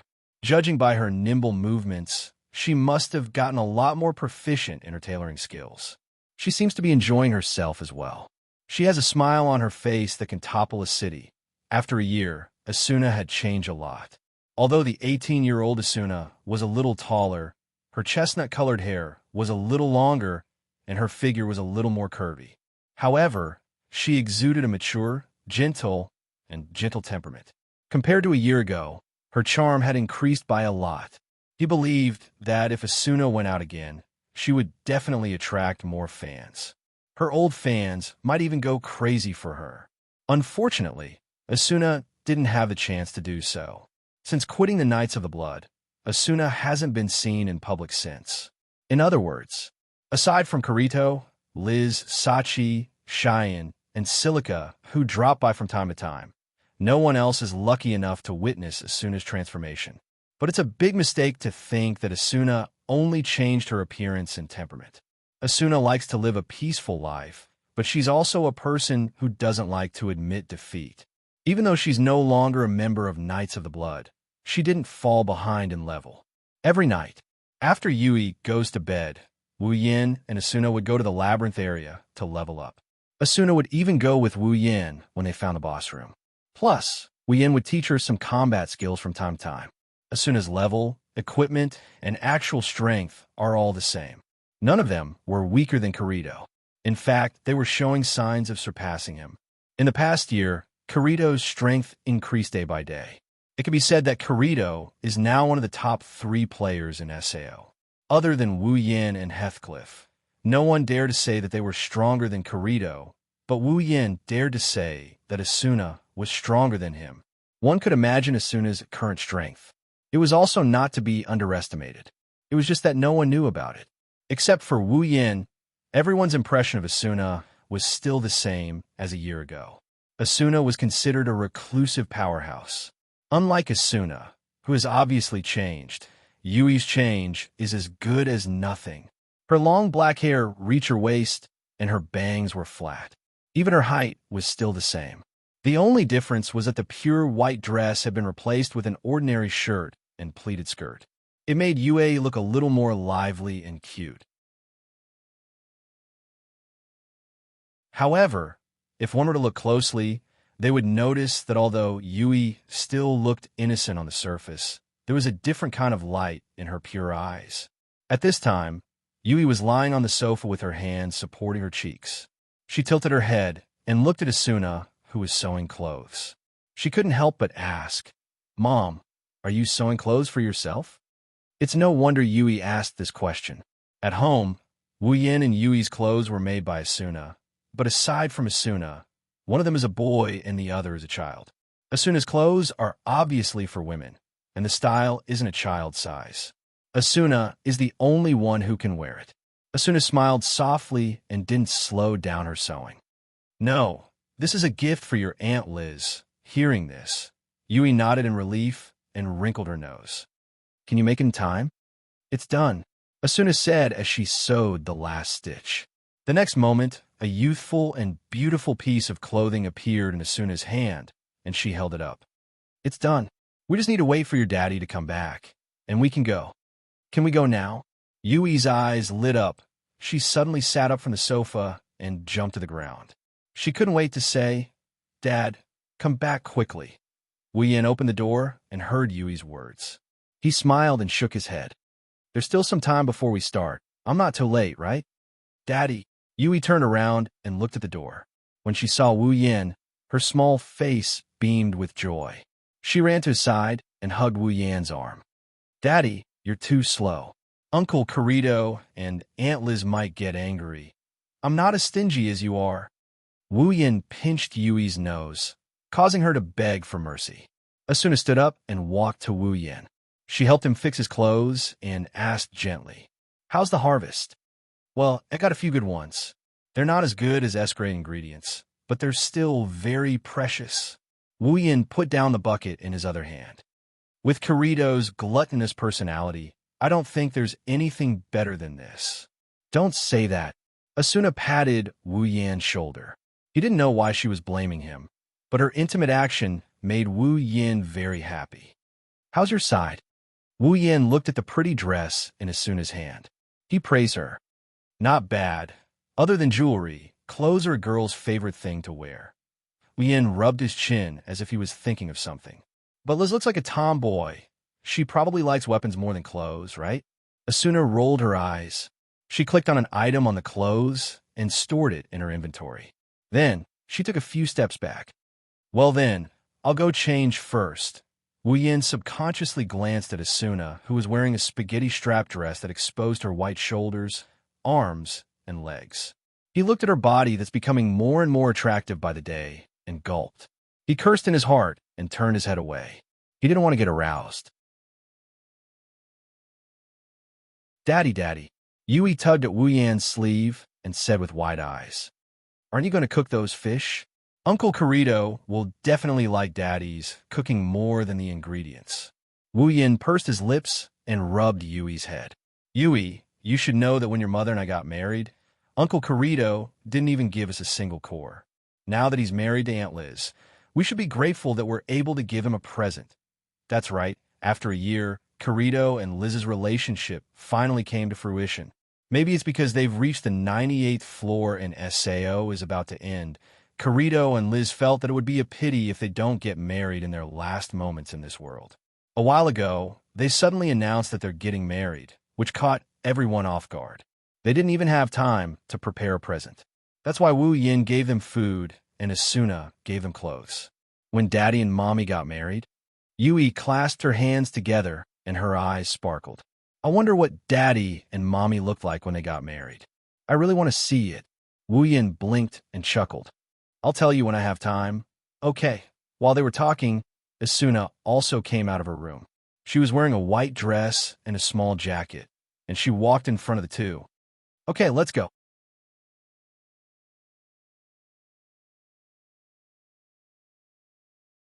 Chapter 734. Aincrad, 59th floor. This was a floor with a very complicated terrain. There were mountains, hills, highlands, forests, and even caves here. If a player were to walk through this floor, the scenery around them would change after a short while. It's a strange sight to behold. There are both good and bad environments. The good ones are comparable to the 47th floor's Garden of Flowers. The bad ones are comparable to the Snow Mountain in the western area of the 55th floor. And a small town called Danik was one of those good environments. It's a small town made of grass and wind. It's filled with greenery. Whenever a player walks through this place, they'll never lose sight of the greenery around them.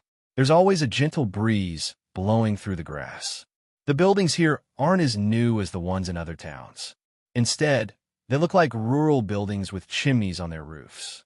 However, this scenery isn't depressing at all. In fact, it's refreshing. Today, Kirito and Liz's wedding will be held on a grassy field in Donna's that has no buildings and no end in sight. Even though it's a wedding, Kirito and Liz only invited a few friends and family to attend. It's not like Wu Yin and Asuna's wedding where they invited a large number of players and guilds. It caused a huge commotion in Aincrad and almost caused an overcrowding. This was also the reason why Kirito and Liz chose Donna's as the venue for their wedding. It was impossible to create a grand scene like the one on the 47th floor.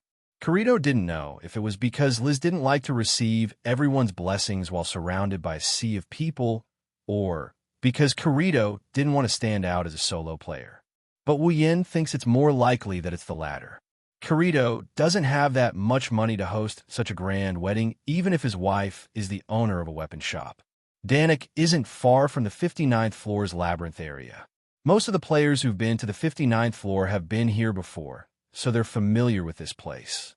When Asuna led the clearers to the 59th floor, she used this place as their base, so she's more familiar with Danik than the average player. And so, the family of three walked down from the portal and headed in a certain direction under Asuna's lead. It has been 3 years since the launch of SAO, and most of the players who are really playing the game have gone to the higher floors, such as the 59th floor. Not many players could be seen on this floor.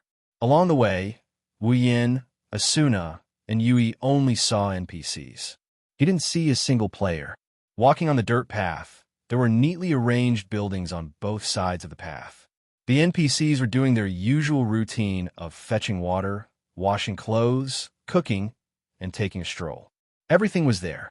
Even tomorrow, they would still repeat the same actions without any hesitation. Not even the slightest bit of stiffness. However, it was precisely these actions that were constantly repeated. Otherwise, no matter how beautiful the environment was, there would be very few people who would visit a place without any signs of life. Moreover, those actions made people feel like they're living a real life. Looking at them made people feel comfortable. Not long after, the The surrounding buildings began to become fewer and fewer, and the people disappeared without them noticing. Green fields gradually appeared on both sides of the path, and the path was also covered by grass. Everything in front of them was green. A large lawn slowly appeared in front of Wu Yin and the others. On the grassland, not far away, a few tables covered with white tablecloths were arranged together under the cover of a huge tree. A small group of about 10 to 20 people was pacing back and forth around the tables. They were chatting about something while busying themselves with the movements in their hands. Faint laughter could also be heard. Seeing this, Wu Yin and the others knew that they have arrived at their destination. Oh, when Wu Yin and the others got closer, Klein immediately noticed their arrival and laughed out loud. They're here. The model family is finally here. Wu Yin and Asuna grinned at each other. They accepted Klein's praise as a model family. They quickened their steps as they walked up to them. It's been a while. You're still as carefree as ever. Wu Yin shook his head and looked at Klein mockingly. Klein didn't care at all.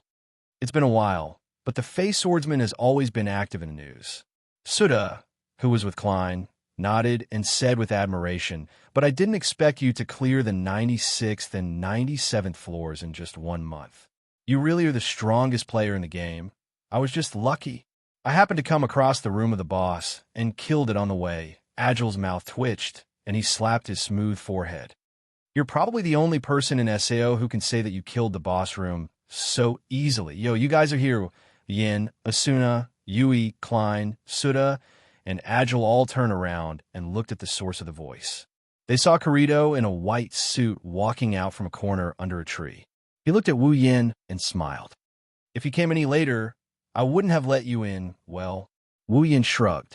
Let's see if someone can stop me. Kirito pursed his lips in boredom. Asuna took Yui and stepped forward. Kirito-kun, congratulations. After saying that, Yui handed a gift box to Kirito. Uncle Kirito, congratulations. This is our gift to you. Oh. Kirito took the box in surprise and patted Yui's head. Thank you so much. Unfortunately, if Kirito knew that the gift box was filled with fresh fish, and it was even placed together with a piece of clothing, what would he think? Well, since they're in SAO, the clothes won't be stained and the fish won't stink, so it shouldn't matter. Gift? Suddenly, a hand reached out from behind Kirito and snatched the gift box from his hand. The person looked at it with interest. A gift from you guys? I'm looking forward to it. Liz. Asuna put her hands on her waist and looked at Liz, who's also wearing a white suit. Today is your wedding ceremony. Mind your image. It's fine, it's fine. Liz waved her hand. We're all friends here. I don't need to be so careful. You. Asuna didn't know whether to laugh or cry. Liz. Sachi, Cheyenne, and Silica ran over and stared at Liz while panting. The guests over there are waiting for you to entertain them. Don't run around. Uh-huh. Liz scratched her cheeks embarrassedly and retorted. I'm entertaining guests right now. Look, Asuna and the others are here. Oni-san, you guys are here. Sachi smiled politely. She looked down at Yui and squatted down. Yui-chan, you're here too? Yes. Yes. Yui nodded. Yui wants to watch the wedding. Actually, there's nothing much to see. Shireen, who was by the side, muttered. Yui and Asuna's wedding was fun and lively.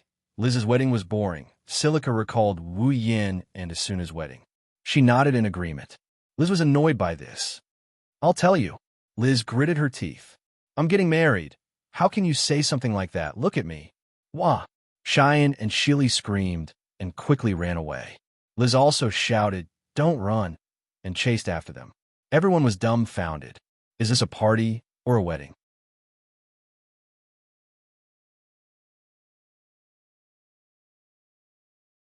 Chapter 735. Liz. Asuna angrily glared at Liz, who was chasing after Cheyenne and Silica. She gritted her teeth and looked at Wu Yin for help. Wu Yin bitterly smiled. Let's go. Don't let that crazy woman fool around. It's our big day. What's the point of this? Asuna nodded. Sachi quickly said, I'll go with you. Asuna and Sachi ran to Liz's side and held her down. They kept yelling at her, making Liz angry. Wu Yin, Kirito, Suda, Klein, and Agile looked at each other. Wu Yin patted Kirito's shoulder and sighed in sympathy. I'm really worried about your future. Kirito smiled awkwardly. His shoulders began to droop as if he had nothing left to live for. Klein facepalmed when he saw Kirito like this. Why don't you invite more people? That way Liz won't be so crazy. Kirito rolled his eyes and stared at Klein until Klein got goosebumps. I don't know a lot of people, and Liz only has a few friends. How can she invite so many people? Oh, I'm sorry, but I don't know a lot of people. Liz only has a few friends. How can she invite so many people? What are you talking about? Klein patted Kirito's shoulder so hard that he almost choked on his own breath. Klein, have a lot of connections. If you want to invite someone, just ask me. I'll make sure you'll be satisfied. Yeah, I'll be satisfied beyond belief. Kirito glanced at Klein with a half-smile. There were a lot of people at Yan's wedding last time because of you. In the end, do we know one of them? Klein's smile froze, and he awkwardly turned his head away. At that time, since Wu Yin doesn't know any of them, the task of entertaining them fell into Klein's hands. In the end, the group of people only said one thing to Wu Yin: congratulations. Agile grinned and shook his head. I knew it. Why did you have to hold a wedding? You should have saved the money. I don't know how many items you can buy with that money. It's not worth it at all. It's all because of Yin. Kirito looked at Wu Yin with resentment. Getting married is just a matter of applying and exchanging rings. In the end, Liz said, Yin held a grand wedding for Asuna. As her best friend, how can I lose to him? And in the end, Kirito turned around and looked at the man who was looking around impatiently. Asuna, Sachi, Cheyenne, Silica, and the others sighed in relief when they saw Liz's reaction. She was exasperated. In the end, it became like this, aha. Wu Yin laughed dryly. The corner of his lips twitched. I can't believe it's because of me. Yui, who was holding Wu Yan's hand, suddenly said. Yui thinks it's good. It's good this way. Wu Yin and the others were stunned. They looked at Yui reflexively. Yui, on the other hand, was looking at Asuna and the others. Everyone has a smile on their faces. They look so happy. Yui hugged Wu Yan's arm with both of her hands. She lifted her head and revealed a cute smile. She even closed her eyes as she giggled. Yui is happy to see everyone so happy. Yui's cute smile made Kirito, Klein, Suda, and Agile smile as well. Wu Yin frowned slightly. His wine-red pupils shrunk as if he thought of something. He looked at Yui thoughtfully. Wu Yin looked at Yui carefully. His lips curved into a smile. He stroked Yui's head and said softly, If Yui is happy, Daddy and Mommy will be happy too. Yui's eyes lit up. She met Wu Yan's gaze. She nodded her head, and the smile on her face became even brighter. Kirito, Klein, Suda, and Agile looked at each other. They saw the strange atmosphere between Wu Yin and Yui and decided to forget about it. Speaking of which, Yin, Keita's expression became serious, and his voice softened a little. During this period of time, have you discovered the room of the 98th floor's guardian boss? Everyone's expression changed when they heard Suda mention the strategy. Wu Yin shook his head helplessly. No, I'm alone. Asuna is the only one who follows me when I go to the labyrinth. It's even harder to find the boss's room than it is for you guys, even if we're on the 98th floor. Aincrad was a gigantic floating city made of steel.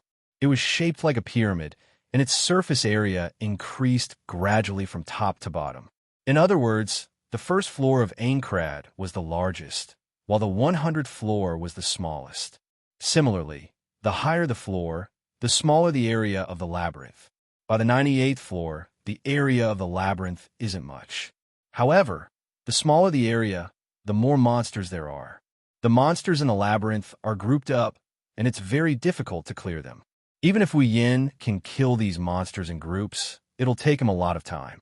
Even if he teamed up with Asuna, they won't be able to save much time. With such a difficult strategy, finding the boss room and recording the map will be a lot harder. In terms of difficulty, it's not much different from the labyrinth on the lower floors. That's why, with only 2 people, it's hard for Wu Yin to find the boss's room. He only ran into it by chance on the 96th and 97th floors. Wu Yin rubbed his forehead and looked at Suda. Why are you suddenly asking about the boss room? Suda lowered his head. Kirito, Klein, and Agile seemed to know the reason as well. Their expressions turned heavy, which made Wu Yin frown. Did something happen? Kirito and the others were silent. After a while, Suda said, recently, the clearers have been in a bad situation. Clearers? Huh. Klein closed his eyes and shook his head. You don't know, but recently almost 10% of the clearers died in the labyrinth area. Wah! Wu Yin inhaled a breath of cold air. How is that possible? I've been to the labyrinth area. The monsters there are strong, but it shouldn't be strong enough to kill so many of the clearers, right? So many of them died. Is there a trap? No, that's not it.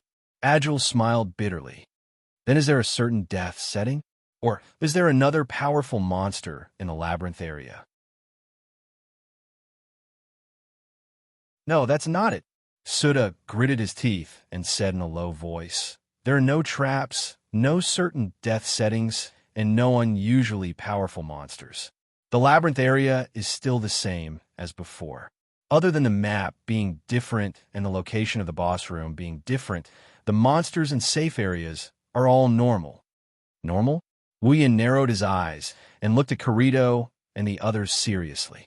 If that's the case, why are there still so many deaths? Let me explain.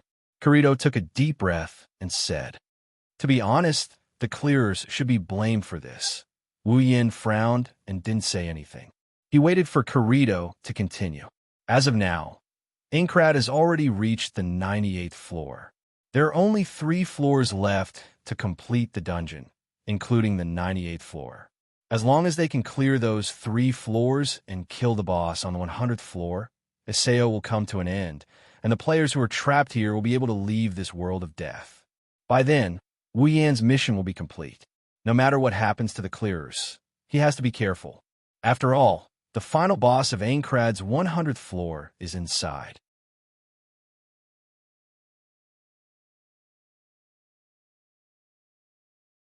Chapter 736. As the topic of conversation unfolded, the atmosphere began to become more and more solemn. Right now, Ainkrad's raid is nearing its end. Kirito's eyes were filled with hope when he said this. Not only Kirito, but Klein, Agile, and Suda also had the same feeling. The 4 of them didn't dislike this world, but they didn't like it either. They wanted to leave this world as soon as possible. In Sao, except for Wu Yin, everyone wants to leave this world. Who would like to live in a world where their life could be in danger at any time? Including Asuna. Asuna has been living a blissful life ever since she got married to Wu Yin. However, Asuna didn't want to stay in this world at all. Even though this world brought her many unforgettable memories, she still wanted to go back to the real world with her beloved husband and adorable daughter. After all, Sao is just a game world. There's no sense of belonging in it.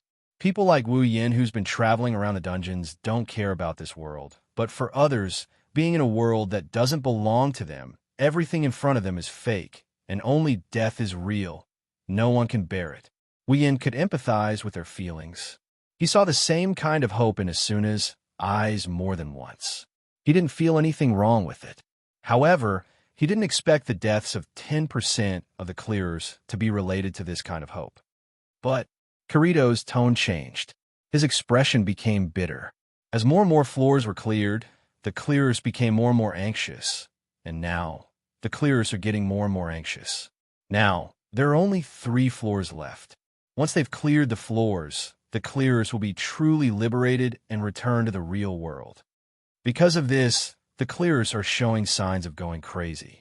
In order to return to the real world as soon as possible, some clearers even formed teams in private and went to the labyrinth area without the consent of others. Hearing this, Wu Yan's face darkened. It's understandable that the clearers became anxious when their hope was about to arrive. After all, the earlier the clearers progressed, the faster the clearers progressed. The earlier the day of clearing the dungeon, the closer it would be to the day of leaving. But in this kind of mood, rashly clearing the dungeon would only result in more losses than gains. True enough. Kirito's words confirmed Wu Yan's thoughts. It wouldn't be a big problem if they just formed a team to raid the labyrinth. The problem is the players who are willing to form a team. It's all because of those players who are eager to clear the dungeon. As a result, they're too impatient when facing the monsters in the labyrinth. They didn't consider the relationship between formation, support, and combat power. They lack strategy and only know how to reduce the monster's HP. Kirito didn't say anything else, but everyone understood what he meant. It's like when a player is fighting against a boss in a video game. When the boss's HP is down to the last bar, the average player will start to get anxious. In this kind of situation, the player will usually use the simplest way to solve the problem. For example, rushing forward to clear the boss's HP as soon as possible. For example, during the boss battle on the first floor, a player named Diavel died, trying to get the last hit on the boss. Originally, if the clearers kept going like that, they would have won, but in the end, the tables turned. Because the boss is still a boss, if you fight it head-on, you won't have to think about whether the clearers have more HP or the boss has more HP. That's the situation for the clearers who are eager to clear the labyrinth. Although their opponent isn't the boss, as mentioned earlier, the size of the labyrinth will shrink after reaching the 98th floor. The number of monsters will increase and the density will increase. If a clearers impatiently try to kill a monster by attrition, will they have enough HP to resist the monsters around them? They might be able to resist one monster, but what about 2? 3? A group? Of course, if the clearers level is higher than the monsters, they can do whatever they want. But the problem is, the monsters on the 98th floor are almost as strong as the clearers in terms of level and strength. Wu Yin bitterly smiled and sighed in his heart. He originally thought that Heathcliff was the one behind the clearer's sudden change. But who would have thought that it's actually the clearer's own fault? What about now? What's the situation with the clearers? What else can they do? They're still the same. Klein gritted his teeth in anger. Even if the clearers' deaths reminded them not to be too anxious, some of them still couldn't hold themselves back when the hope of clearing the labyrinth was right in front of them. They're like idiots. They know that it's not right to be impatient, but they still insist on going deeper. They're just a bunch of idiots. That's not all, Agile said in a deep voice. There's another group of clearers who didn't want to risk their lives, so they didn't pay attention to the monsters in the labyrinth and instead searched for the boss room. These clearers didn't die because they ran around randomly and attracted too many monsters, but after a while, they realized that their level couldn't keep up with the frontline clearers anymore. In order to catch up with the frontline clearers, these clearers became impatient and blindly leveled up in the labyrinth. Suda raised his head and looked at the sky. Basically, that's how 10% of the clearers died. That's stupid, Wu Yin commented. Why should they be impatient? It can't be helped, Kirito said in a serious tone. After all, hope is right in front of them. Well, Yin shook his head and stopped talking about this. What about Heathcliff? Kirito, Suda, Klein, and Agile shook their heads and sighed. He's not in a good situation either.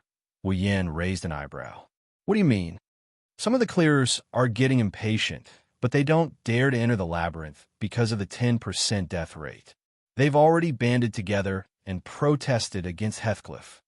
Suda said in a serious tone, they want the clearers to speed up the process and find the boss room as soon as possible so that they can leave this world as soon as possible.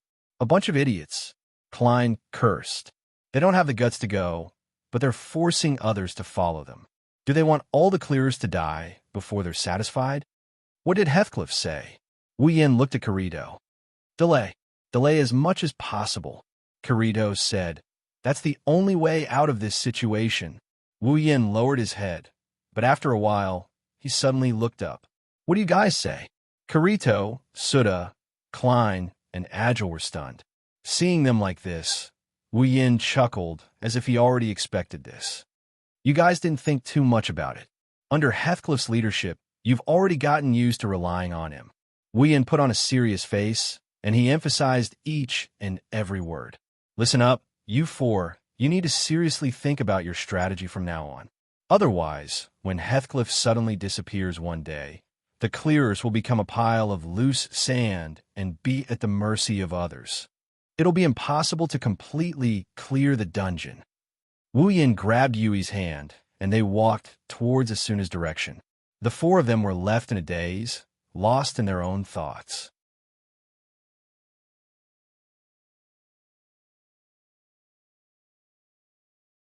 Chapter 737. In the end, Kirito and Liz's wedding came to an end amidst everyone's joyful celebration and fun. Kirito, Klein, Suda, and Agile returned to normal after listening to Wu Yan's words. Perhaps they didn't want to talk about such heavy topics, since today is Kirito's big day. However, Wu Yan could see that Kirito, Klein, Suda, and Agile's eyes have changed a little. They looked more energetic than before. At this point, Wu Yan knew that the four of them had taken his words to heart. After today, the atmosphere of the clearers should change a little. After all, only a small portion of the clearers are stupid enough to rush to their deaths, and most of them are already dead. Even if the rest of the clearers are anxious, they'll still follow the rules. At the very least, they'll listen to other people's words. In the end, the main reason why things got to this point was that Heathcliff was only the clearest leader, not the clearest leader. There were also moonlit black cats and Furinkazan in the clearers, not just Knights of the Blood, but also moonlit black cats and Furinkazan. Their real leaders are Klein and Suda. Normally, they'll listen to Heathcliff's orders since they're also clearers, but they won't obey him. That's why when something like this happens, the clearers will rebel and go against the higher-ups. This is also one of the reasons why Wu Yin warned Kirito and the others before. While Aincrad is about to be completely cleared, Kirito, Klein, Suda, and Agile are also a little anxious. Of course, they weren't stupid enough to throw their lives away like those idiots. They put all their focus on the clearers to the point that they didn't even manage their own guild. As a result, Heathcliff was the only one in charge of the clearers. That's why so many clearers went to Heathcliff for help, mostly because no one was paying attention to them anymore.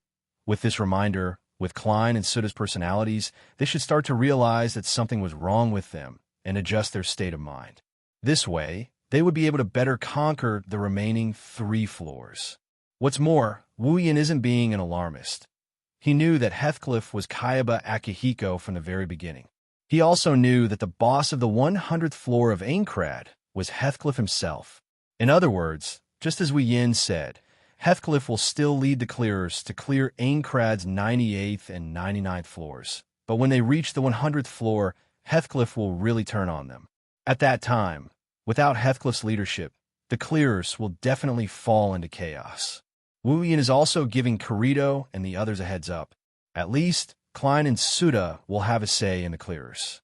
That way, when Heathcliff turns on them, the clearers won't be caught off guard, they won't lose their leader and be destroyed. In fact, the best way is to let Asuna return to the clearers. That way, all the problems will be solved.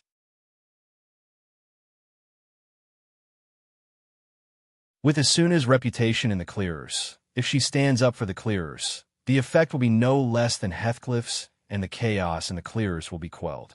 However, Wu Yin doesn't want to drag Asuna into that whirlpool again. It wasn't easy for him to live a peaceful life where he could see Asuna's smile every day. Wu Yin didn't want Asuna to go back to that place where she's not happy at all. Plus, a man is more than enough when it comes to fighting for the sake of success. In any case, today's wedding was considered a perfect process. When night fell, the curtain fell, and the wedding ended.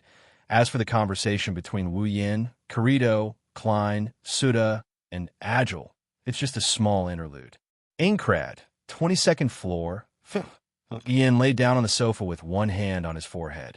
He looked like he had no strength left in him. "I'm so tired. Don't lie down as soon as you come back." Asuna pouted, but Wu Yin only smiled bitterly. "I don't want to, but my head feels heavy and uncomfortable." Uncomfortable? Asuna frowned and sat down beside Wu Yin. She touched his cheek and noticed that Wu Yin was indeed uncomfortable. She couldn't help but worry. "Are you okay? Are you feeling unwell?" Yui, who had already closed the door, ran over to the sofa and said to Asuna, "Dad, he drank." "Drank?"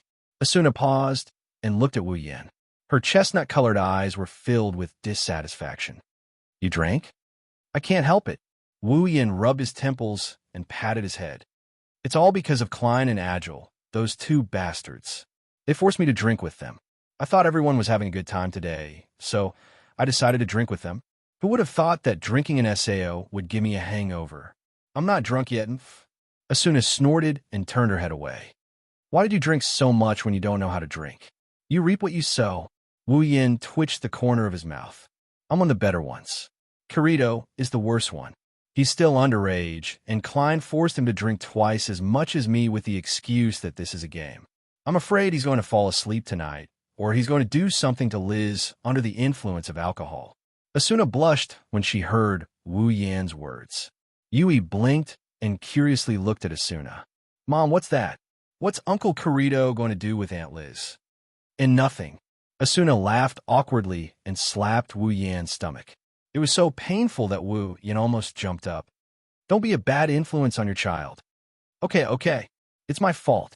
Wu Yan smiled apologetically, indicating that he won't do it again. However, Yui didn't give up and she kept on asking. Hey, what's that? Yui wants to know. That? Asuna's mouth twitched. She pointed at Wu Yan helplessly. Go ask your dad. No way. Wu Yan wanted to cry, but no tears came out. Yui blinked and turned to look at Wu Yan. She stared at Wu Yan with her big bright eyes. Combined with that cute little face of hers, Wu Yan almost flipped over from how cute she is. What's that? Wu Yan smiled awkwardly and patted Yui's head. He pretended to be serious and said, Don't ask questions like that. Oh, Yui answered in a muffled voice and lay down beside Wu Yan. Asuna glared at Wu Yan and stood up angrily. Seriously, we didn't even drink when we got married. What should we do now that we're this drunk? There's no item in SAO that can help us sober up. Although there's no item that can help us sober up. Wu Yan sighed.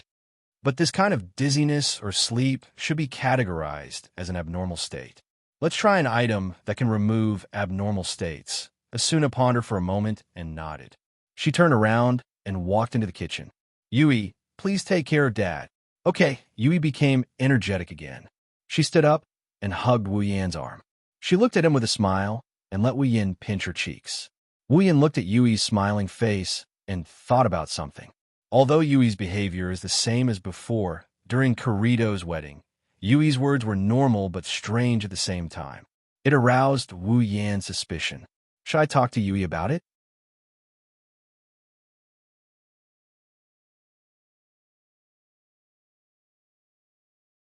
Chapter 738. Yui, it's time to sleep. Yes, Yui, who was sitting on the sofa, responded loudly. She jumped to the ground, but just as she was about to rush into her room, she stopped, hesitated for a moment, then turned around. Yui looked at Wu Yan, who was sitting in front of her, and her eyes were filled with hope. Hey, Daddy. Yui leaned over and jumped into Wu Yan's arms. Can I sleep with Mommy and Daddy tonight? Wu Yan and Asuna looked at each other with a strange expression. It's not that Yui's request is unreasonable or strange.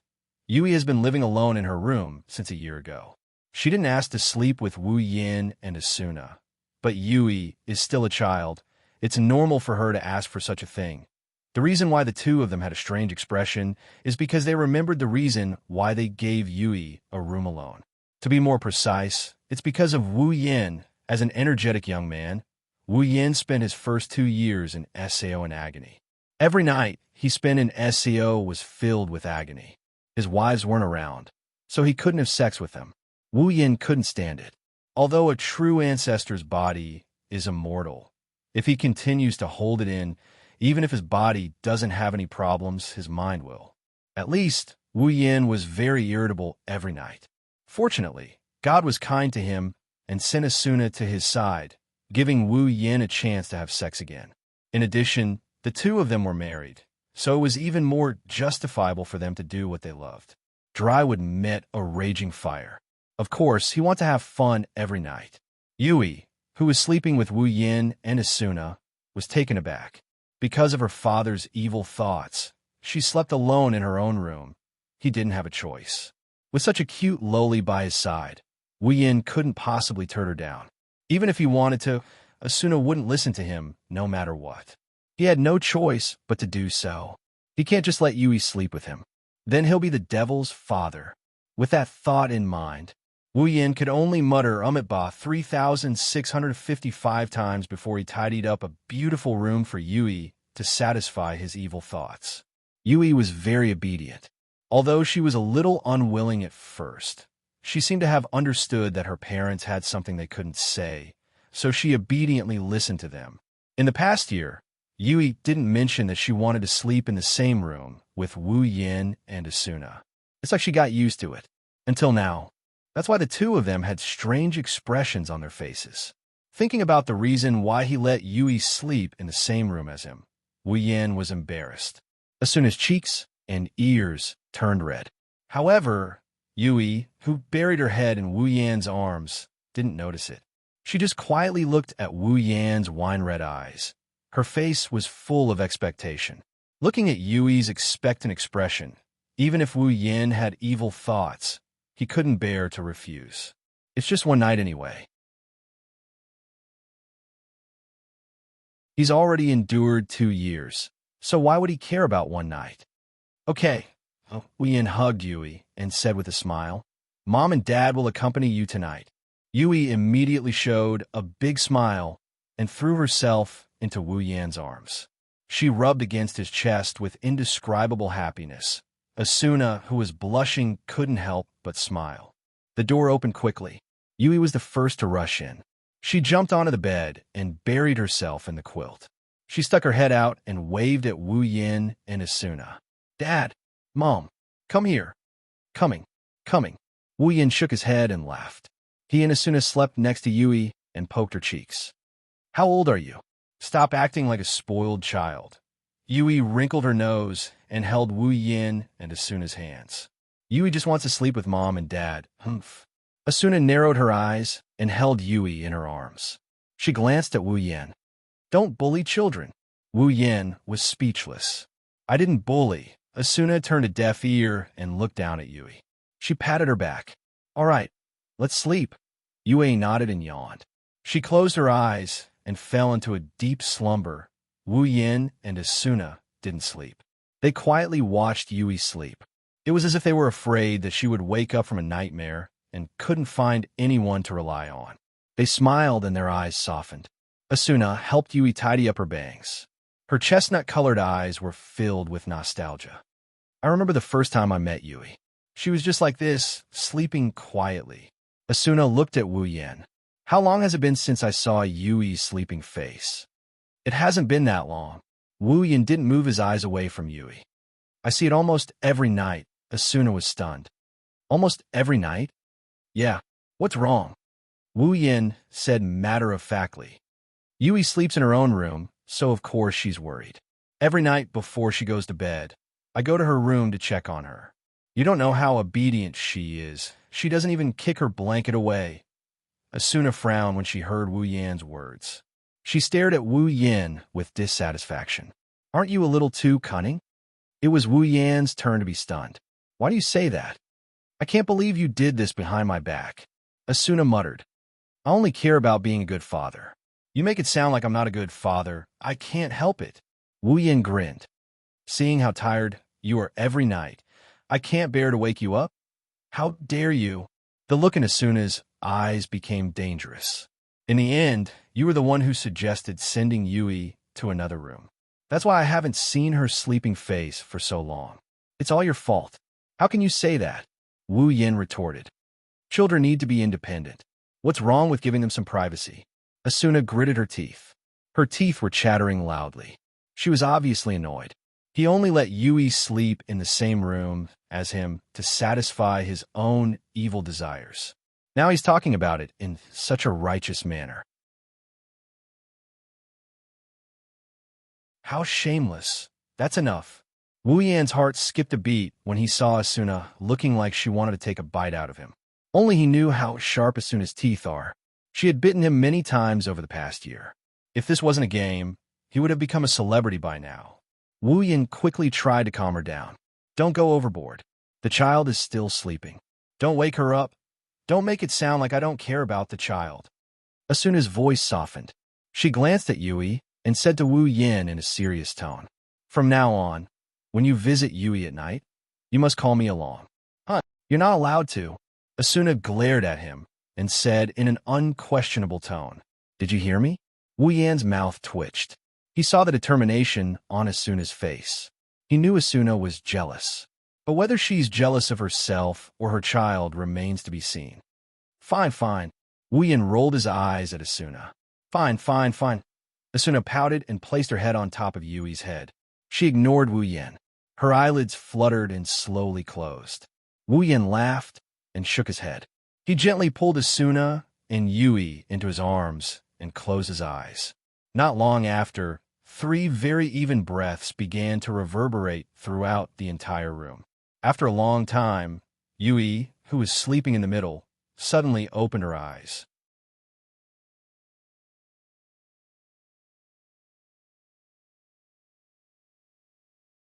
Chapter 739. His eyes seemed to be able to speak as they flashed in the dark room. They were like stars in the night sky, causing ripples to appear in the warm night sky due to the family of 3 sleeping together in harmony. Yui slowly opened her eyes.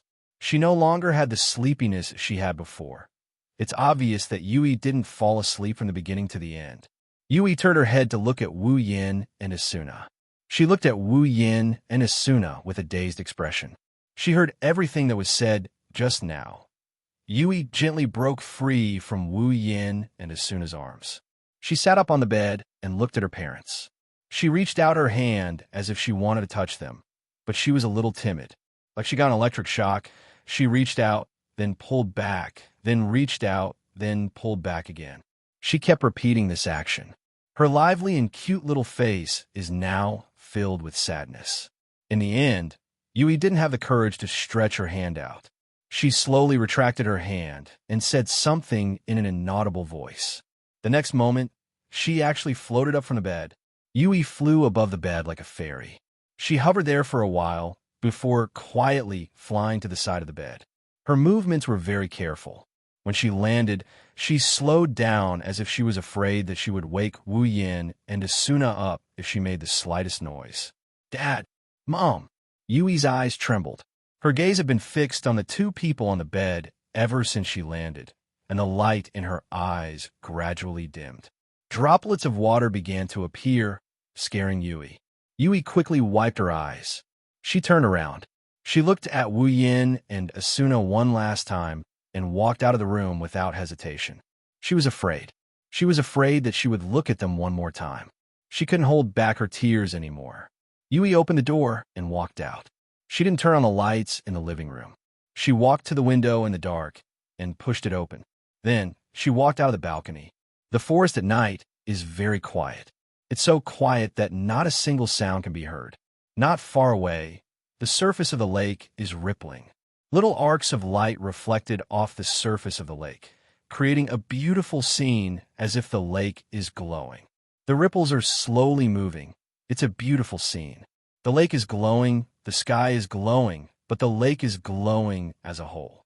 The sky, on the other hand, is glowing little by little. The night in SAO is beautiful. This is what the 6,000 players in the game agree. Aside from some special areas, such as the snowy areas, the sky is very dark. Other than thunderstorm areas and other areas where dark clouds cover the entire night sky, anyone who could see the night sky would involuntarily gasp in admiration. Compared to the real world, SAO's night sky is filled with stars every night. They gather together and form a galaxy, crossing the dark night sky in all directions. The beautiful scenery makes it possible to see one's hand in front of one's face when there's no light at night. Some people would even be attracted by the night sky when they walk on the streets, causing them to only come back to their senses when monsters get close to them. One can only imagine how beautiful SAO's night sky is. Lifting her head to look at the beautiful starry sky and moon, this beautiful scenery that should be able to calm one's heart didn't calm Yui at all. In fact, under Yui's somewhat sad gaze, even the surrounding moonlight seems to have been infected bringing a bit of coldness. Under the moonlight, Yui's eyes became more and more blurred. She reached out her small hand and raised it above her head. She looked at the moon as if she wanted to grab it. Only a sentence filled with confusion echoed in the air. What should I do? At this time, a pair of hands suddenly stretched out from behind Yui and wrapped around her, lifting her up. Yui was shocked, but before she could react, a warm embrace wrapped around her small body. To Yui, this embrace was extremely familiar because she would stay in this embrace for a period of time every day. It was the same just now. In addition, in SAO, if the owner of the house doesn't allow someone to enter the house, no one can enter the house. The only person who can hold me is Papa. The person who appeared behind Yui and hugged her is Wu Yan. Yui didn't know when he woke up, but she didn't know when he came here. However, Yui didn't feel relieved when she recognized the person. Instead, she panicked even more. She looked up and saw Wu Yan smiling at her. She felt a little uneasy. Papa, you're naughty. Yui. Wu Yan hugged Yui's back and hugged her again. He stood up and patted her little head with his free hand. It's so late and you're still awake. This isn't what a good child should do. Yui opened her mouth. She couldn't say a word for a long time. Wu Yan didn't say anything. He hugged Yui and looked up at the night sky. Yui looked up too. The moonlight was still as bright as ever, illuminating everything here. The moon was slowly drifting in another direction at a speed visible to the naked eye, carrying the moonlight and starlight with it. There was not a trace of sound as it drifted away, signifying the passage of time. Wu Yan and Yui looked at this scene. They didn't say a word. Yui didn't know how to explain it. Wu Yan seemed to be waiting for something. After a long time, Ji lowered her head and said in a low voice, "Why?" Hearing Yui's voice, Wu Yan finally retracted his gaze from the night sky and looked at Yui. It's as if he can see through her heart. I should be the one who said that, right? Yui fell silent, and the atmosphere fell into silence once again. Seeing this, Wu Yan sighed and said something that surprised Yui. Yui, Wu Yan said in an unknown tone, have you recovered your memory? Hearing this, Yui lowered her head even more.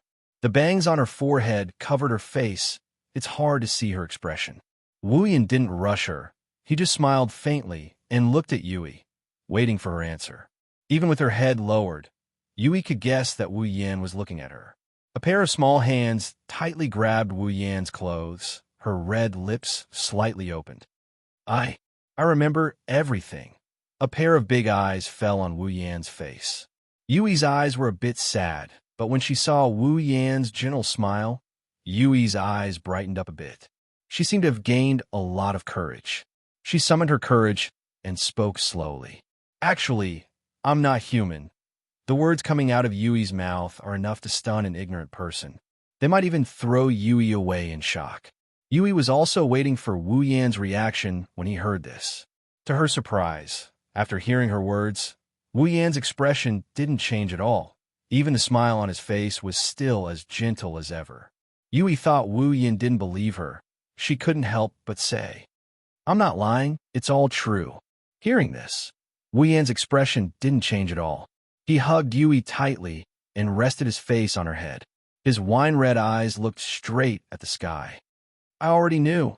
Yui's body shook.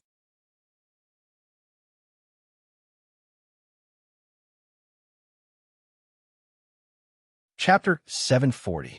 I already knew. His voice clearly echoed in Juyi's ears, causing her originally uneasy heart to immediately become chaotic. However, before Jui could say anything, the following words caused her to be completely focused. So, full name, this game is controlled by a huge system. Yui gritted her teeth, and she lowered her head again. She listened to Wu Yan reciting what she was supposed to say in an ethereal tone. Her mind is in a mess. The system is called Cardinal. It's a system that doesn't need human maintenance. It has a huge computing power. It can adjust the balance of SAO based on its own judgment. Whether it's the AI of monsters, NPCs, items, or equipment, it's all controlled by a group of programs controlled by Cardinal including the treatment of abnormal mental states. Wu Yin could feel Yui's body trembling. He looked straight at Yui's face and smiled bitterly. Yui, you're an AI? A program used to provide mental support, right? Yui raised her head and looked at Wu Yin in shock. Her courage to confess to Wu Yin disappeared in an instant. Only panic and helplessness remained. Why? Why would you? Wu Yin shook his head. He didn't answer Yui's question. Instead, he looked at Yui's eyes and smiled. I knew from the very beginning. From the day I brought Yui back. From the beginning, Yui trembled in disbelief. If that's the case, then why did you bring me back? I had no choice. I had no choice. Wu Yin put his hand on Yui's head. He stroked her beautiful long hair. Who wouldn't help a little girl who fainted in front of them? Little girl. Yui forced a smile. She curled her body into a ball. I'm just a program, not a little girl. Is that so? Wu Yin turned around and made Yui face the corner of the room. There were photos of himself, Asuna, Yui, Kirito, Liz Klein, Suda, Agile, Sachi Shine, Silica, and the others. Look at those faces. Wu Yin pointed at the photos of Kirito and the others. He said to Yui, Yui, can you tell me that none of them treated you like a human? Think back to the little gifts your Uncle Kirito, Uncle Klein, Uncle Suda, Uncle Agile, and the others brought you out to play every time they came back from the labyrinth area. Annie Liz, Annie Sachi, Annie Cheyenne, and Annie Shilly brought you out to play every time they visited you. Yui, can you still say that you're just a program? Yui gradually lost her mind. He seemed to have recalled that scene, but it didn't take long for him to sober up and shake his head forcefully. No, it's not like that. Everything about me is just a program. My tears are fake, my body is fake, and my emotions are fake. The feelings are also fake. How could? Wu Yin closed his eyes when he heard Yui's words. Yeah, your body is fake. Your tears are fake. People in this world. Who isn't like that? Yui was stunned. Wu Yin hugged her tightly and said softly, Yui, Daddy will teach you a lesson today. In this world, everything is fake. Everyone is the same. Whether it's players, NPCs, or even monsters, their bodies are fake, their tears are fake. I have to say, Kaiba Akihiko's ability is superb. He can perfectly simulate these things. But no matter how good Kaiba Akihiko is, he can't recreate emotions.